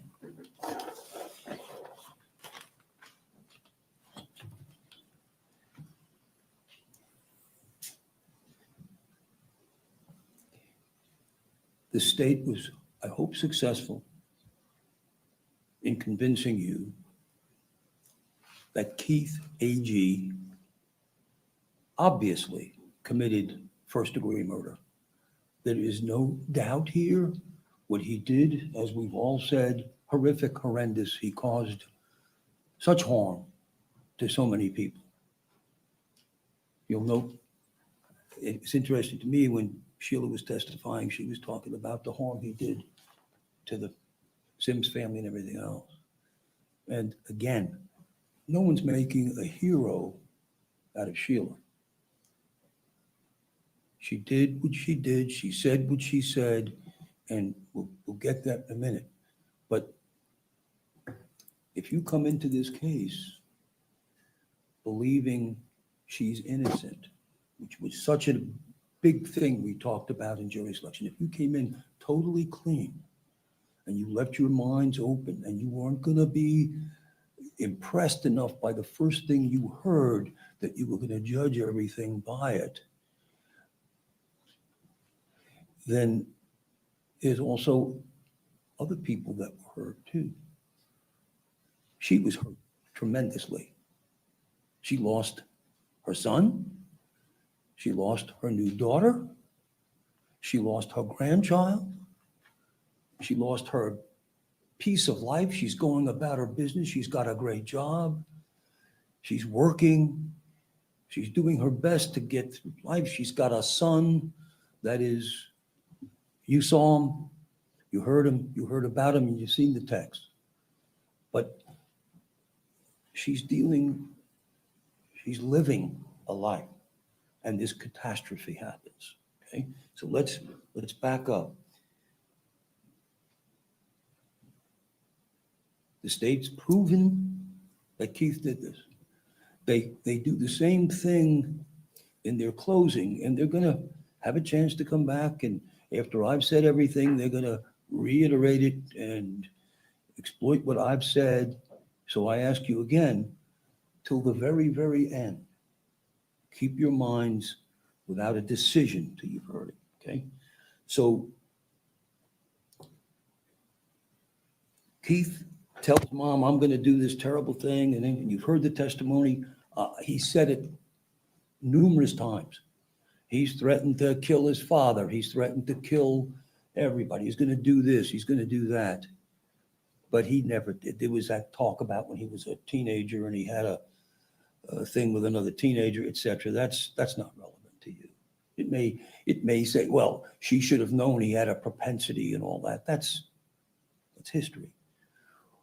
Remember, every time you think about things here, every text, everything she's doing is to stop this from happening.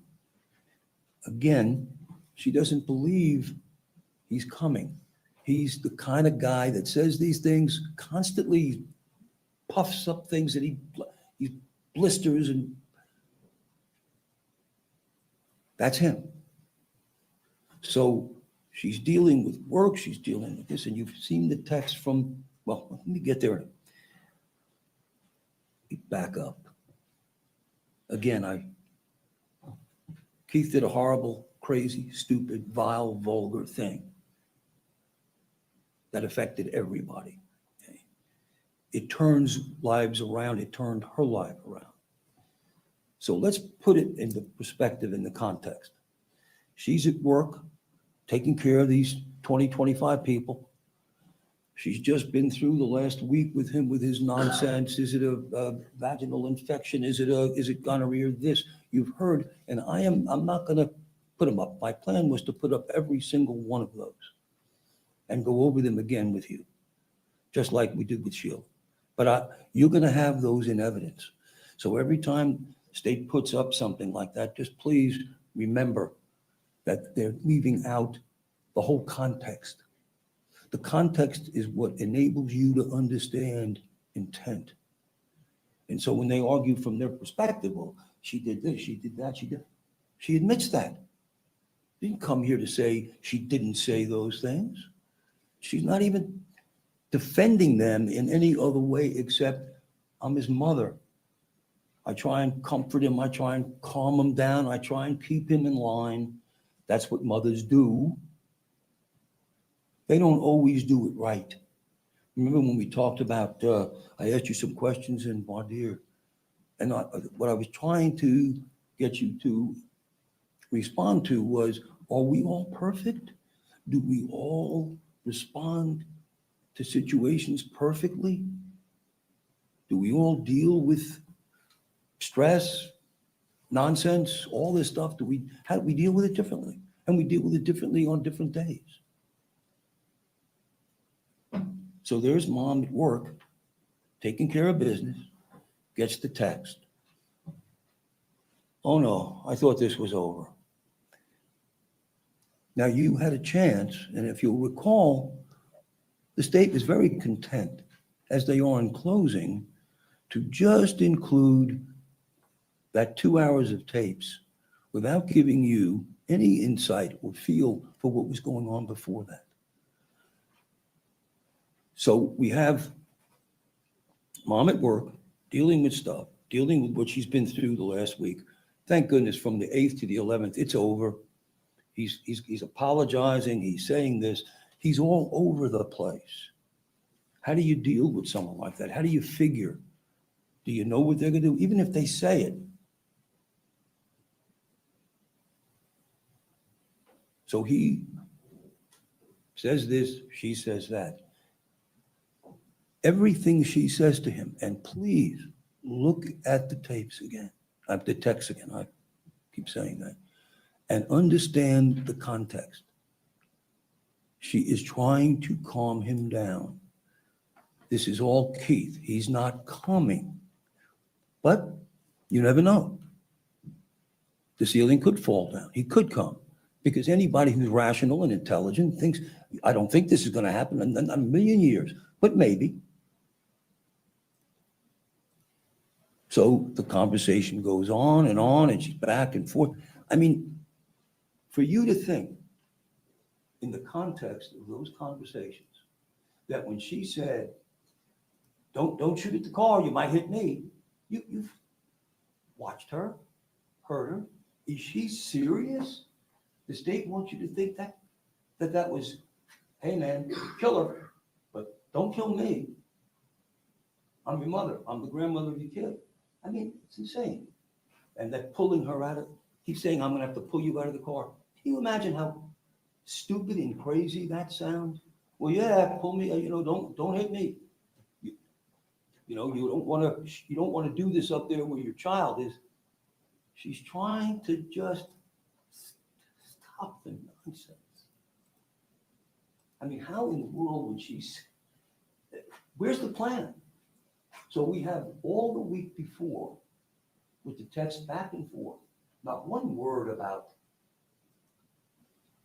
from Sheila, not one word that she's terrible, that this, that, and the other. He's trying to keep him level. And so all of a sudden, now there's a plan. There's no plan, there's no motive. Why in the world would she want favorite kid? Dead. That's how her whole life is, the grandchild now and the mother of the child. And why in the world? Oh, because she told Keith, I like her, but I love you, Keith. And I'm gonna help you do this because you're my son. My murder? You from that woman who's telling him all those things about how a lovely life he has, what a child, he's got a future, and she's telling him, yeah, go kill her. I'm gonna step aside here. State says she guided him like a bullet. All that stuff to get your juices flowing. if you listen to what was said, that's the opposite of what she. We've all been sarcastic. There are different words to describe it. We don't always say exactly what we mean because we want someone to be, we're all trying to get someone to go to our side and manipulate them to stop being fools or something. Give up your life, son. Shoot somebody. Come on down here. Shoot somebody right in the middle of the day, in the middle of the store with cameras and everything else. Yeah, do that. I'll be waiting for you. If I want to watch, where's the motive? What is this? What are they trying to say? Here's what they're trying to say. We've got these texts. And remember, that's all they had for a minute, for a moment, whatever it was. So if you take those texts out of context and you don't know anything about anything else, then yeah, that's a mother who thinks her son's been wronged and she's gonna go after this person who wronged her. She doesn't think her son was wrong. She thinks he's ridiculous. I mean, it's difficult to make. Some of us see things from different perspectives, and that's human nature, and that's what we were talking about in our theory. To me, the case for Sheila was proven more so than the case against Sheila. Why would she want him to do this? And even if you say, well, she was just stepping aside, as the state wants to say, where does that come from? 50 times? 40 times? What are you doing, son? What are you doing? She's a good mother, she's a good person, and you're here making all of these ridiculous statements and allegations. One minute she's terrible, next minute she's great. I want to have a relationship with Casey, so I'm going to be a good boy. I'm putting this all past me. You'll see that in the text. Please, if you still have questions after, when you go back to that your room, study those texts.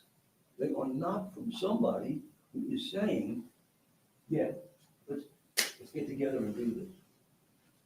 No motive. The opposite. No plan. If there was a plan, would it be by text? Wouldn't there be a phone call? I'm going to meet you. The state saying he walks right in and goes right to the aisle. He doesn't walk in and go where he thinks he walks in the aisle. He goes right up the front of the store, and he's looking down each aisle, and he looks and he sees her. But is there some kind of? Are they trying to say that they can't? That she told him there's no phone calls, there's just the text. So he finds her there on that aisle. Okay? No plan for her to get there or anything else. She finds it. As far as coming here, she looks at you when she was asked that question, me and everybody else. And the state asks Keith, you would not have known where to go unless she told you.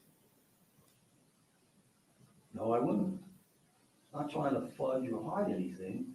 And again, Keith's not the ideal witness. Nobody wants to call a murderer to the trial of someone accused. He's supposed to be a principal. You watched his demeanor. You watched him. All I can say is what he said to you, and what clear to all of us, that there was no collusion between the two. Nothing he said, this is the way, nothing he said indicates one iota that he was motivated by mother, induced by mother, etc. by mother. Everything was, don't do this. And again, the state wants to say, but you never said don't do it. He's a contrary guy. You don't confront them with that. You go around it. You say this, that, and the other to convince them not to. But this whole concept that mother wanted this to happen, again, you take it out of context with just those 4 or 5 words, but you also take out of context from the 40 words that she didn't want this to happen. And we're gonna go through reasonable doubt in a minute. But if you weigh these statements, and then you weigh in the conversation prior to this, you will see that there's absolutely no proof beyond it to the exclusion of every reasonable doubt that she wanted Keith to commit this heinous act. It's just, it's not there.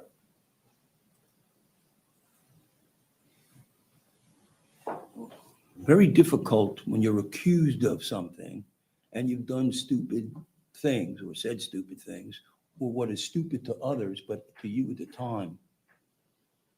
It's very difficult to defend that. I mean, every one of us, if you take out of context what we've said or done at a certain time, did you say that? What did you mean? Well, and then you explain it. Oh, intent. That's the key word here. We all agree. I mean, state put on that wonderful case against Keith. We sat there all through it. Very few objections from me, a few things. If you remember, I asked the fellow who ran the videos at the Home Depot, and you listen to his testimony, and then, and sure, because one would think that, there's cameras all over the place, and that people who work there would know where they were. Did Sheila have any idea? Is there any way she would know where the cameras were? No. So please, if there's any thought about aisle 52 and no camera, Sheila had no knowledge of cameras.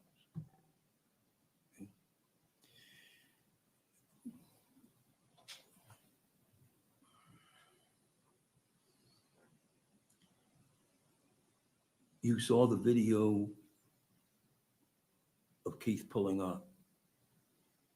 I think the state said something about he pulled up alongside Mom. First of all, he probably didn't know what car she was driving. We didn't hear testimony, I don't remember, but she drives different cars all the time, and she drives a company car. He doesn't know well enough, and you can see by the conversations, he doesn't talk to Mom every day, doesn't see Mom every day. They text a lot when they text, but he comes right off the road, pulls right into a spot. And he was not right next to her car. He was about 2 or 3 cars away. But there's no evidence that he knew where her car was or that was her car. So he pulls in, he walks down, and you see him on the video do his thing, goes down the aisle.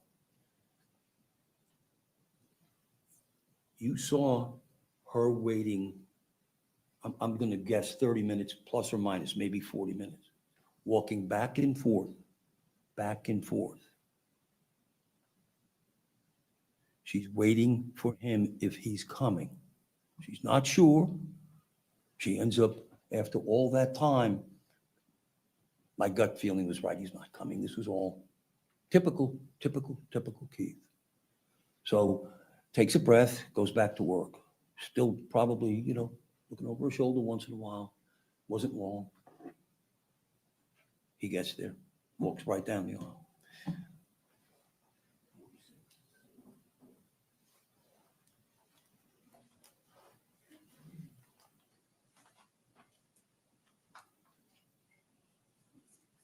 Whatever.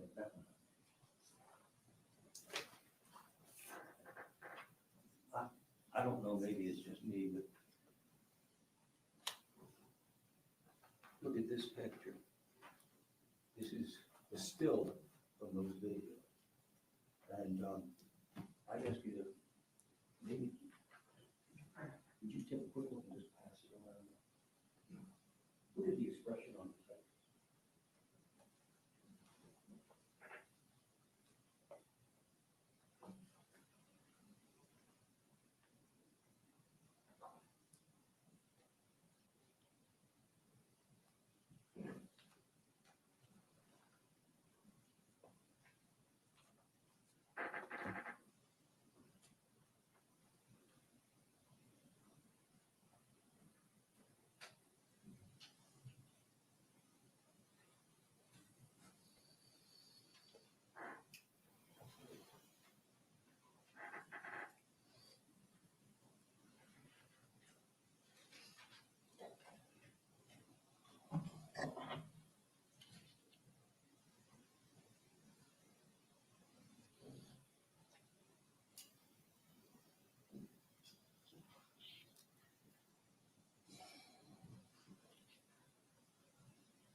Again, maybe it's me.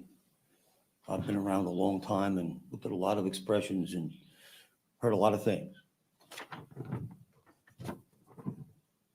That's not a happy face. That's not a face of somebody who's walking up and down the aisles waiting for somebody so that that somebody can commit a heinous crime. That's the face of an angry, distraught mother waiting for her son to come, who she said, "You're going to come, you're going to see me. And you're going to have to shoot me." A mother who's controlled her son for the most part over the years. Nothing like this was even in the remotest of her mind. He's saying the same old nonsense, but now he's pushed it. I've just spent an hour and a half on the phone with this guy, trying to reason with him, trying to be the mother that I'm supposed to be, and then he's telling me I'm an MF. And, you know, this is a great little chance for me to switch it. It's no longer going to be me. You called me an MF? You come see me now. It's not her anymore, it's me. Again, an attempt to mollify it, to change his mind, manipulate him so that he's not going to do this stupid thing.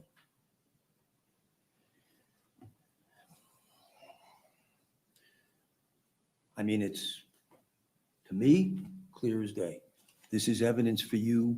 You're going to bring it back along with the other evidence that I encourage you to look at. We had the ballistics and all of that. And, you know, it was very thorough and very good. And the state, you know, they're going to charge Sheila with the murder. They have to prove the murder. So, you know, all that stuff, we just, you know, yes. We know that. We're not here to say that.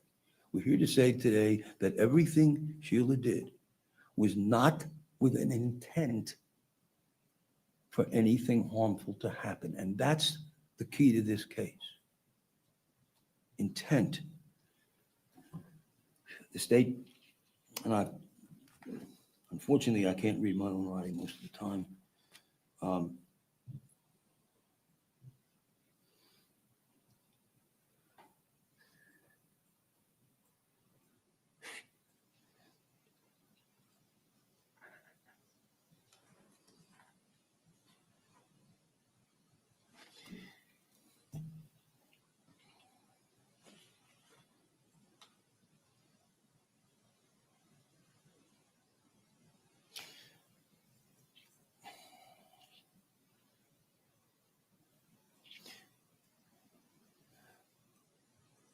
Mr. Martinez to stand, and I did this and I did that, and I'm the investigator on the case.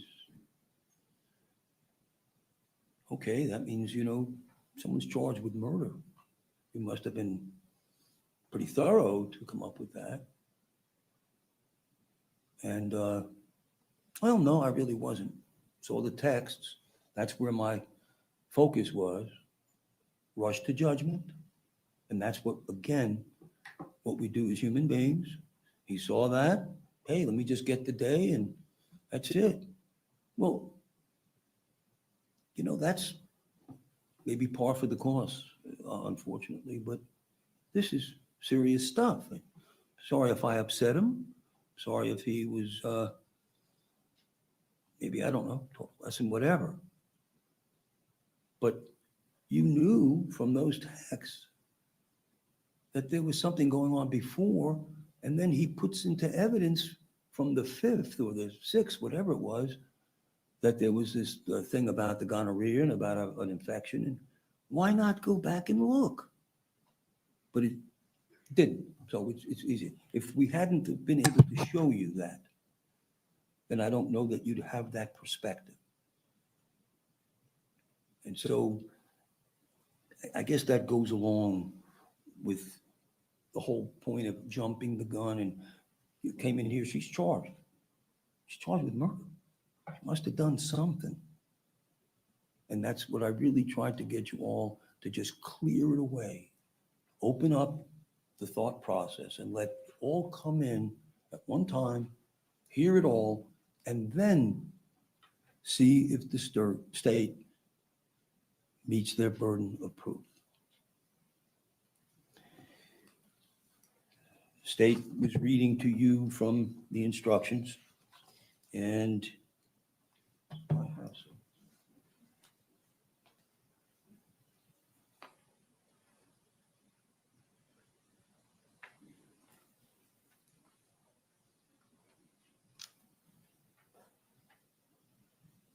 These are a little bigger for me. Murder in the first degree.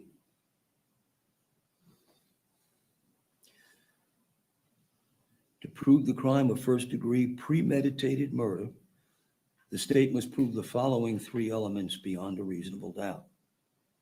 Victim is dead. Yes.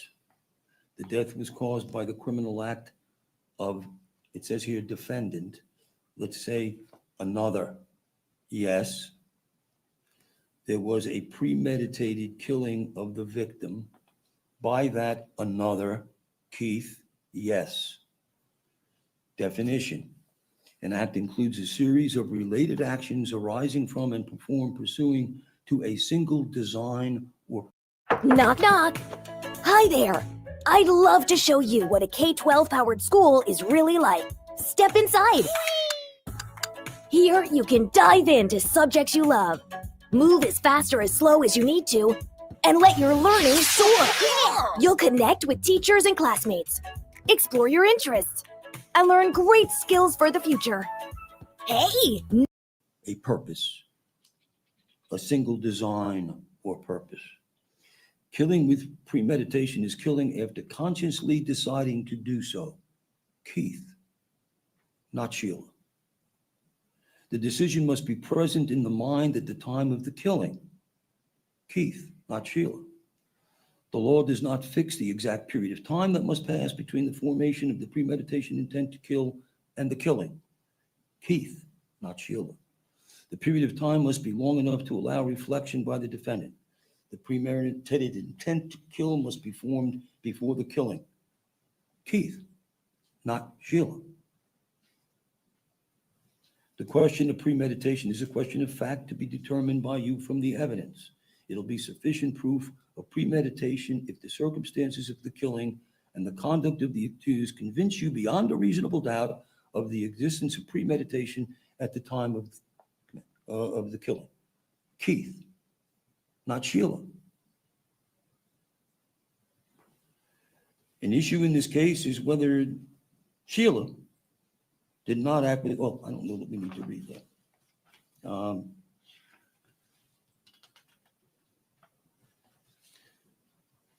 Talk about excusable homicide and other things that all apply. In other words, for it not to have been premeditated, they thought, the judge is going to read you this. I'm just going to leave it out for time purposes. At the end of the charge, judge reads, if you have a reasonable doubt about whether the defendant acted with a premeditated design to kill, Keith, in the heat of passion based on it, you should not find.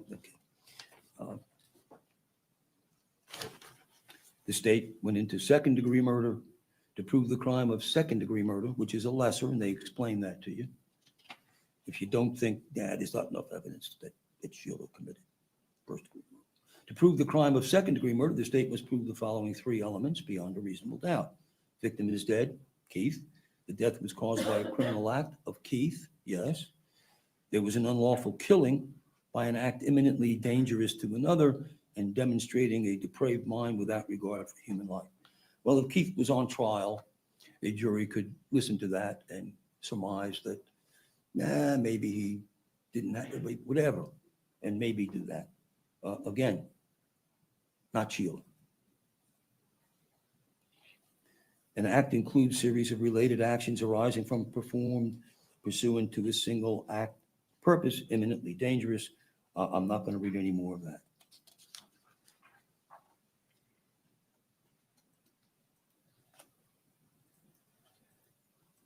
The third lesser included manslaughter. And one could say this could be interesting in this case. I'm going to read you, after I'm done with manslaughter, principle, so please bear with me, okay? To prove the crime of manslaughter, the state must prove the following two elements beyond a reasonable doubt. Now, there are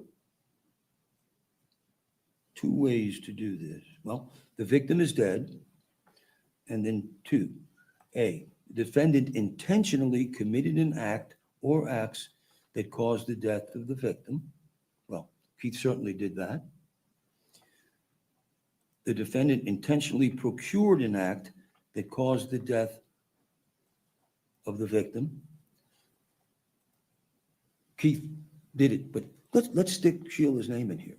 Sheila intentionally, remember that's the key to everything. The state, me, you're going to have to make a decision based on that, these facts, the context, the desire of each person.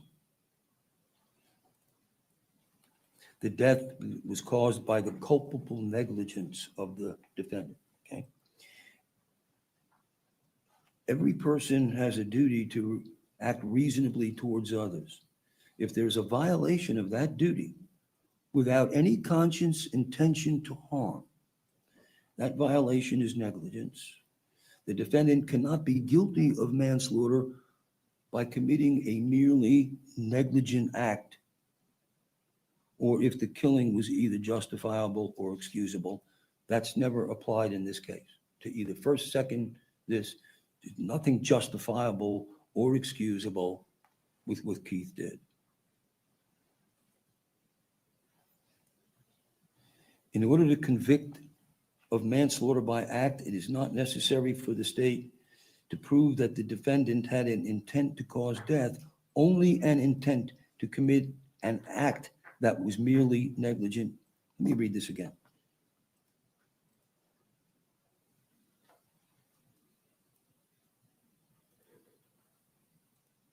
Okay. In order to convict of manslaughter by act, it is not necessary for the state to prove that the defendant had an intent to cause death, only an intent to commit an act that was not merely negligent, justified, or excusable, and which caused death. To procure means to persuade, induce, prevail upon, or cause a person to do something in 2C. Okay, I don't have that here, but they go on to define culpable negligence. Let me see, my jury instructions are a little bit better. As I'm looking for this, remember intent. Manslaughter. To prove the crime of manslaughter, the state must prove the following two elements beyond a reasonable doubt. Brooklyn Sims is dead. Sheila Agee or her accomplice intentionally committed an act or acts that caused the death. We know Keith intentionally did it. Did Sheila Agee intentionally commit acts to cause that death? Were her conversations with her son, her actions that day, intentionally to cause the death of Brooklyn? Every person has a duty to act reasonably towards others. If there's a violation of that duty without any conscious intention to harm, that violence, that violation is negligence. The defendant cannot be guilty of manslaughter by committing a merely negligent act, or if the killing was either justifiable, excusable, homicide, as I previously instructed you. The explanations of justifiable, it's not necessary. In order to convict of manslaughter by act, it is not necessary for the state to prove the defendant had an intent to cause death, only an intent to commit an act that was not merely negligent, justified, or excusable.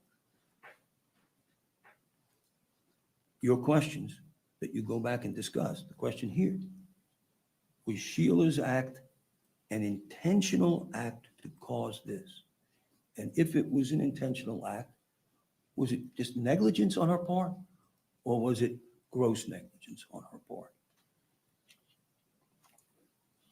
Culpable negligence is going to be defined for you. As I have said, every person has a duty to act reasonably towards others. If there's a violation of that duty without any conscious intention to harm, that violation is negligence. But culpable negligence is more than a failure to use ordinary care to others. In order for negligence to be culpable, it must be gross and flagrant. Culpable negligence is a course of conduct showing reckless disregard of human life or of the safety of persons exposed to its dangerous effects, or such an entire want of care as to raise a presumption of a grossly careless regard for the safety and welfare of the public, or such an indifference to the right of others as is equivalent to an intentional violation of such right. The negligent act or omission must have been committed with an utter disregard for the safety of others. Culpable negligence is consciously doing an act or following a course of conduct that the defendant must have known or reasonably should have known was likely to cause death or great bodily harm. Okay. I'm sorry I'm going on so long here, and I hope I'm not boring you to death putting you to sleep. But all of these require a consciousness that what's going to happen is going to happen. When you read, you've heard them once or twice, the states showed you some of them. Again, just the ones they want you to hear, leaving out. But when you go through those texts, is there a conscious, on her part, desire for the act of murder to occur, for these acts to have occurred? Now, I've read you those definitions, but here is the final one, that if the defendant helped another person or persons commit a crime, the defendant is a principal and must be treated as if she had done all the things the other person or persons did, if the state proved beyond a reasonable doubt, not just beyond a reasonable doubt, that the defendant intended the crime to occur. And the defendant did some act or said something that was intended to, and that did, intended to, and that did, incite, cause, encourage, assist, or advise the other person or persons to actually commit the crime. And the state is saying, she gave him the address. She told him, if you don't kill her, you're a... She said, don't shoot because you might hit me. Do it here, do it there.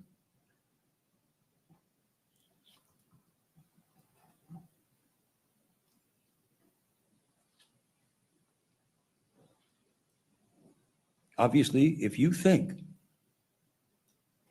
that with what Sheila did that day, August 11, 23, if you think when you read those texts and the text before, and you put everything in context, then if you think that she wanted this to happen and aided and abetted it happening, then she's a principal.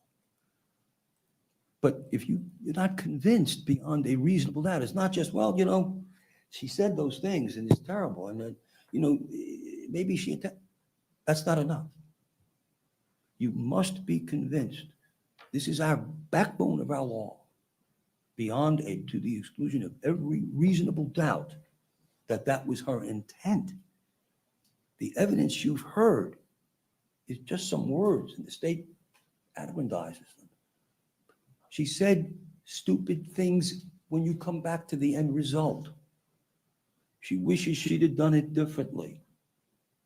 Goodness only knows she wishes she'd have done it differently. But that's not a crime. That's not a crime. The next instruction is plea of not guilty, reasonable doubt, and the burden of proof. The defendant has entered a plea of not guilty. This means you must presume or believe, coming in here, she's innocent. The presumption stays with the defendant as to each material allegation in the indictment through each stage of the trial, unless it has been overcome by the evidence to the exclusion of and beyond a reasonable doubt. To overcome the defendant's presumption of innocence, the state has the burden of proving the crime with which the defendant is charged was committed, and defendant is the person who committed the crime. The defendant is not required to present evidence or prove anything. Whenever the words reasonable doubt are used, you must consider the following. A reasonable doubt is not a mere possible doubt, a speculative, imaginary, or forced doubt. Such a doubt must not influence you to return a verdict of not guilty if you have an abiding conviction of guilt. On the other hand, if after carefully considering, comparing, and weighing all the evidence, everything we've heard, there is not an abiding conviction of guilt, or if having a conviction, it is one which is not stable, but one which wavers and vacillates, then the charge is not proved beyond every reasonable doubt, and you must find the defendant not guilty because the doubt is reasonable. So this all comes down to the text. What did they mean? What was her intent?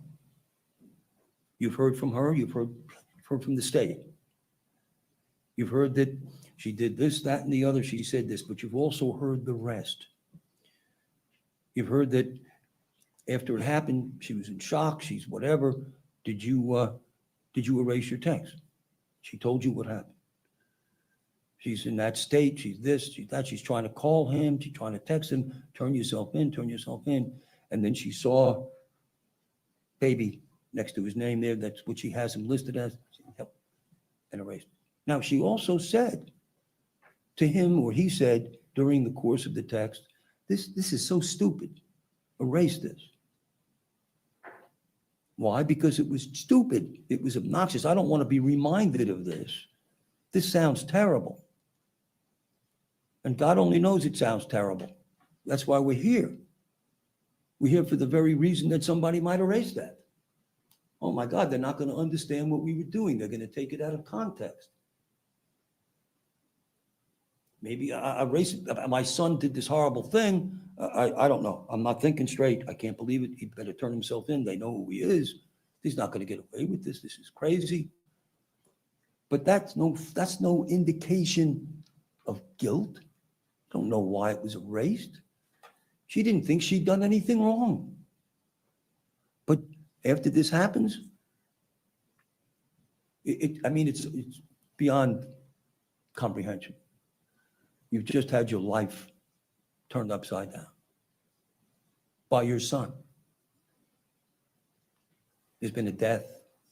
You've just lost your daughter-in-law, your son, and your grandchild.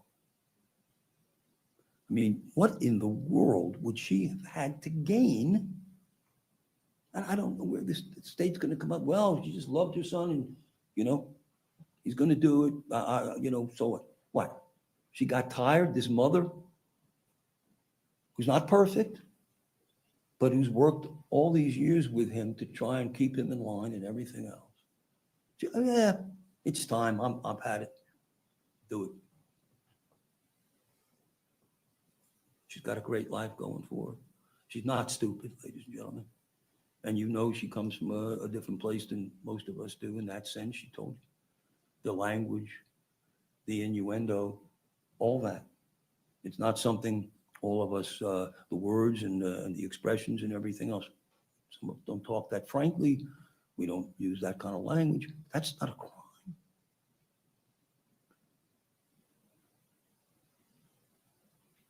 Woman was only trying to do to the best of her ability what a mother does, what a friend does, what a decent person does. Oh, the state's going to talk about that. Some more of those texts, and they're going to say, look, here it is. She just knew damn well. Like a bullet. Well, it's not like a bullet if you don't know, if you don't intend for it, if it's not a conscious effort. Let me see if I have a few things I'll talk about.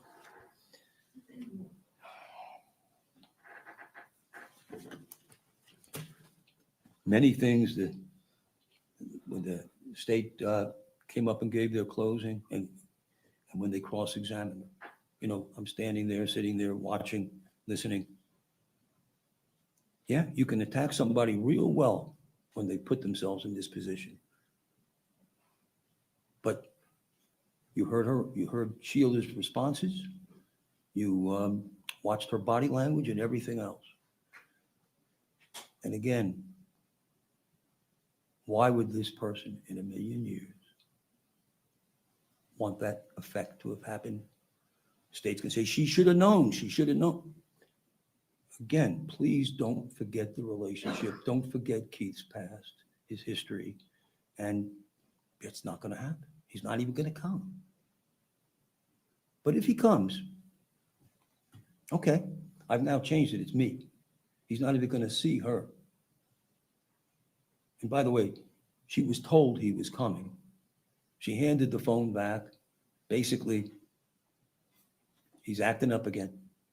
She had no reason, and you heard the testimony of the gal, that she didn't look scared or anything else, because it's Keith.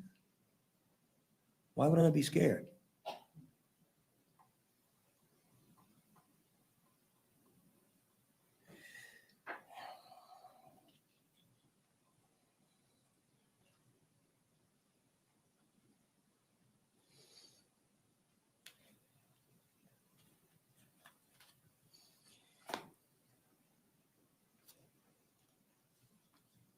Hopefully, watching those earlier texts helps you in this case, hopefully. Perspective, intent, context. State's burden beyond and to the exclusion of every reasonable doubt to convict her. You have to be convinced. Not just, yeah, well, she could have done better or anything else. You have to be convinced by that standard that when she was communicating with her son, she had the intent for him to do this. Careless, sloppy, improper, you could have done better, you could have called the police, you should have done this, you should have done that. That's not beyond and to the exclusion of every reasonable doubt. That shows that, hey, you know, she could have done better. She could have been smarter. And you could even go as far as to say she was negligent in that she didn't do better. But that is not a crime. Even manslaughter, gross negligence. And they define that for you. I've read it. I'm not going to go over it again. So, again, please bear in mind, you're going to hear this date I've left out. Goodness knows how many things I can't read that I wrote. State in closing said something about, quoting Sheila, somebody will take care of your daughter. Being facetious, she's being sarcastic. You're going to do this? Well, that's okay. Somebody's going to take care of your daughter. Or, son, you go ahead and kill her because somebody will take care of your daughter. Again, with all the other things, it's hard for me, and I know I've spoken longer than I want to, and it's hard for me to even do this now because to me, it is so clear what the evidence shows that difficult, so clear. If it's not so clear, it's certainly unclear. Unclear is not proof beyond and to the exclusion of every reasonable doubt. Please bear that in mind when you hear the state. When you hear the judge read you the instruction, you will have the instructions to go back with. Yes, Sheila told him where they were. Yes, Sheila said the things she said. From the evidence you've heard, can you really think that she wanted her son to do what he did? It's not there. Not there at all. All the, she said this, she said, we know that. We've heard it. You've heard why and how it happened.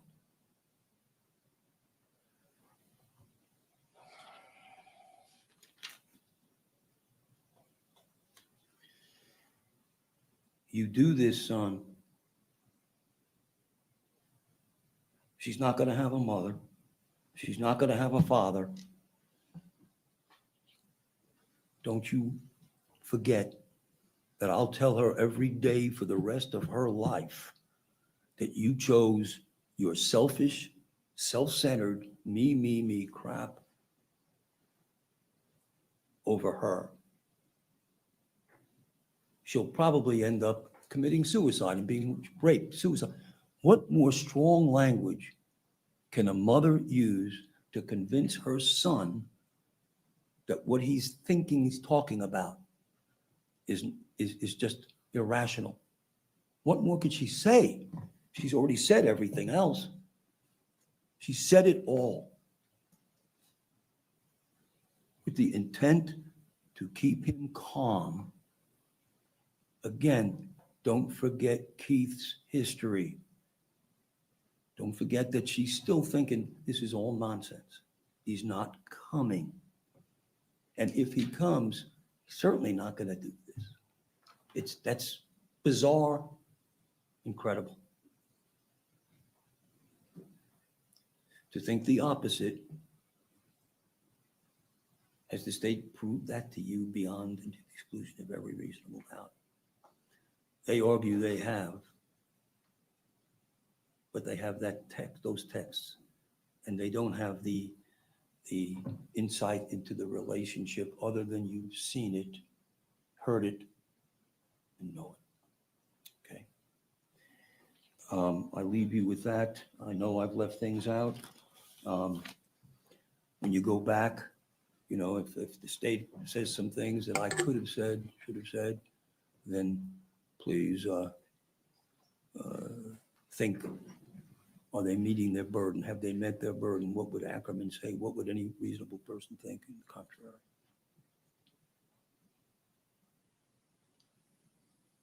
They've got their case, tried to make it with the extra knowledge we have and with everything else we have. We know that they have not proven their case beyond it to the exclusion of every reasonable doubt. There's not even close. Okay, thank you. Thank you, Mr. Ackerman. Ladies and gentlemen, we're going to go ahead and take a break. I know my court deputy indicated that a few of you may need a comfort break, and I plan to do that. When we come back, the state will have an opportunity to give their rebuttal closing, and then I'll go through instructions, so it may take a little while to do that. So we'll be in recess till 4:05. And again, Okay. just leave your notepads out here. So we Okay? have no rebuttal, and they're going through, I guess they're gonna take a recess, but we'll just get straight to the verdict.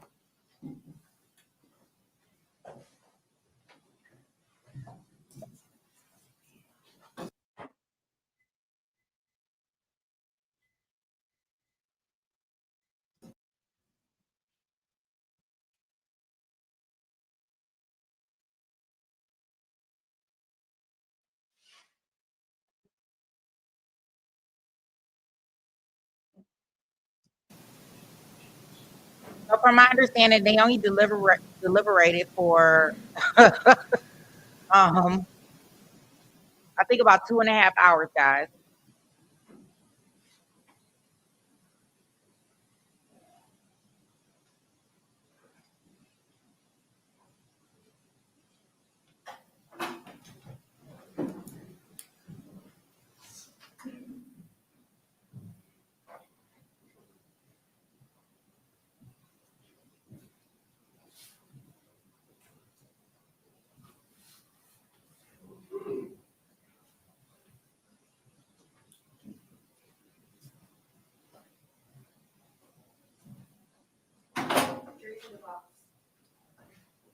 You can be seated.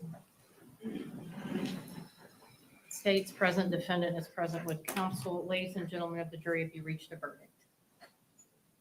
Okay, and are you the foreperson? Yes. If you would hand the verdict form to our court deputy, I'm going to review it, make sure it's It's been filled out completely.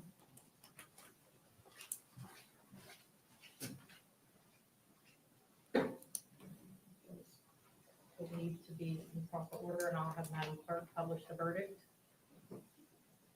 Ms. Agee, please rise to accept the jury's verdict.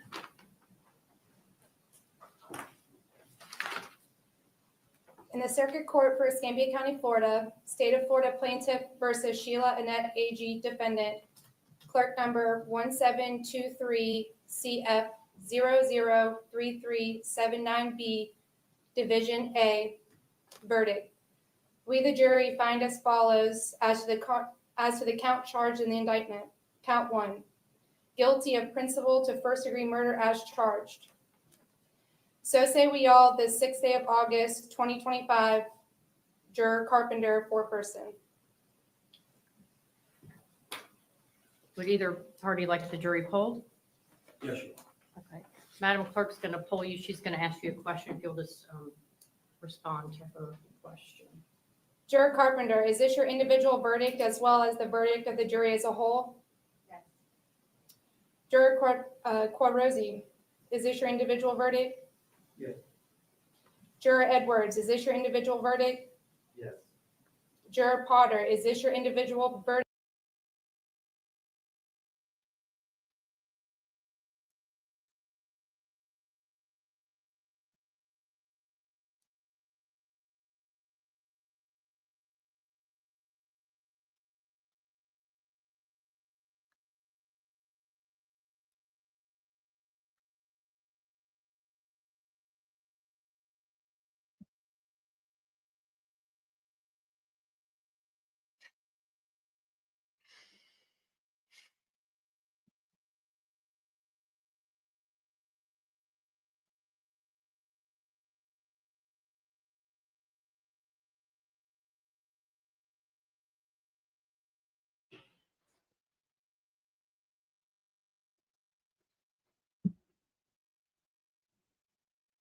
Ladies and gentlemen, I wish to thank you for your time and consideration of this case. I also wish to advise you of some very special privileges enjoyed by jurors. No juror can ever be required to talk about the discussions that occurred in the jury room except by court order. For many centuries, our society has relied upon juries for consideration of difficult cases. We have recognized for hundreds of years that a jury's deliberations, discussions, and votes should remain their private affair as long as they wish it. Therefore, the law gives you a unique privilege not to speak about the jury's work. Although you are at liberty to speak with anyone about your deliberations, you are also at liberty to refuse to speak to anyone. A request to discuss either your verdict or your deliberations may come from those who are simply curious, from those who might seek to find fault with you, from the media, from the attorneys, or elsewhere. It will be up to you to decide whether to preserve your privacy as a juror. I do want to take this opportunity to thank you for your service on Monday, yesterday, and again today. You gave 3 days of your time to help us resolve this case, and we certainly appreciate the time and consideration you've given to this case and your willingness to serve. I am going to reintroduce the attorneys. We have Ms. Bridget Myers-Jensen. She's the Chief Assistant State Attorney here in the First Judicial Circuit, and Mr. Alvin Trey Myers, and he is the Deputy Chief Assistant State Attorney here in the First Judicial Circuit for the state of Florida, and Mr. David Ackerman, who's in private practice here in Pensacola. And I always like to reintroduce them in case you wish to reach out to them. They won't reach out to you, but if you'd like to, I know when I was trying cases, I did on a few occasions have jurors contact me, and it was helpful to understand, what the discussions were in the jury room. But again, that's up to you. You're not required to do that in any way, and you can find their contact information online.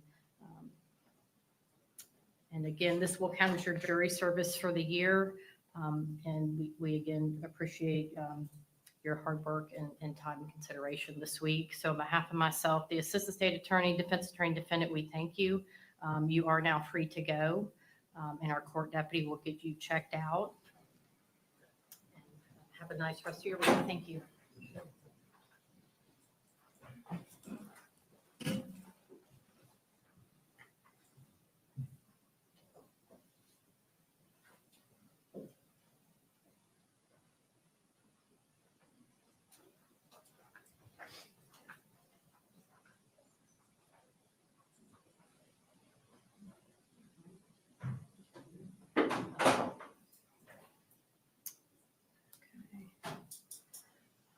Your Honor, based on the jury's verdict, we should proceed to sentencing today. Ms. Brooklyn's mother is here and she would like to speak Okay. before the court enters sentencing. You want to come forward this? Yes, ma'am.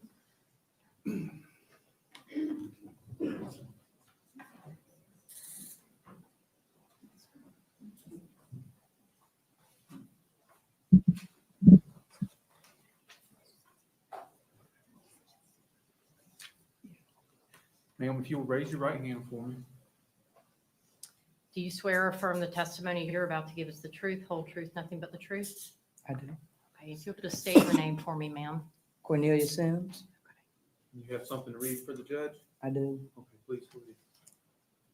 Webster's dictionary defines a mother as a woman who has given birth to a child, provided an egg for a child, or who has legally adopted a child.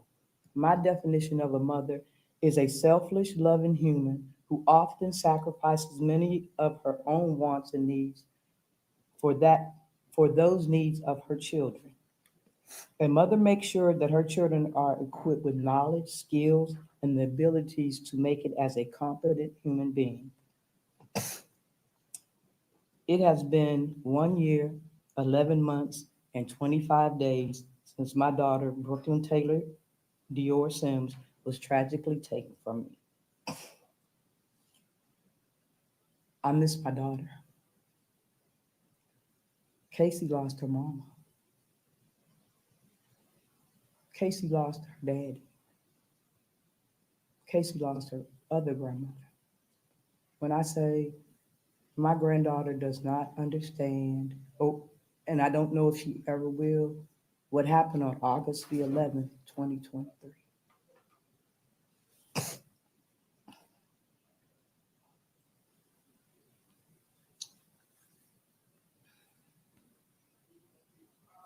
When I say this, I'll never be the same. Try to go on for Casey's sake, but I'll never be the same.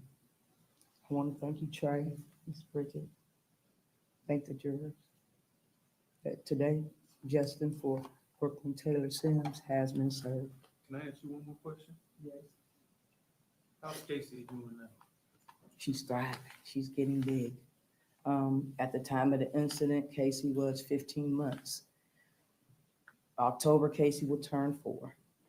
She's just like Brooklyn. When I say identical, she looks like her from head to toe. She's her mom. Thank you. You're welcome.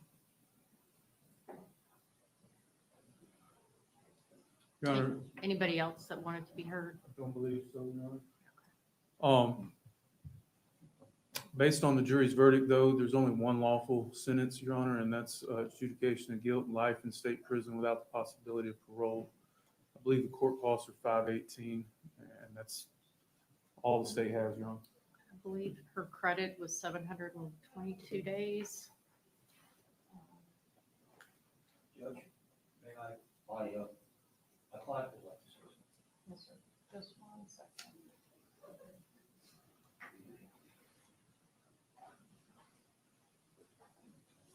Your Honor, I would like to say that Ms. Sims is 100% correct.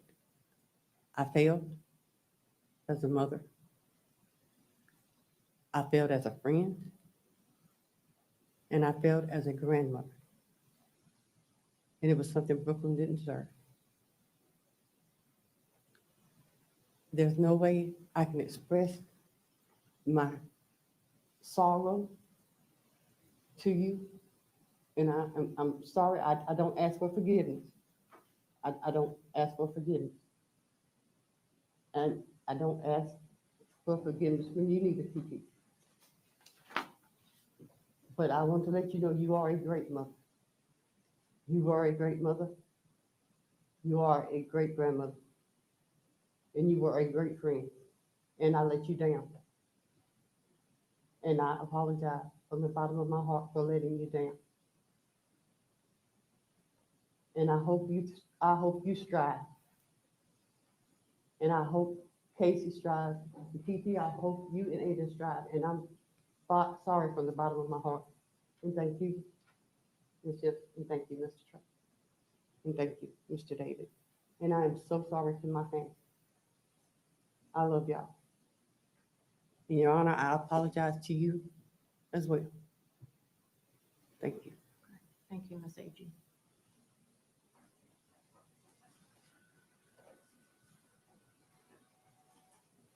Mr. Ackerman, anything else from you, sir? I'm sorry. I said, was there anything else from you? No, Your Honor. Okay. All right, fine. Based on the jury's verdict finding you guilty as charged of principal to first degree murder, I will adjudicate you guilty of that charge, sentence you to life in the Florida Department of Corrections without the possibility of parole. I believe she has credit for 722 days. Any objection to that amount of credit? And she'll be given that credit. I'll impose $518 in court cost. Madam Clerk, there's no other required cost, correct? This is the judgment and sentence of the court. You have 30 days to appeal. If you cannot afford a lawyer, one will be appointed to represent you. And all financial obligations will be reduced to judgment lien.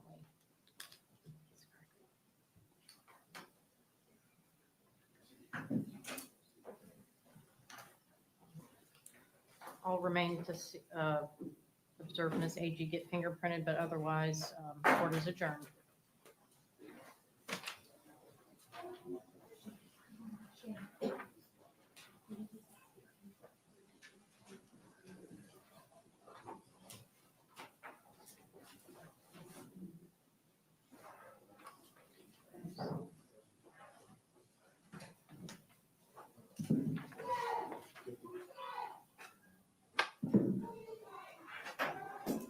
Well, I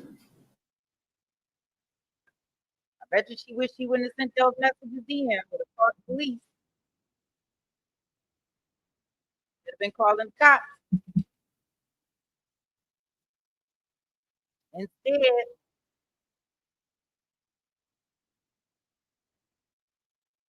that's me yelling, I think. Or you think y'all heard somebody yelling in the courtroom?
Oh, my bad. I heard it.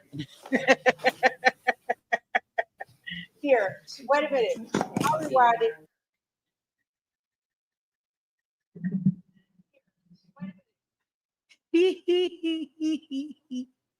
Look, I heard it. It almost sounded like they was about to fight up in there. I don't know who was about to fight. Y'all know I'm tired.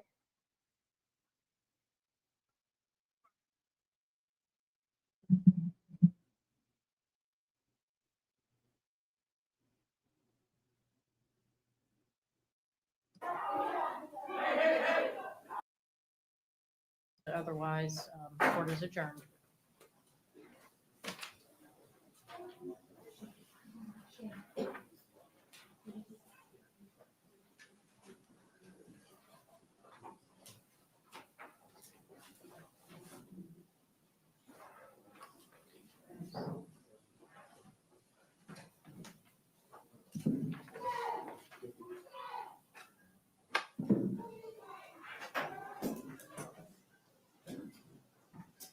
Yeah, maybe go check.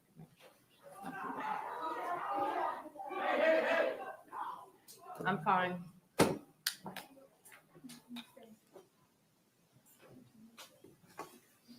Y'all need to step back to the you can.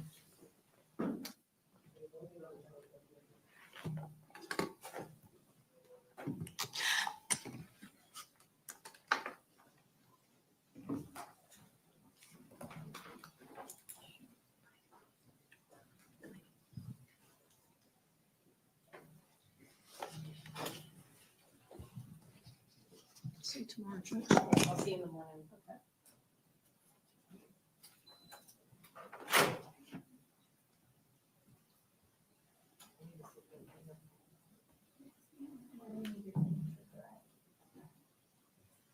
Everything under control? Okay.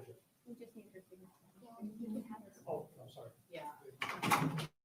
I'm like, pan the camera.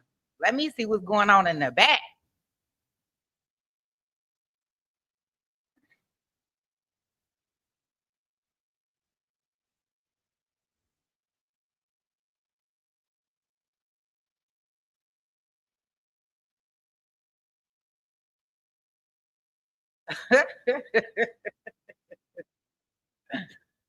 Oh, wait.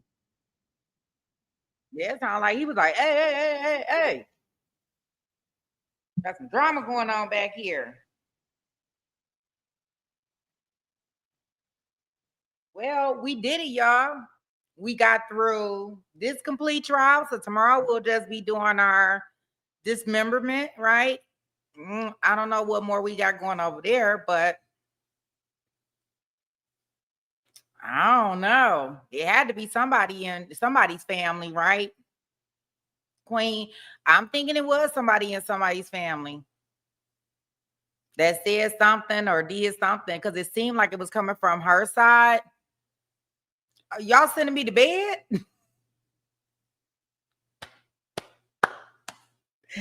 Well, the good thing is tomorrow we only got one trial, so we'll start about 6:30.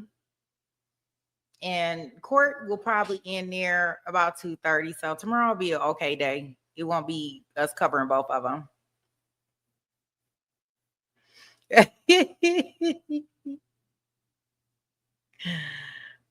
Calm her down. Yeah, I'm gonna be fresh. You know, as long as I got my McDonald's coffee, I'm good out here in these streets. Yeah, because I'll go right in here and I'm going straight to bed. Like, I ain't even gonna eat. I snacked on some popcorn and I'm like, okay, that'll be enough. And I'm going to, yeah, right? We got to get ready for the dance. Yes, yes, yes. Yes, Sherry's live. Yes. Yes, absolutely. Absolutely. Well, guys, let me get this together. You know you were in the right place today, right? Where there's no filters, no fluff, just facts.